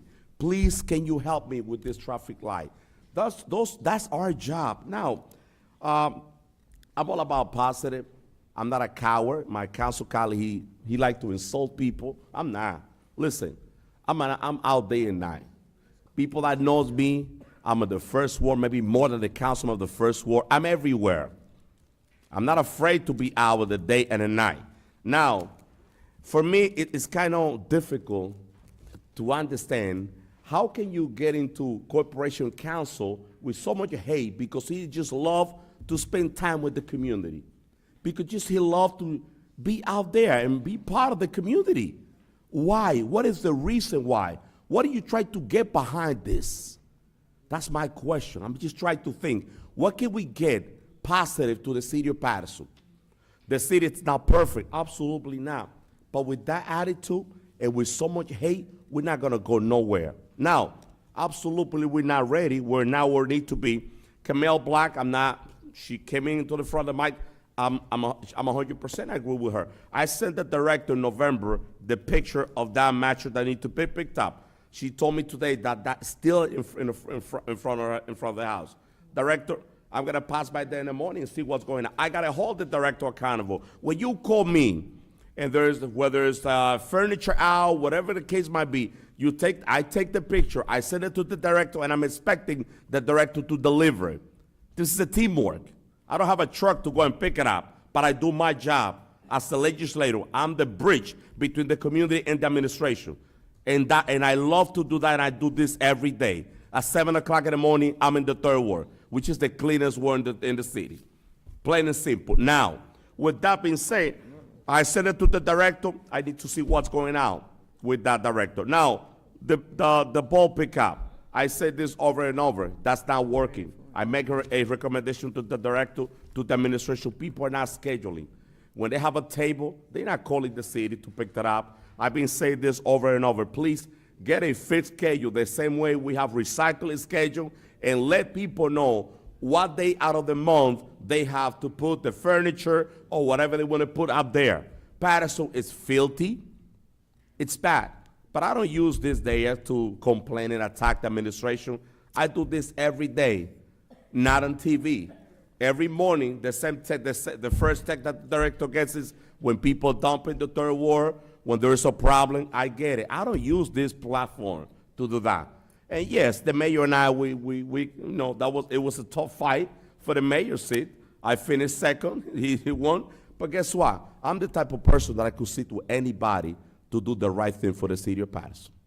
In order for me to be able to accomplish things in the 3rd ward and around the city, I have to work with administration. It doesn't mean that I'm in bed with him or with nobody. Of course, I'm going to be on a press conference about the project that I support. Yes, Eastside Park is a brand new state-of-the-art park because I am the councilman of the 3rd ward. Most of the road, Riverside section is totally almost done because I am the councilman of the 3rd ward. East 34, if 35th is going to be done because I am the councilman of the 3rd ward. And I'm working with the administration and whoever I need to work to make sure that I make my constituents' neighborhood better, to make my ward better. It's not about me. I could fight with the mayor, I could fight with anybody, but this is not personal. And I will tell you, you don't want to have a person on a position of leadership with so much hate, a person that thinks that everything is personal. That's the biggest problem with the city of Paterson, that nobody wants to follow the rules. And if we're talking about being so on point, I still remember the pilot program for the 1st ward when Bruce Slope, when Councilman Jackson lied to other residents. Oh yes, you're gonna get 60-year tax abatement. When I say no, and I was sitting on the finance committee, and I said no, listen, we're gonna help you with the extension until you get all your documents in place. And he got this room full of people, lying to the people left and right. River Street is the worst street in the city of Paterson. River Street covered the 1st ward. He voted against that. I'm sorry, I cannot do that. I really don't understand that. He voted against River Street, one of the worst times, and I could keep going on and on and on. So now, I'm not sitting here to fight with the administration or to my council colleague. I have so much respect, and I never disrespect none of my council colleagues. They know that my door is open. When they have a project, I'm ready to work with them. And that's what I'm bringing to the table. I know that I am an effective elected official because I could work with any person. I put politics aside. I put our differences. You don't have to like me the way I dress. I fix my tie a lot. I shake my neck. You don't have to like that. You just have to work with me. And that's the reason why I'm here, because I'm willing to work with everybody and the people in the community. Now, in the city of Paterson, we do have a problem. People, they don't want to follow rules. They don't want to respect anybody. Do you think that it's funny that you could come here and use your 3 minutes and sit there for 2 hours to bash some of the council colleagues? How effective is that for the city of Paterson? Today, I allow Vera Ames to speak for a extended period of time. Yes, she spent 25 years as a councilwoman here, and we're spending over $4 million project on her part. Now, it's the administration's responsibility to work with her. The administration have to include Vera Ames in every project.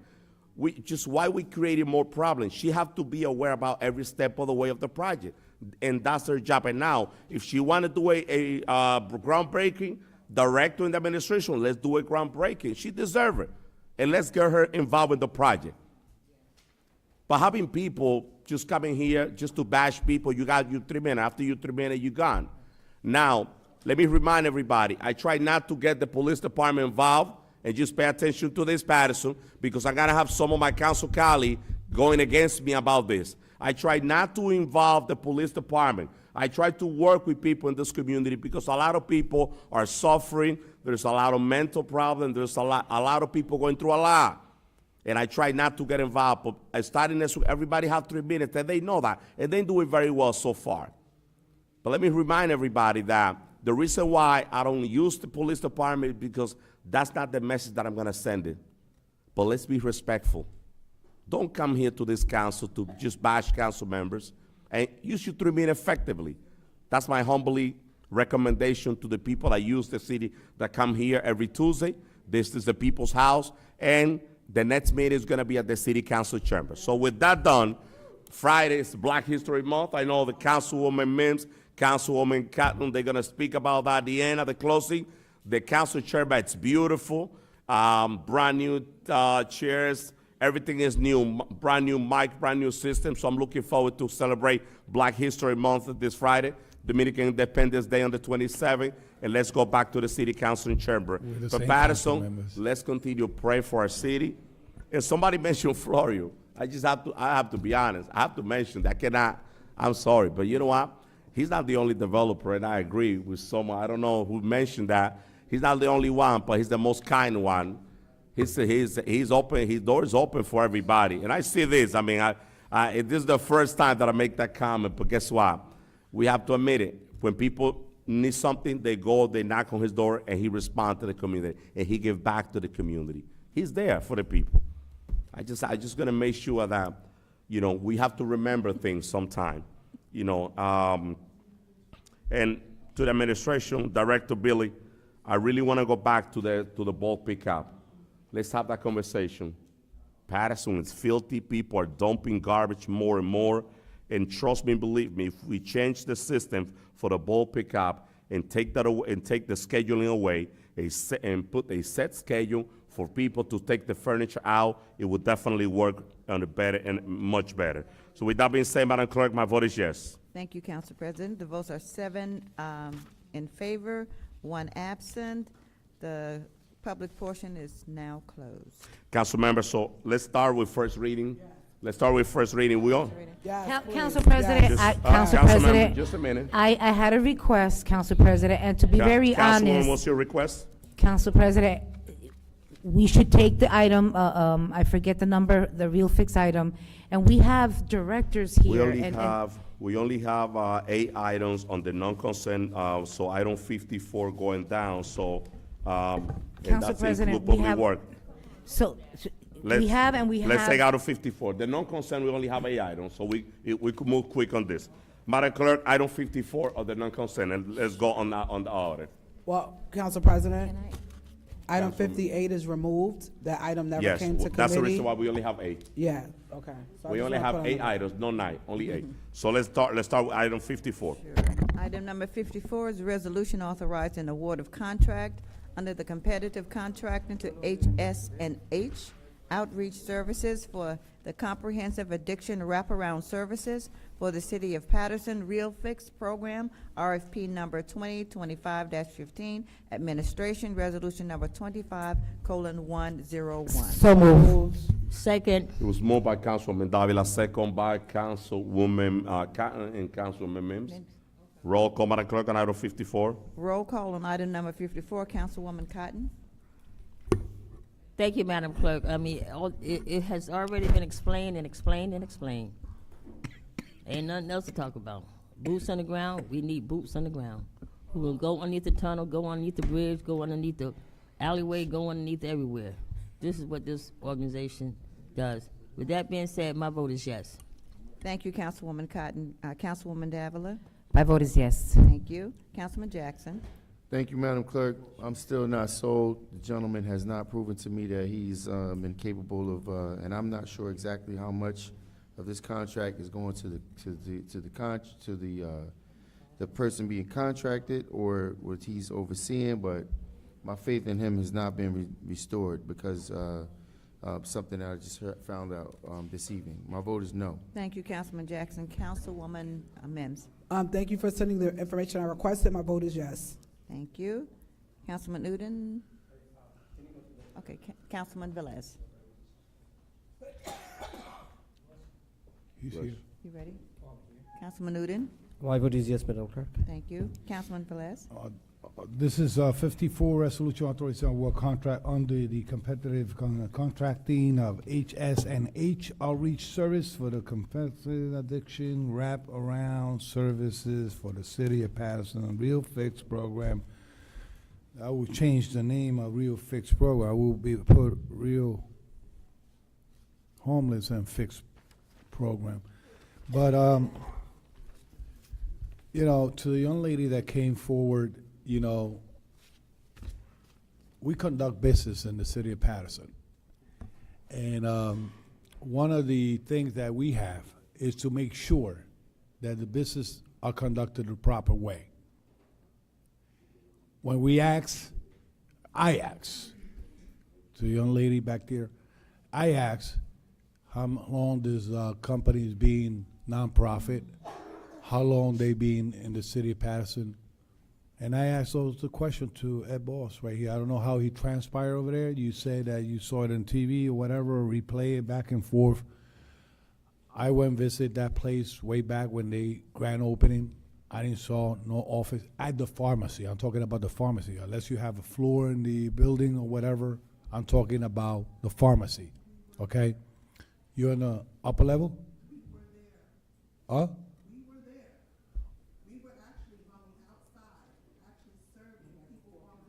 All right. I'm sorry, ma'am. Listen, public portion, members of the public portion is over. We're in the voting section, please.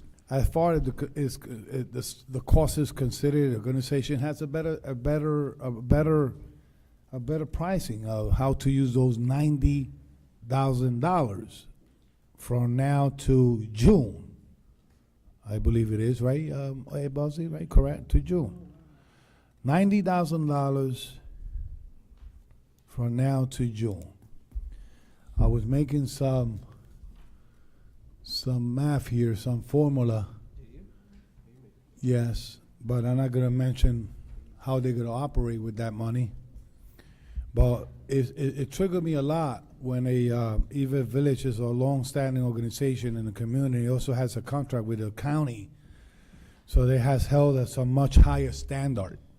And Ed Bossy, you know that. That means no facts that this organization will provide much better and quality service for the people. I'm talking about Eva Village. I don't have any report about the other organization, and the purchasing law indicates that it is the lowest responsible bidder that should get the award. We had to follow that. But when we look into Eva's Village, what they supply, whatever, you know, they are more experienced. No, they are more experienced. I saw the numbers here.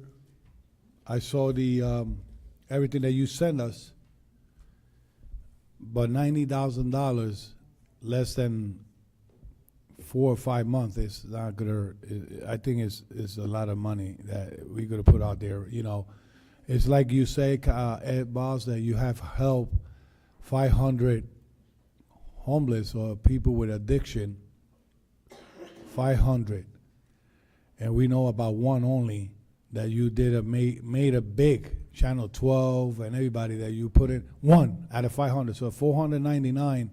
We still don't have a report how you assist them, relocate them, job, if you send them back with their family. We don't have a report of that. You know what I'm saying? So we started to asking all this because we don't want to be rubber stamp. We don't want to be, okay, here we go. The administration say this, we're going to give it to the administration. The administration going to get it. You know, we want to see the solution. The money is out there. The money is being put in to those people. So if you say you have helped 500 individuals and we have 700, I don't know how come we got 600 more in our street, right? So, you know, trusting that this money is going to be used wisely, and we could see less homeless out there, less individual looking for help, you know, trusting the process of Harry Savala office and whatever they submit. We want to see the actions.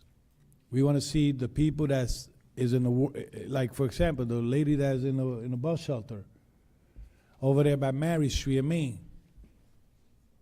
You know, I know that we have approached her, we have sent the county, you have sent, you personally went, but you need to use probably a magic word to wake up this person and say, okay, let me accept this type of help, knowing that there's a mental social problem out there. We understand that quite good. So not putting in doubts if the question was how many years or whatever experience they have at 501. That's why we like to bring people in so they could explain, because you were not too successful to explain it. So saying that and honoring the contract and the process that was made to honor the contract, my vote is yes to this. Thank you, Councilman. Council President? Thank you, Madam Clerk. Mr. Ebozi, I understand that we have this contract. We're getting into a contract with a new entity. I don't have much information about the new entity. I hear what they're doing. But my comment is not going to be about the entity, the new entity, which is H&H Outreach Service that we have, Mr. Ebosi. It's going to come, and I'll be honest, and this is my take, and I really hope to see a change. I think that the data, the information, if you follow my, please. But the data that you're showing us, the data that you're giving us, it doesn't reflect the reality of the city of Paterson. The data, the progress that you say that you have in this program, the real fix, it doesn't reflect the reality of our community. You'll hear from some members of the community how sad is see people like defecating outside, homeless everywhere in Paterson. I mean, the downtown is horrible, and as soon as you walk into Paterson, that's the first thing you see. And you know me, I'm not the type of person that I'm here, and I used to bash people, but I gotta tell you, I have my way of holding people accountable, and I really hope to see a drastic change on that, because I know you show a lot of progress in number, but when we go to the field, it's totally different what we see in downtown. As you recall, there was a legislation that I submitted that it was very controversial. I'm working with the Director of Health and Human Services, Joel Ramirez, with the county. We have a meeting coming up. I would love to see you in that meeting. I met with a lot of entities that they feel that you're not the person to represent the city on this field. They now feel that you connected enough to represent the city of Paterson in those conversations. And that's not coming from me. That's coming from people that have books on the ground for many years. People that knows the city of Paterson for every angle, every corner. People that they've been doing the work for many years. And I always put my heart in the community, and the people are there. There's people that they've been serving this community way before I even arrived to the city of Paterson. And I have to listen to those people. So that's the reason why I say that my comment is not to the new entity, it's just for you. You've been here for over a year, or close to. I want to get the time. There was a project, there was a $1 million project that I don't know why Public Works had put it into youth. I still don't know why. I mean, if we want to do things the right way, I still don't know why we have $1 million under your umbrella to buy 70 cameras. plus the sulfur, I understand that. But why that project is not under public work? It's not under public safety. Government is not difficult, Paterson. Government is simple. The people make it difficult. The people in power, sometimes they make things difficult. And they make everybody look bad. I don't like to have this kind of conversation. I don't have this conversation on TV. But I'm having that with Billy, with everybody. Not in the days. But Paterson is horrible. And you have a big responsibility on your shoulder. And listen, I'm open to work with you every single day. Tell us what do you need from this council. But there's a lot of people out there that they're doing work for a very long time that they don't have faith on you. And I have a meeting with 30 plus entity. People, I have a bunch of entity. I will give you all the information. And that was the first thing that came into the table. We don't know why he's the one that's speaking on behalf of the city on this topic. And I have to relay this to you. I will give a vote of confidence to this new entity.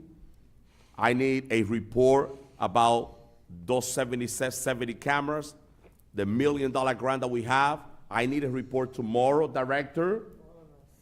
We need a report. I mean, people dumping garbage in the city like there's no tomorrow, and we don't have one camera to allocate it in those locations. How I feel as a council president, as a council member that sit here, as a council president, how I feel when somebody call me council president, people are dumping garbage in my block. What can we do? Oh, we have $1 million grant to buy 70 cameras. But I don't even remember the conversation when that happened. We're still not done. We don't have anything yet.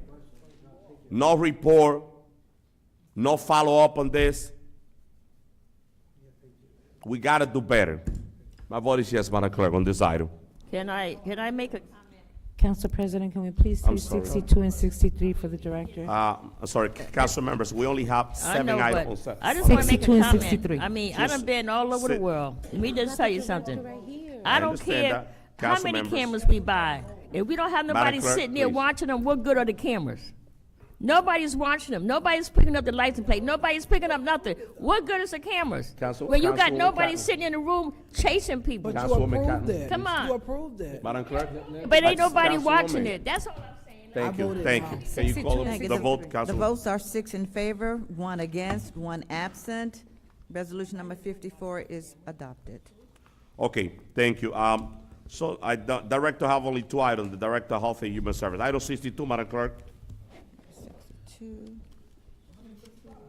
No, 62 and Item number 63. 62 is a resolution authorizing the city of Paterson to enter into a public health shared services agreement with Bloomingdale, Clifton, Passaic, Ringwood, Wayne, and County of Passaic Health and Human Services Resolution 25:109. So So moved. moved. Moved by Councilwoman Davila, second by Councilman Fario D. and Councilman Mims. Roll call, Madam Clerk, on this item. Roll call on item number 62, Councilwoman Cotton, Yes. Councilwoman Davila, Yes.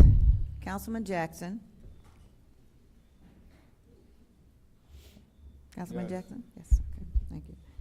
Councilwoman Mims? Yes. Thank you. Councilman Udine? Yes. Councilman Velez? Number 55, right? 62. Oh, 62? Oh. Can I vote for you? Yes. Thank you. Council President?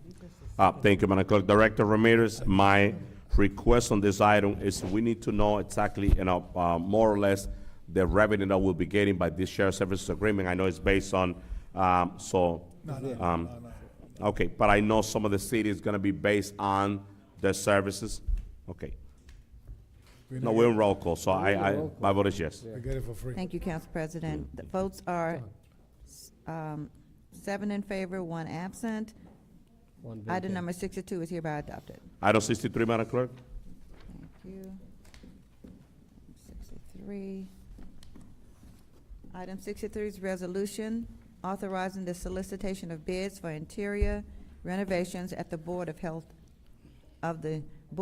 Building, bid number 25.15 for the Department of Health and Human Services, Resolution number 25:110. So moved. So moved. Second. Moved by Councilman Velez, and Davila. Councilman Davila, second by Councilman Fareed Udine.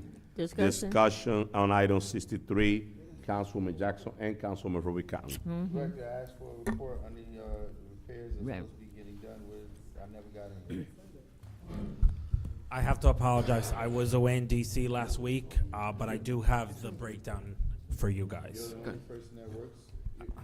You're the only person that works there? Well, so Dr. you're Broussard provided to me, I was not in the city, so I was not checking my email, so I did not get it to you on time. So I must take the ownership for that. But I do Council have President. the breakdown for you. Council And President. Harry did go, I'm sorry, Mr. B.A., go ahead. Thank you. Corporation, Mr. Harris about it. Councilman Jackson, I did provide information to city clerk. When? I think it was Thursday or Friday. It was, I think I had the copy. Let me check my emails.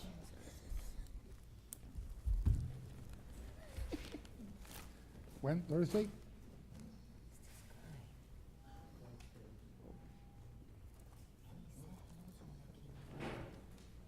Was a single page explaining because the minor renovations. It was one single page.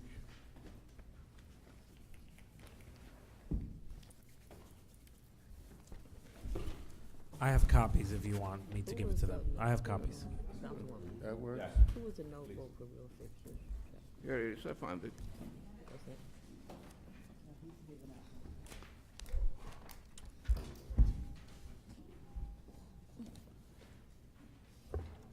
That's it.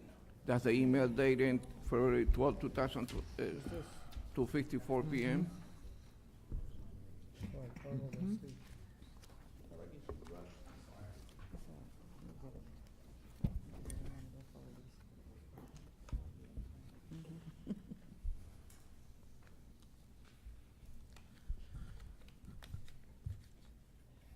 So, what is the contract value for this? Director? This is going out for bid. We don't have a number yet. So we don't have a proposed, number? I mean, we have to go out to bid for changing light fixtures and painting walls. We don't have the manpower to take care of that. I defer to our purchasing agent. Council President, Councilman Jackson. Please. Like always, like explained during the workshop, they had requests that we received from the department that they wish to go out to bid for this service. And this is, they did a couple of the projects before, no? So they follow the same, they went out to bid before for the health building. And this, I guess this will complete all the improvements that they want to do in that building. Yeah, but I mean, there's no outline work on detail on what we're doing. I mean, That's the reason, with all due respect, Councilman Jackson, this will go along with it. This is everything that it will be done. And, so we actually have architectural drawings, and the Yes, best we could do is 3 lines of handicap public bathrooms on the first floor hallway. I mean, we have architectural drawings that with great detail on it. and everything here, great detail, that everything that the contractor, whoever wins the bid.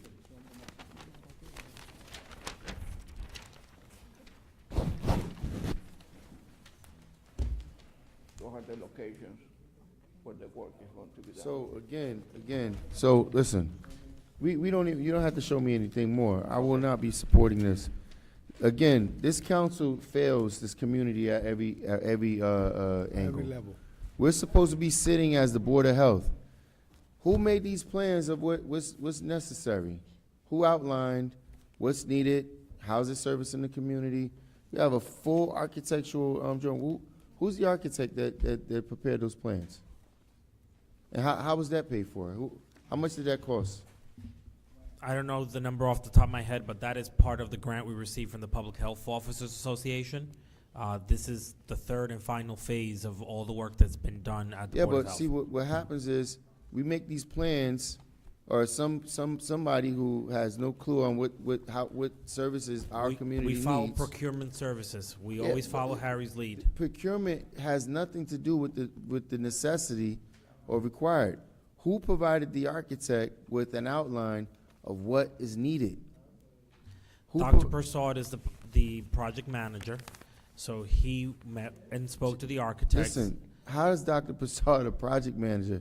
Just like we have a sub-zero Because he's the health freezer officer. a sub-zero freezer that we purchased quite some time ago that's not being utilized, right? There's a whole bunch of things, and here we have an extensive. We didn't have a planning committee on what's necessary.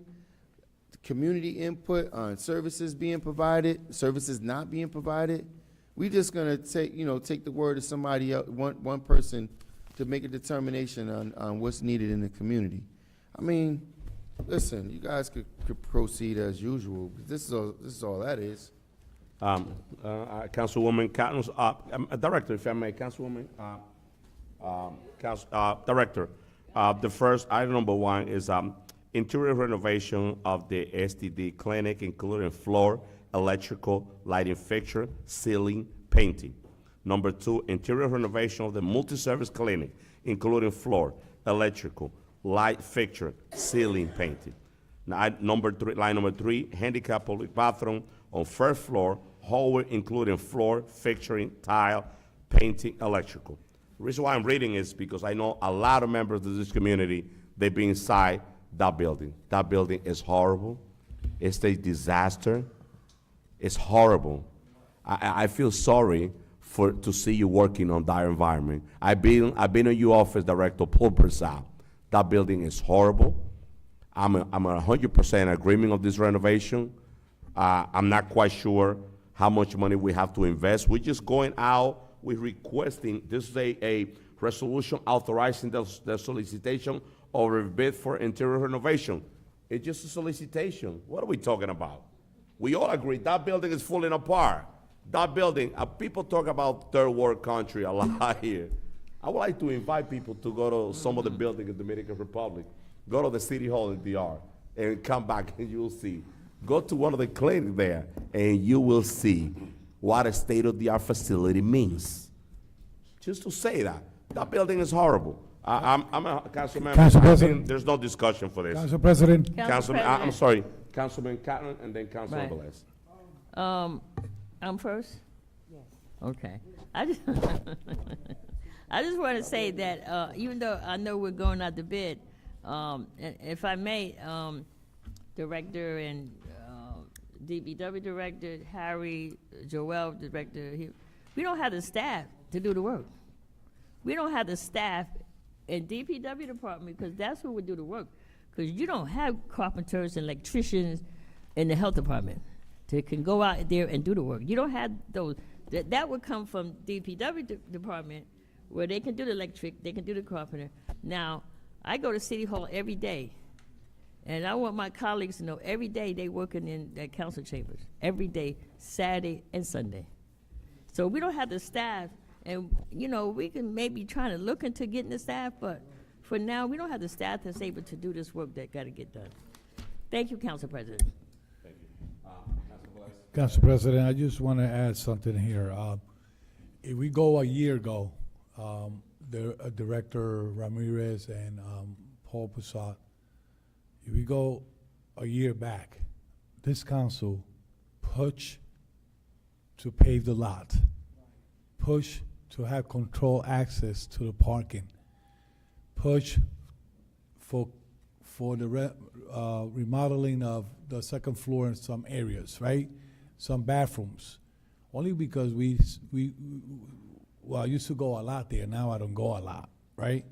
But only to see how that place was before the environment for our employee was not met, and not only that, this is a place that receive people with a lot of illness, a lot of situation, mental problems.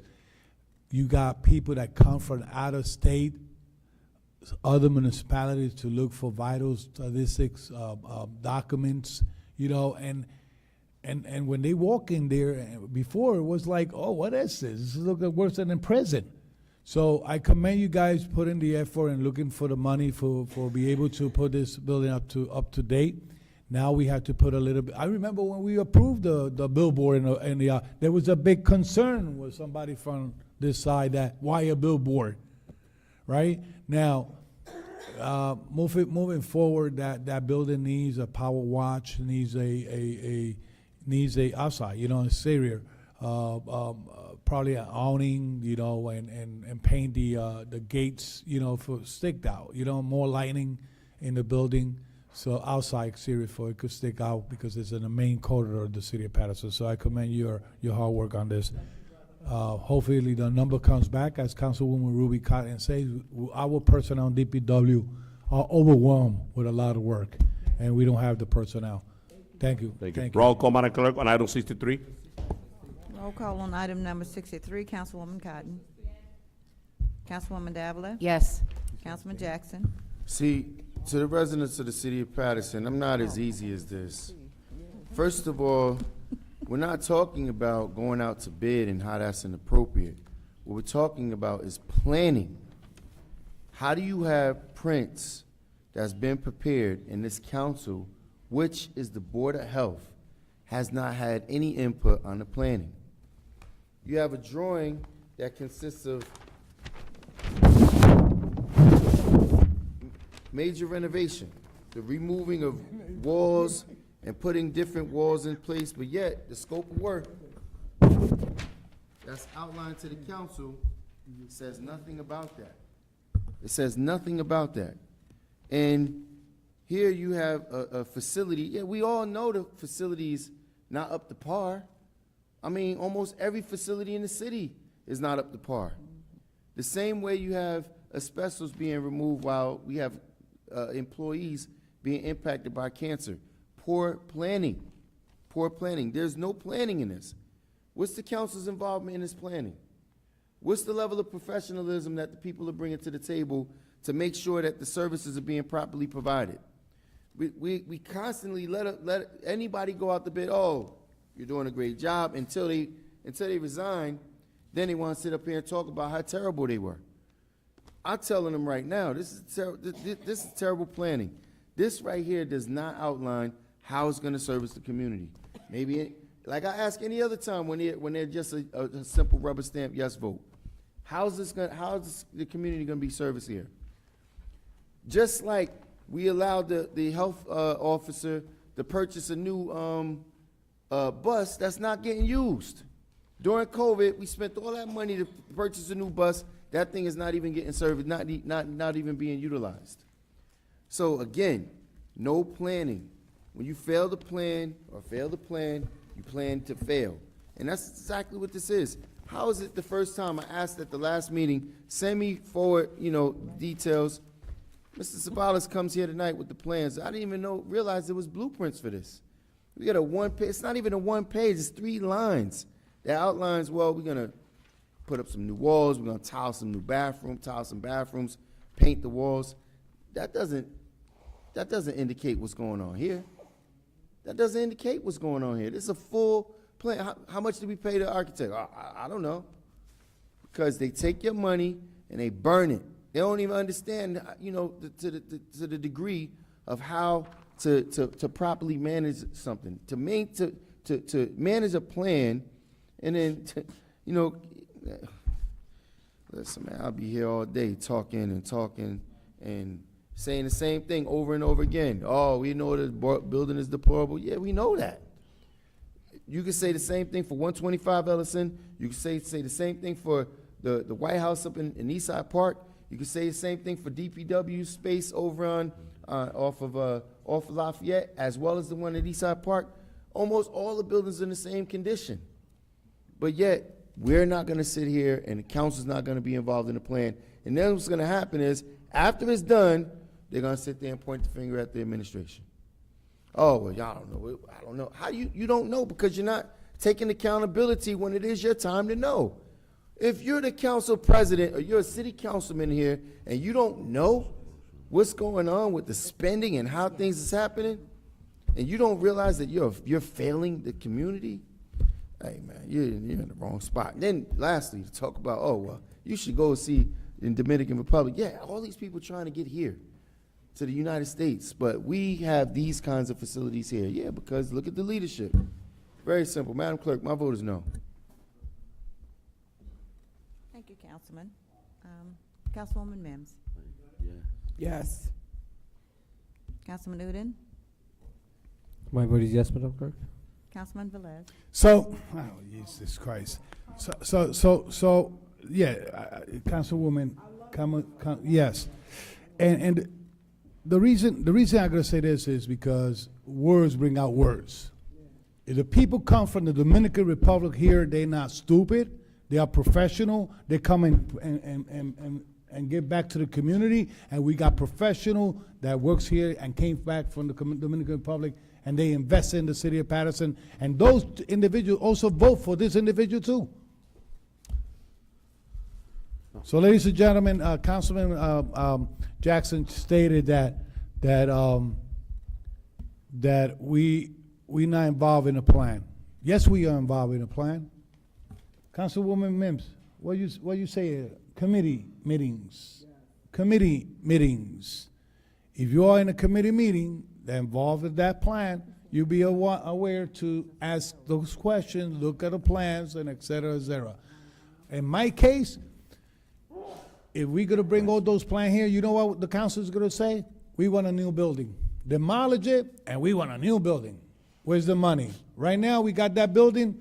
Well, we had to do a customary job on it, make it beautify for our employee, the low-paid employee in the Board of Health, okay? And we had to give it a decent place to at least they could come and work with a nice, beautiful, and renovated environment. Saying that, my vote is yes to this. Thank you, Councilman. Council President. Thank you, Madam Clerk. And definitely, quick, yes, absolutely. Our Dominican family that they coming, our residents that coming from Dominican Republic, they definitely great, hardworking people, professional. And Paterson's a great city because the Dominican community called Paterson home. And February 27th is the Dominican Independence Day. And I invite everybody to come to the city council to enjoy diversity into the city of Paterson. Look at the business that the Dominican community have in our community. Paterson is a melting pot, 52 nationality. We all supposed to be working each other, and that's how to bring unity. Now, everybody, a 10-year-old kid know that in order for you to build, to have a construction, you need to have a blueprint. Hello? Now, item number 1, interim renovation of the SDT clinic, including floor, electrical, lighting fixture. You need a blueprint for that? So that's the reason why, I really have to rebuttal that. So electrical, ceiling, now painting. Item number 2, the multi-service clinic, including floor, electrical, lighting fixture. You need a blueprint for that. And then item number 3.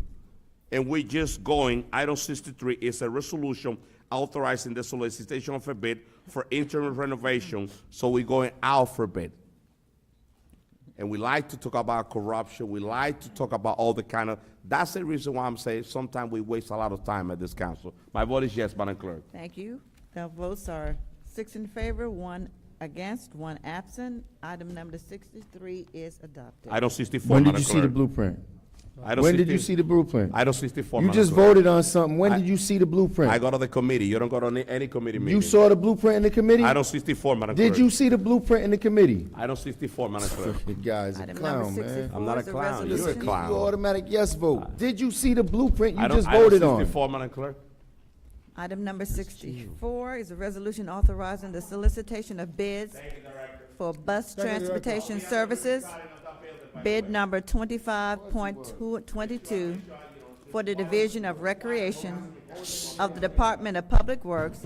It's a Public Works item, resolution number 25:111. So move. So move. So move. Mims. Mims was first, right? I thought it was Mims. It was Mims. Udine didn't say a word.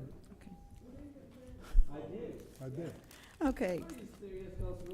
Of course. Councilwoman Roll call, Madam Clerk, Cotton. on item 64. Councilwoman Cotton, your vote? 64. Oh, I'm sorry. Okay. Councilwoman Davila? Yes. Councilman Jackson? No. Wait a minute, what item are we on? Councilwoman Mims? Oh, this is bus transportation for our youth, absolutely, my vote is yes. Councilman Udine? My vote is yes, Madam Clerk. Thank you. Councilman Velez? This contract is always good, is being utilized the proper way. You know, it's serve our youth. When you see our youth going out of the city, at least they don't have to go in their cars, and you know, and the city put this for them, and it goes to the Recreation Department. So my vote is yes. Thank you. Council President? Absolutely. Our kids, they need to travel safe, and let the record reflect that item 64 is a resolution authorizing solicitation of a bid for the bus transportation service for our children in the city of Paterson. My vote is yes, Madam Clerk. Thank you, Councilman. The votes are 6 in favor, Madam 1 Clerk, against, 1. I'd like to reconsider Item my vote, 65, please. Madam Clerk. Okay, thank you. Madam Clerk, I'd like to reconsider Yes. my vote before Thank you call you. it. Thank you. So, as we talk about our children traveling safe, let me not remind the public, this is the same community that's outsourcing bus transportation that, oh yeah, they're leaving kids on buses. Oh yeah, some of the bus companies that we hired are hiring bus drivers without the proper credentials. Oh yeah, but while we're paying bus companies for our children to travel safely, all of the various incidents, people leaving the scenes of accidents.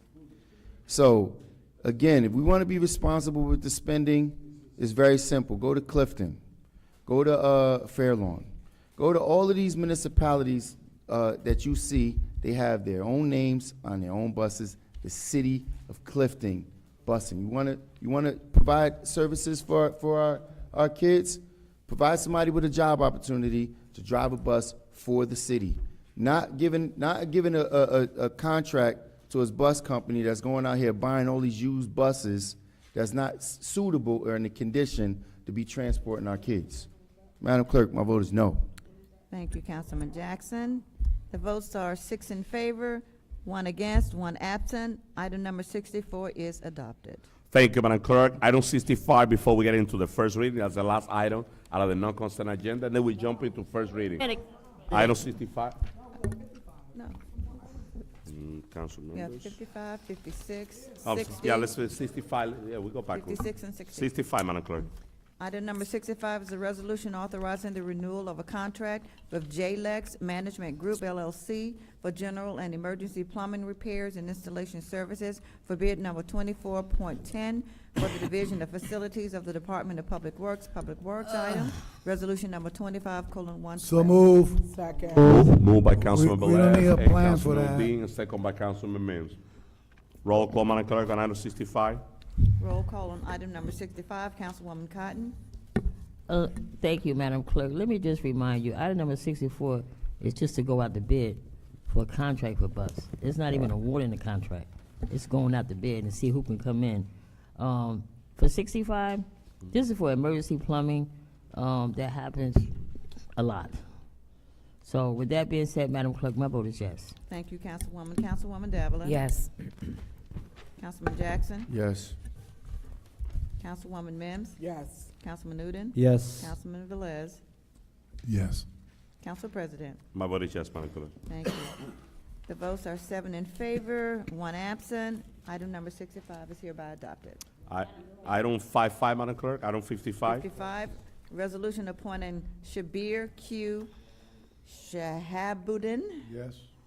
Esquire as a municipal court judge to fill an unexpired term, administration resolution number 25:102. So moved. Moved by Councilman Velez and Councilwoman Mims, and Davila. second by Councilman Davila. Roll call, Madam Clerk, on item 55. Roll call on item number 55, Councilwoman Cotton. Yes. Councilwoman Davila. Yes. Councilman Jackson. Yes. Councilwoman Mims. Yes. Councilman Udine. Yes. Councilman Velez. Yes. Council President. Yes, Madam Clerk. The votes are 7 in favor, 1 against. Item number 55 is adopted. Thank you, Madam Clerk. Item 56. Item number 56, resolution approving notice in lieu of deed notice for part of East 22nd Street in front of 436-450 East 22nd Street, Paterson, recognizing use restrictions, the City of Paterson's obligations, and authorizing execution of related documents for remedial action. It's an administration item, resolution number 25:103. So move. Moved by Councilwoman Davila, second by Councilman Mims. Roll call, Madam Clerk. Roll call on item number 56, Councilwoman Cotton. I pass. Councilwoman Davila. Yes. Councilman Jackson. Yes. Councilwoman Mims. So for this particular item, I just want to bring it to the public. When I saw the item, I questioned actually what it was about in relation to the lieu of deed notice for 436-450 East 22nd Street in Paterson. It's a part of an environmental protection, waste contamination to protect the city. I sent the request, I got a response, thank you Corporation Counsel, and then when I walked in tonight, I got a more detailed explanation. This is an executive order that was sent to us based on docket number CWA-02-2022-3037, and we have to do this based on the docket. So I just want to put that on record. My vote is yes. Thank you, Councilwoman. Councilman Udine. My vote is yes, Madam Clerk. Councilman Velez. 100%. Councilwoman Cotton. Yes. Thank you. Council President. My vote is yes, Madam Clerk. Thank you. The votes are 7 in favor, 1 absent. Item number 55 is adopted. Thank you, Madam Clerk. Item 59. Item number 59 is a resolution memorializing the life, service, and legacy of Paterson NJ Police Officer Jose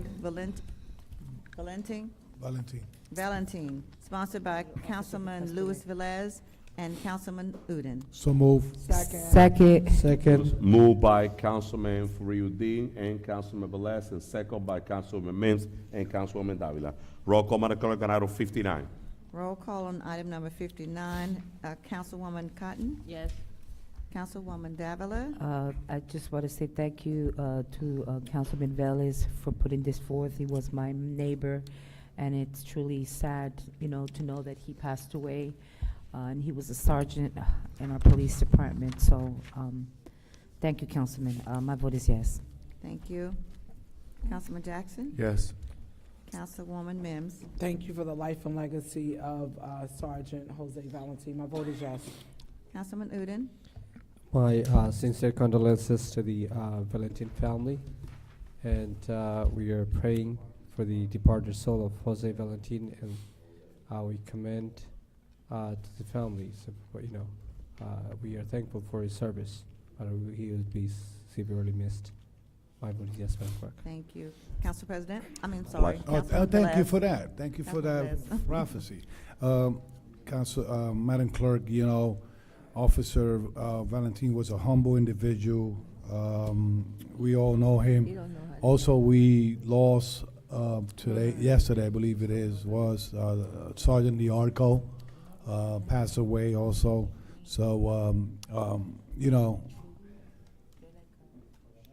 rest in peace. I know the family quite good. Also, Madam Clerk, can you add also a sponsor, Councilwoman Marisa Davila, in this resolution, and Councilwoman Mims at the same time? My vote is yes on this. Thank you, Councilman. Council President. Thank you, Madam Clerk. I would like to once again express my deepest condolences to the family of Jose Valentin, phenomenal human being, loved by everyone in the department.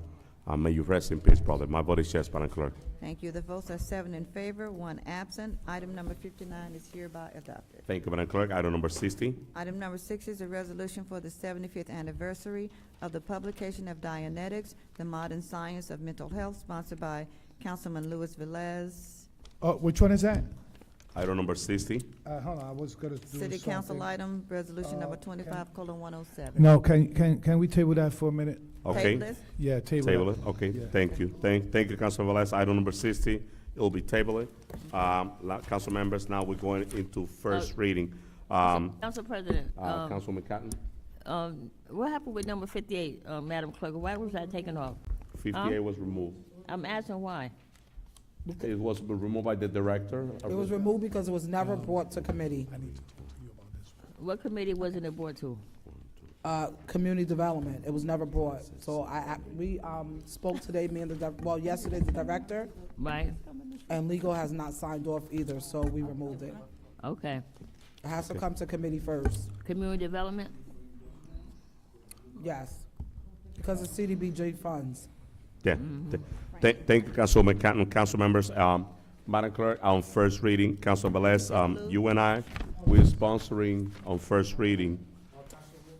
Council President, that's true. We spoke about this. You also going to be sponsor on the Everybody ordinance talk number about one. car washes. Yes. Yeah, number one, okay? So, Madam can't Clerk, let's believe do first reading, item number one. Council member, there's no public hearing, so we could go quick on those 9 items. Council President, can I just kindly ask something? You have some individuals that are waiting here on item number 3. Why don't we take that item before we do the other 2, please? Just, I have no, if it's a request, I have no problem. It's there's only 9 items. Let's go with item number 3, Councilwoman. Item number 3 on first reading, no public hearing required. Yes. Ordinance changing the traffic patterns on a portion of Knickerbocker Avenue and Lake Avenue to improve public safety and accommodate the needs of Brothers Produce and surrounding businesses and residential homes, Public Works. It was moved Second. by Councilwoman Davila, and second by Councilman Udine, Councilwoman Mims, Councilman Velez, and Council President Mendez. Roll call, Madam Clerk, on item number 3 on first reading. Roll call on item number 3 Yes. Oh, I'm sorry. first reading. Councilwoman Cotton, Councilwoman Davila. Yes. Councilman Jackson. Yes. Councilwoman Mims. Yes. Councilman Udine. Yes. Councilman Velez. Yes. Council President. My vote is yes. Okay, the votes are 7 in favor, 1 absent. Second reading will be held at the March regular meeting of, I didn't know brother was waiting all that time. Yeah, he's patient. I March thought he just wanted to 18th, be regular with us. meeting. Thank you, March 18th. Let's, item number 1 on first reading, Madam Clerk. Item number 1. Item number 1. Yeah, I gotta go to the bathroom.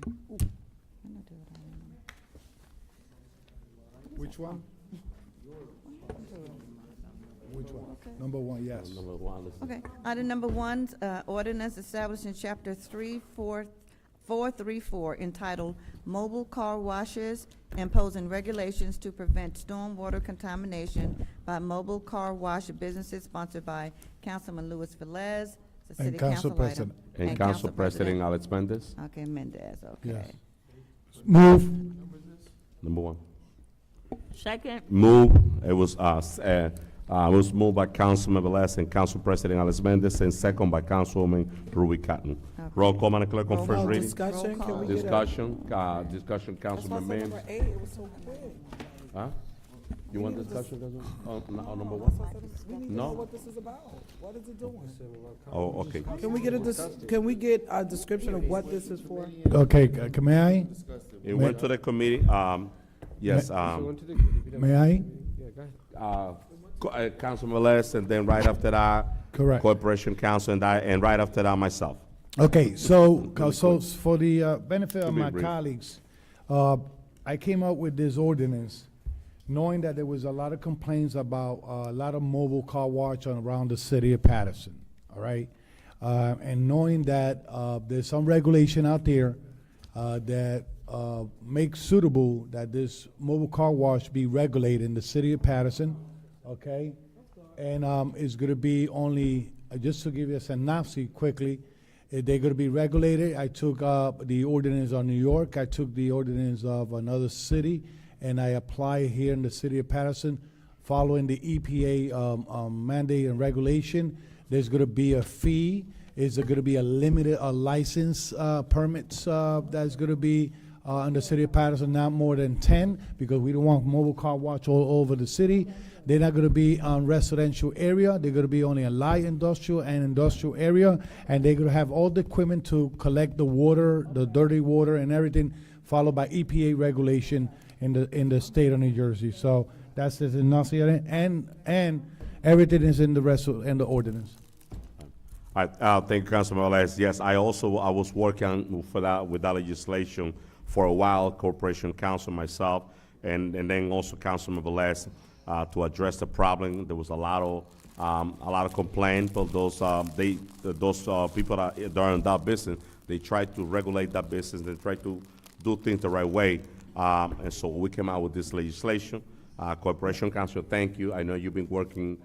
You start with me, then let's jump on, and we got a product totally done. We got a legislation. The fee is going to be $500 fee for that application, and they have a specific location where they're going to be able to operate, not in front of a business, not in front of a residential area, not in the park, so a specific area. So that's going to be a win-win for everybody. So thank you once again, Corporation Council. Roll call, Madam Clerk, on ordinance. Discussion. But one second. I'm sorry. Wait, I'm sorry, wait. Council. Like, I have we've been- Councilman Jackson and I have Councilwoman Cotton.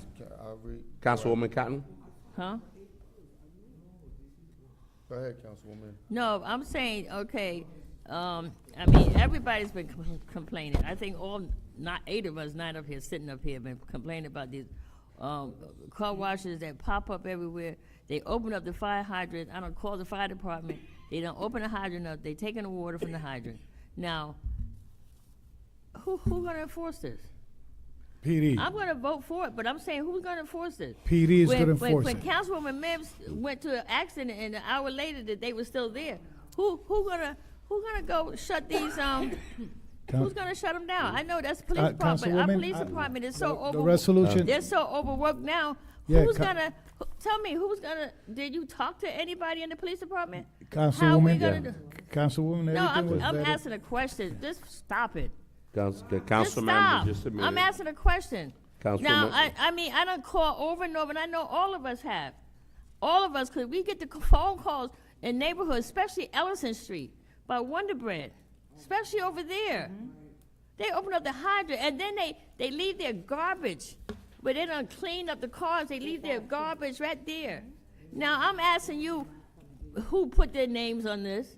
I did. Who's gonna enforce it? How are we Councilwoman- gonna get it enforced? I mean, the police department is so overwhelmed now with different things. I'm asking, like, who's All right, gonna get it that's a good done? question. So I have an answer for you. Councilman, let's brief. So briefly, Councilwoman Kine, how many complaints we get and we call the police to dispatch to address the situation?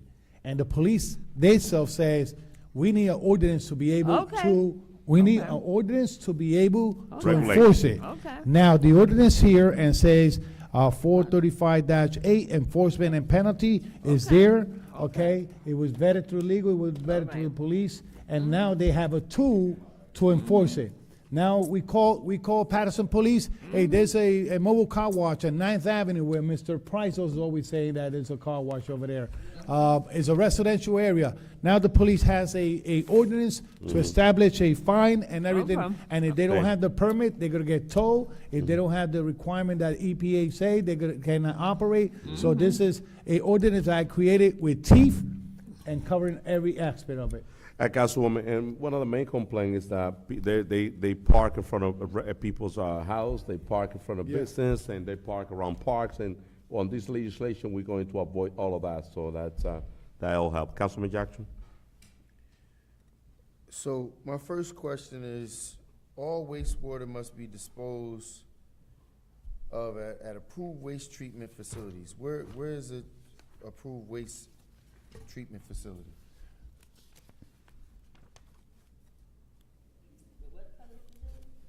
Can you name one approved waste treatment facility? I'm gonna get you one now. That's why Google is here. You're Googling it, you Yeah, wrote the no, legislation. so give us You an wrote the idea. legislation, you don't know? No, sir. I'm not here to satisfy your. You're not here to answer No, any no, questions I answer about you. Hey, legislation that you did due diligence on. It's not my responsibility to get the place where they have to dispose the water, sir. My responsibility is to put a procedure and a requirement to operate in the city of Paterson. So we're gonna create a requirement that we don't even know if there's a facility anywhere in the state of New Jersey that could facilitate what we're requiring for these businesses to do. What you say, So, waste so, facility? so on to my next question, because obviously you have no answers. All mobile car wash vehicles must be equipped with the impervious contamination mat, right? and the water recovery system. So are the stationary car washes that's in place in the city, are they required to do the same thing? How are the stationary car washes getting rid of their water? Because on Union Ave, Union They have a and separate Crosby, I zone. believe, they have all of that Armor All, wastewater and everything rolling right onto the street. So are we now holding mobile car washes accountable for something different than we're holding stationary car washes too? Councilman Mendez, you're the council president. You're the co-sponsor in this, right? You don't have an answer? No, right, I'm going over, so this is You're the about first to reading. vote. You're about to vote on this, right? Absolutely, 1,000% about to vote. But you don't have an answer you want to me the tell question. you why? Because we're fixing almost 80% of the complaint on this legislation. It's not it's on first reading. You would never what find. you're doing is Let you're me finish. opening- You asked me You're a right. question. You're right. I would apologize. Never, Go ahead. Thank you. You will never have, and you will never create a perfect legislation 1,000%. You ask a question that I don't have an answer for you specifically to that specifically detail, but this addressing 80% of the problem that we're facing. What is the main problem? That those people, they're parking, they don't have a permit. Now they have a $500 permit to get the application. Number one problem, they park in front of people's house to wash those cars. They park inside the park by Amistad Park. They park in front of business. With that, we addressing that. They're gonna be parking on intrusion zone. They have a specific place where they're gonna be able to operate. So we cover most of the place. I know you're digging into the little nitty gritty. No, I'm digging into the yes, you common do. sense, Yes, you do. the common If sense. it covers 70% of the problem, my constituents on the can third you ward, point when I out- have those mobile car wash on Brilliant Avenue by Amistad Park, I tell them, listen, we're working on a legislation to make sure that they cannot park here.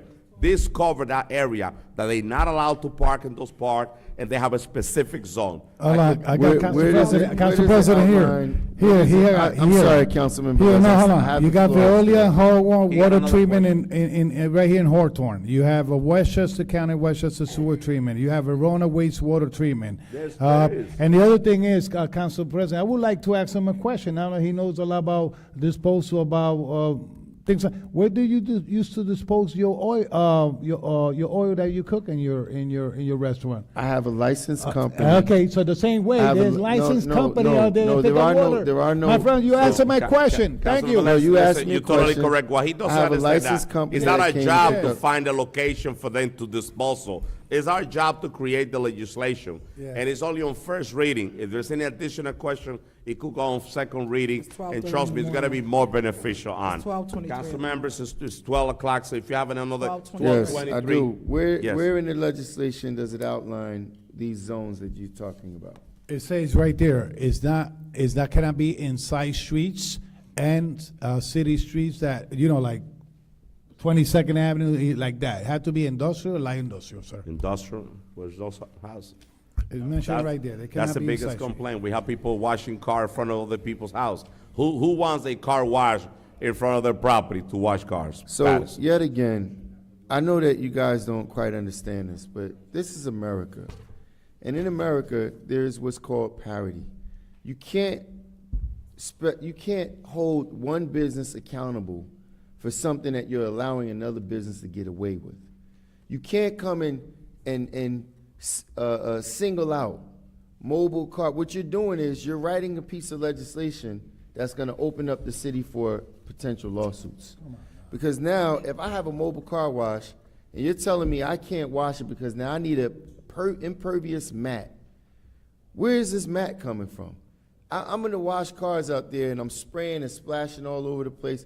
I got to catch all this water on a mat that's going to now recapture this water into a contamination bin.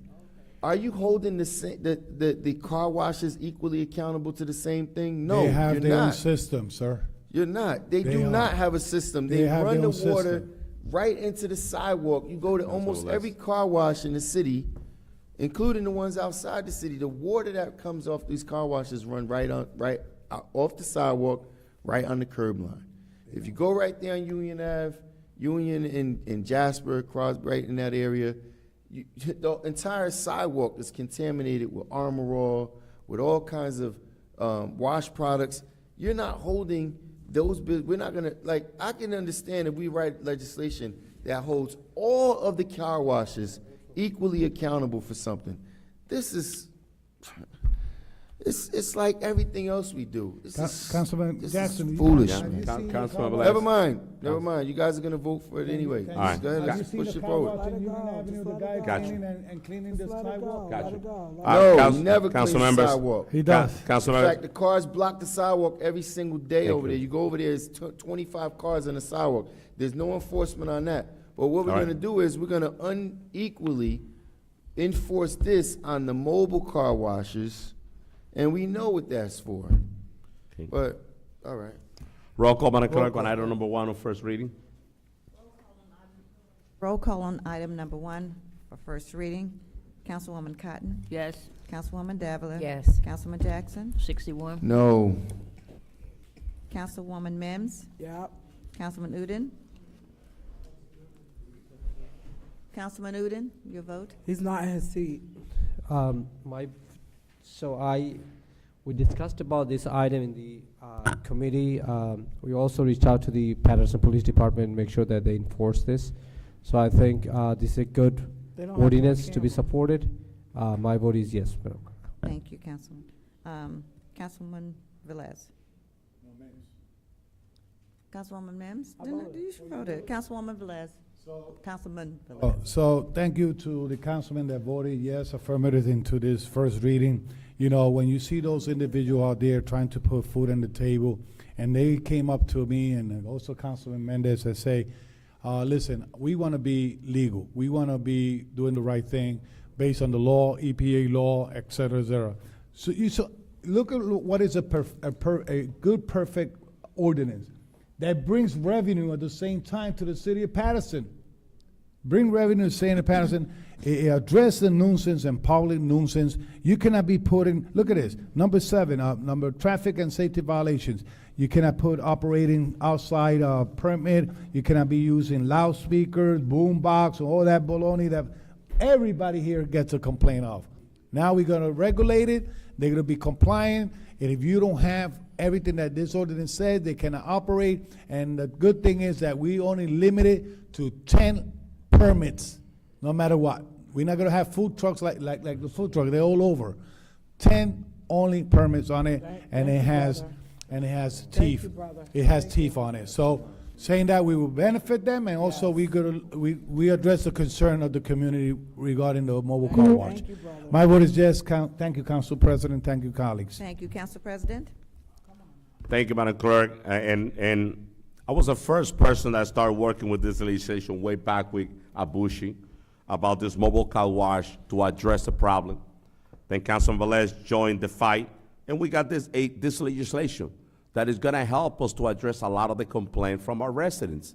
One of the biggest complaints that I have in the third ward is that I have people washing car in front of people's houses. I have them in the park. That's not allowed. In this legislation, we're going to stop that. Plus, on top, there's a fee of $500 for them to get the license. So we're getting revenue, and they're going to get a specific zone where they're going to be able to do this business. So we're regulating them. And so this is a win-win. And you're never going to see a perfect legislation. There's always room for improvement, and that's the reason why I'm very proud to work on this alongside with my council colleague. My vote is yes, Madam Clerk. Thank you, Council President. The votes are 6 in favor, 1 against, 1 absent.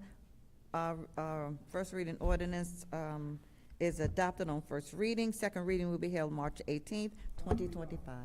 Thank you. Item number 2, Madam Clerk, on first reading. Item number 2. First reading, no public hearing required. Ordinance establishing Chapter 434 So moved. entitled Mobile Car Wash. Number 2, Madam Clerk. Number 2. This happened. We already watch it. I know how you feel, Madam Clerk. Madam Clerk, I know how you feel. 483, Chapter Number 2, 483, number 2. zoning and land developer. Okay, sorry. Ordinance number 2, ordinance amending Paterson Code, Chapter The 483, mayor candidate. zoning and land development to provide for additional penalties for illegal dumping of solid waste. So moved. Move. I moved it. It was moved by Councilman Velez and Council President Mendez. Ana And woman, Ana Councilwoman, Mims, and second by Councilman Udine. Wow. Okay. Let's go, roll call, come I'm on. sorry. Roll Motion call, by- Madam Clerk. I didn't get the motion by Mims and Councilwoman me, move it. And, No. Council President, Councilman Velez, Council President Mendez, and Councilwoman Mims, and second by Councilman Udine. That's what I'm saying. No, you didn't say that. But anyway, come on, roll call. Oh, my God. Roll call on Ay, item, ay, ay. on Roll item call, Madam Clerk, on number, item number 2. on item number 2 for first reading, Councilwoman Cotton. Councilwoman Cotton, item number 2. Councilwoman Davila, Yes. Councilman Jackson, I'm sorry, okay. Councilwoman Mims, It's 12:31 in the morning. Do we know where our children are? My vote is yes. thank you. Councilman Udine, My vote is yes, Madam Clerk. thank you. Councilman Velez, So beside the fines they're getting for dumping that Councilman Mendez initiated to increase the fine, also they are obligated by court to do community service 90 days, so they cannot go away. Mandatory community and fine plus community service. I want to see that those out-of-town are coming here dumping and getting fined, at the same time cleaning our street, community service. My vote is yes. thank you. Councilman Jackson, No.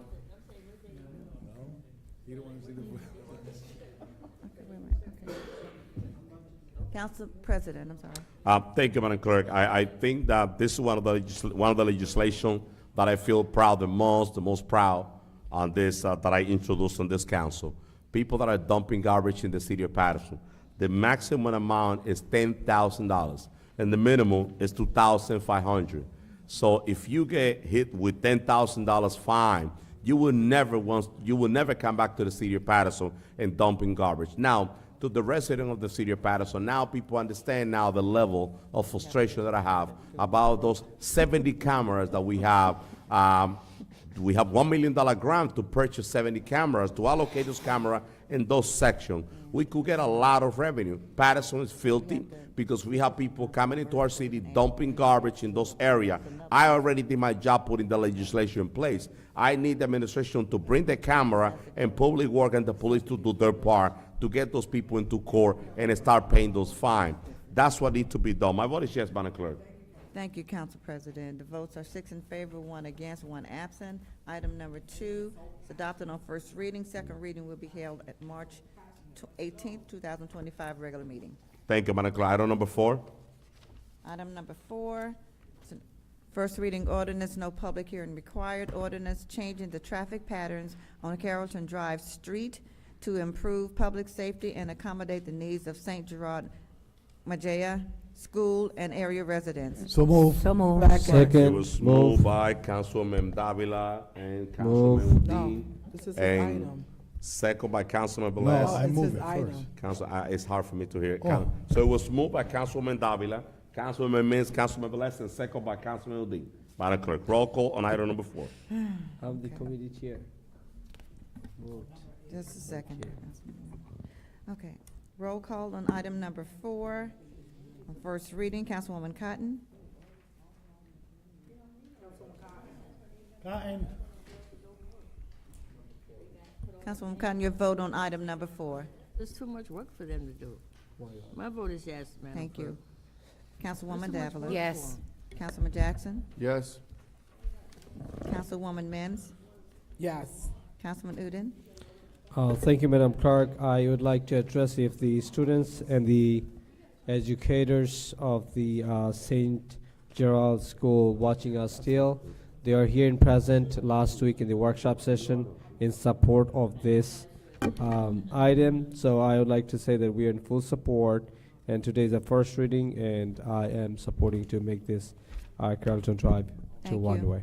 My vote is yes. Thank you. Councilman Velez. Thank you, Committee Chair Udine, for this item was sitting lingering around for almost a year and a half, and we got to finally bring it forward. I know this is going to be saving life out there and preserving pedestrian safety. My vote is yes. Vote? You said yes? Okay, thank you. Council President? My vote is yes, Madam Clerk. Thank you. The votes are 7 in favor, 1 absent. Item number 4 will be adopted on second reading on March 18th, 2025, regular meeting. Thank you, Madam Clerk. Item number 5, Madam Clerk. Item number 5 on first reading, no public hearing required. Ordinance change, okay. Oh, yeah. Ordinance changing the traffic patterns on State Street and a portion of Cedar Street to improve public safety and Second. accommodate the needs of senior residents at Governor Second. Towers. So moved. Public So Works. move. Moved by Councilman Velez and Councilman Udine, and second by Councilwoman Mims. Roll call, Madam Clerk, on item number 5. Roll call on item number 5, Councilwoman Cotton. Councilwoman Davila. Yes. Councilman Jackson. Yes. Councilwoman Mims. Yes. Councilman Udine. Yes. Councilman Velez. Honoring the memory of Bill Presley, he was always pushing for the changes. Yes. Now finally, we did the necessary collection of signatures from all the residents in the area, and they are aware that this is going to take place soon. So my vote is yes. Council President. My vote is yes, Madam Clerk. Thank you, Council. Item number 5 is adopted on first reading. Second reading will be held March 18th, 2025, regular meeting. Thank you, Madam Clerk. Item number 6. Item number 6, no public hearing required. Ordinance changing the traffic pattern on Christopher Columbus Drive to improve public safety and accommodate the needs of area residents. Public Works. So move. Second. Moved by Councilman Velez, second by, Move. and Councilman Udine, and second by Councilman Mims. Roll call, Madam Clerk, on item number 6 on first reading. Item number 6 on first reading, Councilwoman Cotton. Councilwoman Davila. Yes. Councilman Jackson. Yes. Councilwoman Mims. Councilman Udine. Yes. Yes. Councilman Velez. Council President. My vote is yes, Madam Clerk. Thank you. The items are 7 in favor, 1 absent. Item number 6 is passed on first reading. Second reading will be held March 18th, 2025, regular meeting. Thank you, Madam Clerk. Item number 7. Item number 7, no public hearing required. First reading ordinance establishing all-way stop control at the intersection of 16th Avenue and Summer Street. Public Works. So move. Moved by, move. Second. moved by Councilman Velez, and second by Councilwoman Mims. Roll call, Madam Clerk. Roll call on item number 7 on first reading. Councilwoman Cotton. Councilwoman Davila. Oh, she's gone. Okay, I'm sorry. Councilman Jackson. Yes. Yes. Councilwoman Mims. Yes. Councilman Udine. So yes, thank you. This item was brought to our attention, requested by our Councilman Velez, and then we worked with the traffic engineers and realized that this something should be moved. And I'm happy that we were able to move it as quick as possible. Yes. Councilman, my vote is yes. Mhm. Councilman Velez. The only thing I ask for the drivers out there, anybody that goes through the roads of the city of Paterson, we install in a four-way stop sign, say stop. Please, stop. Don't run to stop. So my vote is yes. Thank you, Council President. My vote is yes, Madam Clerk. Thank you. The votes are 6 in favor, 2 absent. Item number 7 on first reading is adopted. It will be adopted on second reading March 18th, 2025, regular meeting. Thank you. Item number 8, Madam Clerk. Item number 8, first reading ordinance, no public hearing required. Ordinance established a 15-minute parking zone on East 16th Street between 7th Avenue and 8th So Avenue. moved. Second. Moved by Second. Councilwoman at Large, Dr. Lilissa Mims. Make it clear and Second by Councilman at Large, Dr. Farid D. Councilman Luis Velez. Roll call, I Madam got Clerk, on item doctor, number but I 8. don't use it. okay? Okay, roll call on item number 8 on first reading. Councilwoman Cotton. Pass. Thank you. Councilman Jackson. Yes. Okay. Councilwoman Mims. So I just want to say, I know that mom I was quicker. and daughter are watching. This has been in the works for a while. The final vote is on March the 18th, and then 21 days after that vote, this will take place. Looking forward to this. This is something, DPW, I want to thank you to our chair and committee. Thank you so much for doing and helping. My vote is yes. Thank you. Councilman Velez. I'm sorry, Councilman Udine. Oh, I got all of y'all. Sorry. All right, thank you, Madam Clerk. Again, that was requested by our councilwoman at large, Lalisa Mims. And again, I tried as quick as possible to work out with the department, and we did it. So I think that was very faster, and my vote is yes. Thank you, Councilman. Councilman Velez? Come on, brother. One of the things I got to add to this is, listen, they need this 15-minute parking, but I need, please, anybody that have shops, mechanic shops, any kind of business around this area, please, if you cannot take a lot of cars, please do not take residence parking, okay? I see a lot of places with cars without plates instead of zero taking resident parking. Please consider your neighbor. Make sure if your business don't hold a lot of cars, please don't take them. Tell them, give them by appointment and keep up cleaning the area. Good point, brother. My vote is yes. Thank you. Good Council point. President? Good point. Thank you, Madam Clerk. Definitely, my council colleague, this is teamwork, definitely.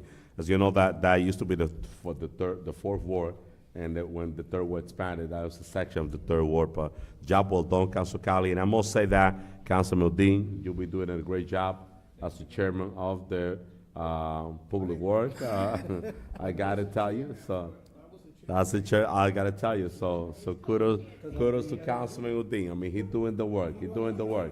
Councilman. So with that being said, my vote is yes, Madam Clerk. Thank you. The votes are 6 in favor, 2 absent. don't Item even go number to the 8 committee passes meeting. on Good job. first reading.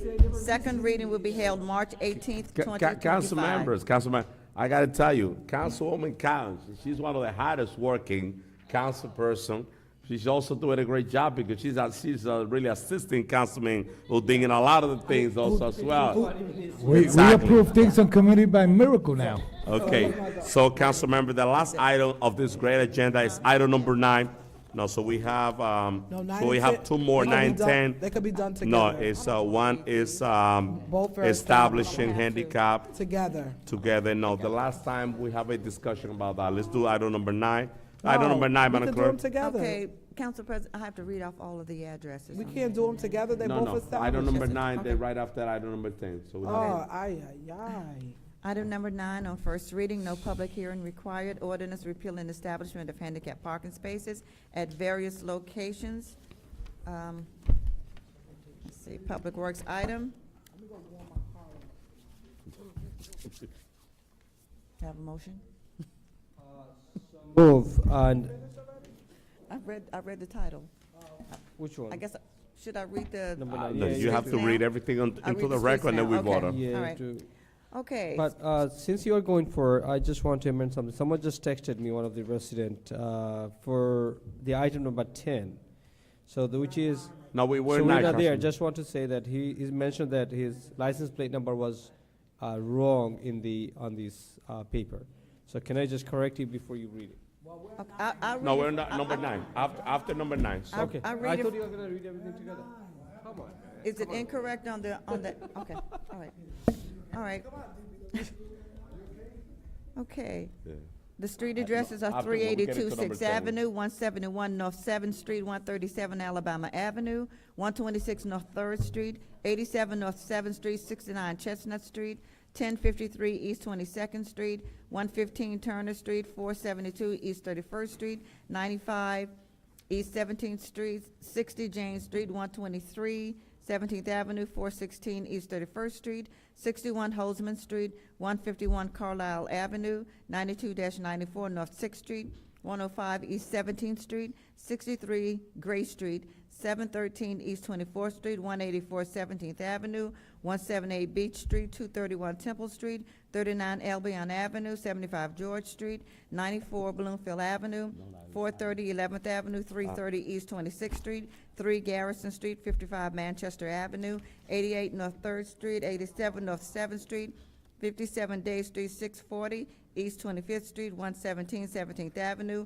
139 9th Street, 181 Montgomery Street, 599 East 24th Street, 67-69 North 3rd Street, 4 James Street, 260 East 21st Street, 239 Edmond Avenue, 31 Dover Street, 378 East 24th Street, 444 East 24th Street, 120 Franklin Street, 400 9th Avenue, 188-190 Caldwell Avenue, 69 Wayne Avenue. Do I have a motion, council members? Moved by Councilman Velez, second by Councilman. Second. And Councilman Mims and Councilman Dean. Roll call, Madam Clerk, on item number 9. Roll call on item number 9 on first reading. Councilwoman Cotton? Councilman Jackson? Yes. Thank you. Councilwoman Mims? Yes. Councilman Udine? Yes, Madam Clerk. Councilman Velez? Council President? My vote is yes, Madam Clerk. Thank you. The votes are 6 in favor, 2 absent. Item number 9 passes on first reading. Second reading will be held at the regular meeting of March 18th, 2025. Thank you, Madam Clerk. Council members, the last item of this fantastic agenda is item number 10. Councilman Dean, you have to make some correction on item number 10. Yes, thank you, Council President. You are absolutely doing great job. That I should commend you for that. No, he gotta make that, because it's something. No. So he- No, Just let Madam Clerk on the know what second is the problem page, before you- Madam Clerk, it's at 33 Paterson Avenue. Second Yes. page, item number 2. So the resident texted me the picture of his license plate. He said it's wrong here on the paper. You cannot disclose that. I can't? No. But it's right here. She's gonna, no. It's a public. Okay, so I'm coming over to you to show you. Okay, sounds good. You're reading. Is it Oh, incorrect? no, there's a problem with the license plate number that is not connected, Council. So we could continue voting on the voting section. Just give the Madam Clerk the right information, put out license plate number out there. Okay. And- No, they have to change, make some change before. So we good, Councilman Dean? All right, Madam Clerk, item number 10.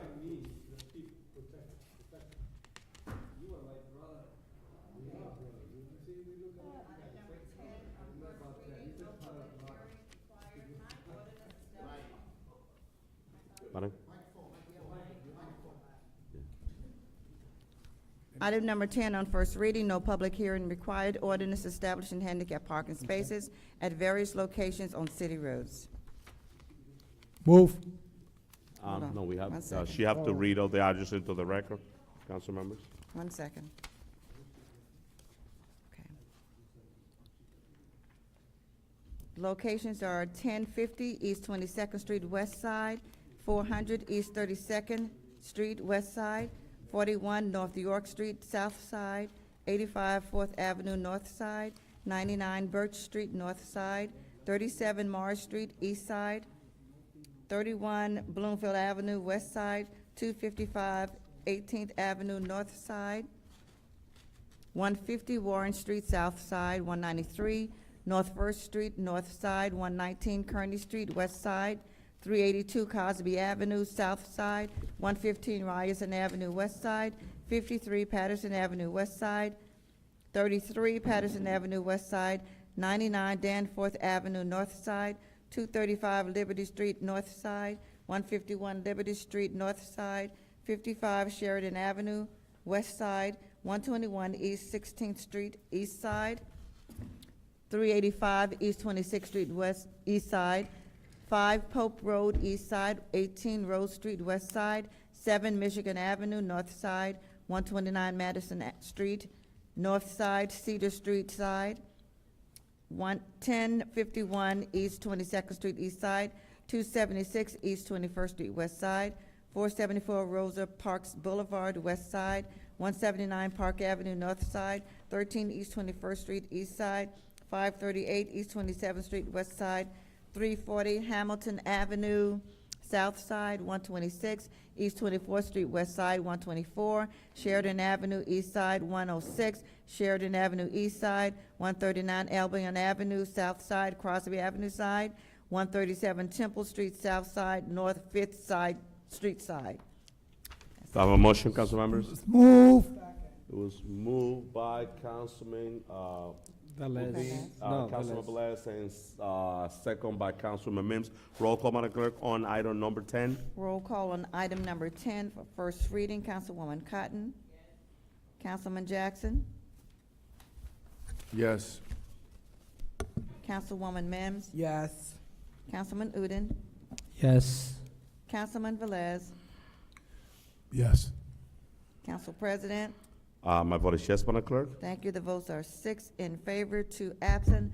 Item number 10 passes on first reading. Second reading will be held March 18th, 2025, regular meeting. May I have a motion to close? Motion to close. Second. It was moved by So Councilman Velez and second by Councilwoman Mims. Roll call, Madam Clerk, to close the regular meeting of this beautiful Tuesday. Just vote yes and go home. Good night. It's 12:50, council members. You said what? 12:50 a.m. I So know. Call to Time it close is. the regular meeting of February 18th, 2025. Councilwoman Cotton.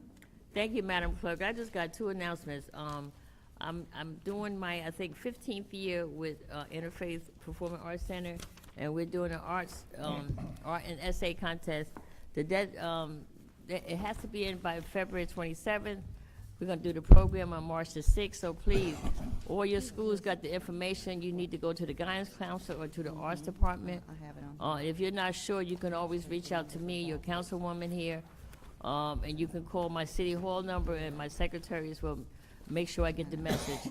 On Friday, coming up this Friday, we will be celebrating our Black History Month program with myself and Councilwoman Mims and Councilman Jackson. It's gonna be really a nice program that we got planned. I want to thank my Deputy Clerk, Phyllis Riley, and all the ladies of putting this together. We just got a little bit more little touch to do, but it's going to be fantastic. And I just want to say thank you, ladies, for everything that you're doing.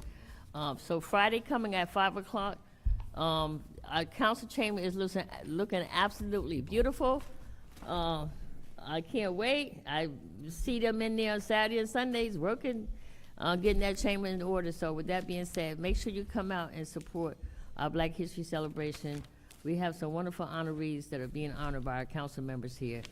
I want to say good night to my corporation council, my amen. I want to say good night to my person agent, my acting BA, Harry. And I always forget about my Raphael over there, and I always forget about my Ryan and my stenographer. Have a good night. You won't be back until next month. Oh, I'm happy. And my two police officers back here, thank you guys for serving us. Thank you. Madam Clerk, my council colleagues, have a good night. With that being said, Madam Clerk, my vote is yes. Thank you, Councilwoman. Councilman Jackson. Yes.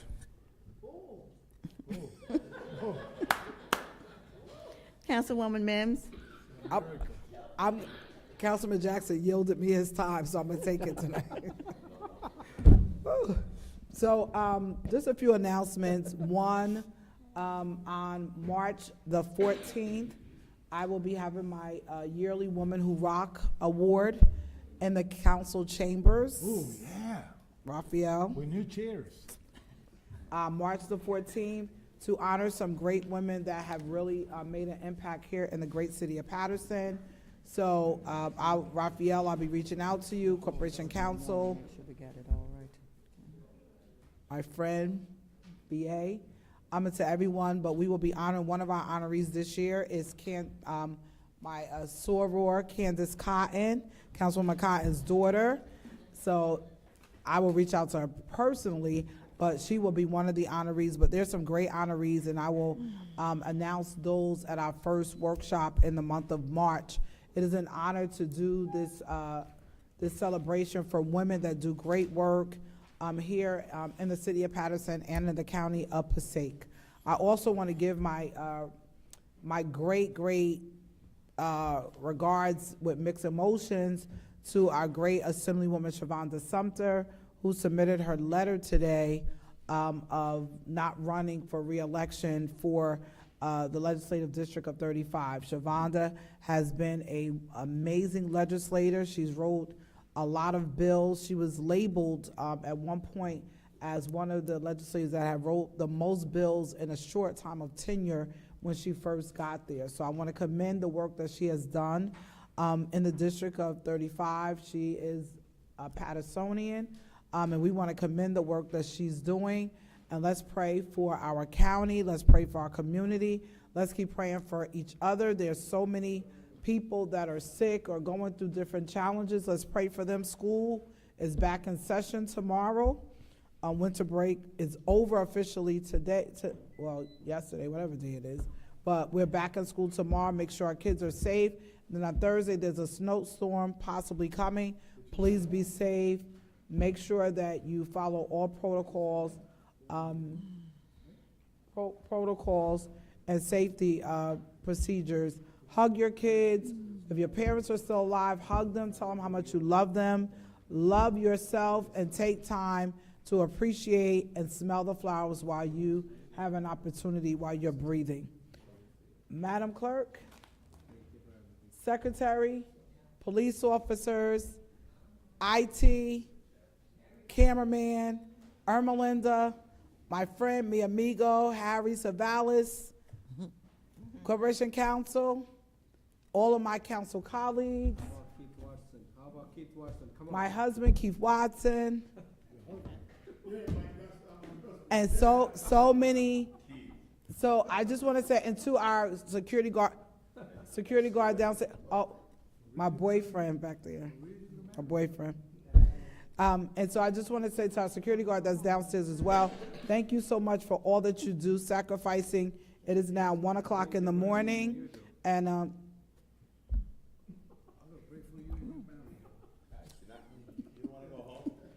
you know, that's why I love them. I love them. I don't know what they would do if I wasn't sitting here. I don't know. And I just want to give a little shout out for CNC ginger ales. I have tried every ginger ale, because people have texted me like, Mims, like, why you got a CNC? You can't get a Seagram's or a Schweppes. But you know, I've tried every ginger ale. Actually, this is a plug for them. But CNC has a really good ginger ale. It settles and coats your stomach. So I just want to plug that.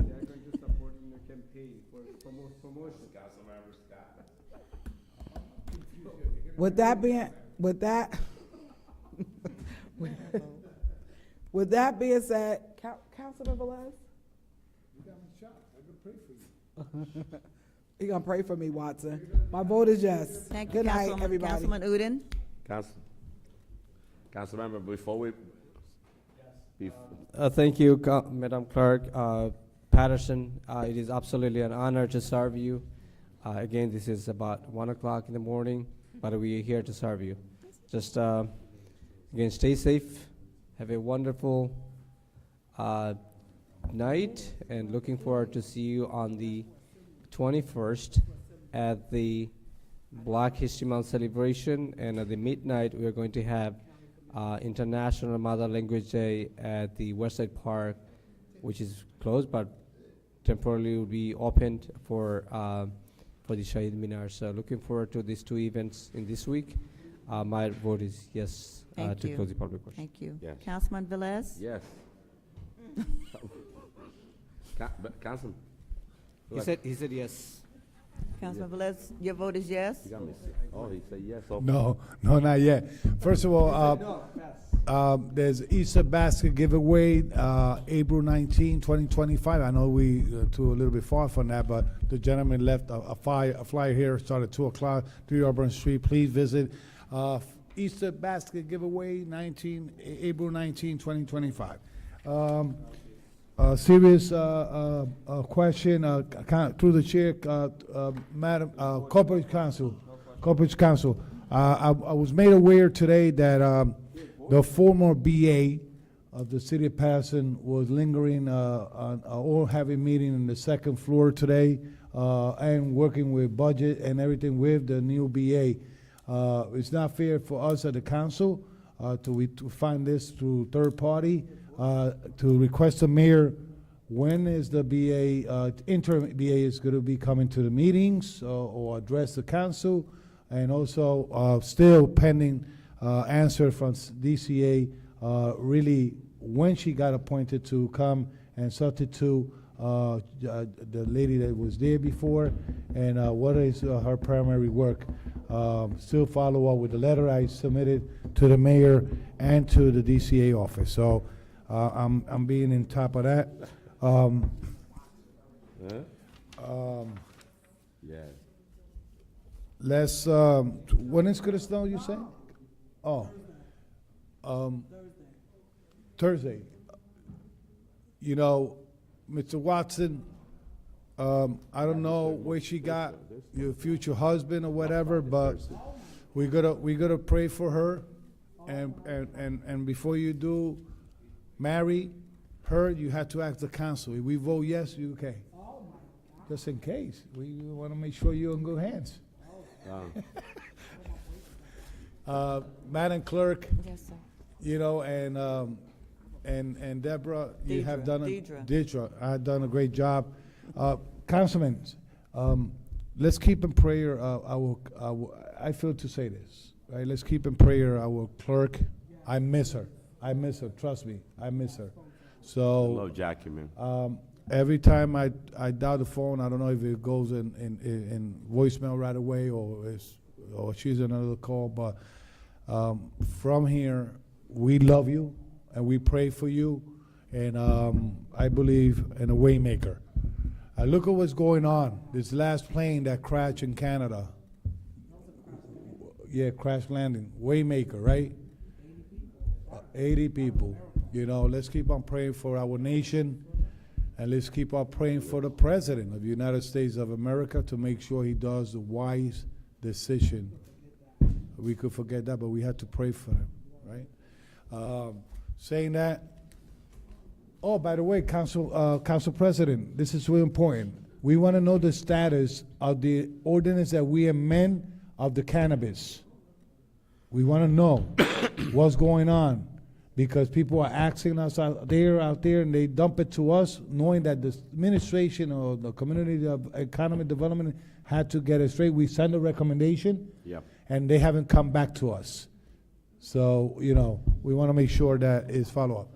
Saying that, my vote is yes. Thank you, I Councilman hope President ban all the cannabis. So, Council President. So, Council Cali, thank you for just stay until the end of this great meeting. Great news for the Third Ward. I know I have a few texts about East 34 that hasn't been paid for over 40 years. East 34 from Park Avenue to the dead end. East 35 from Park Avenue to the dead end.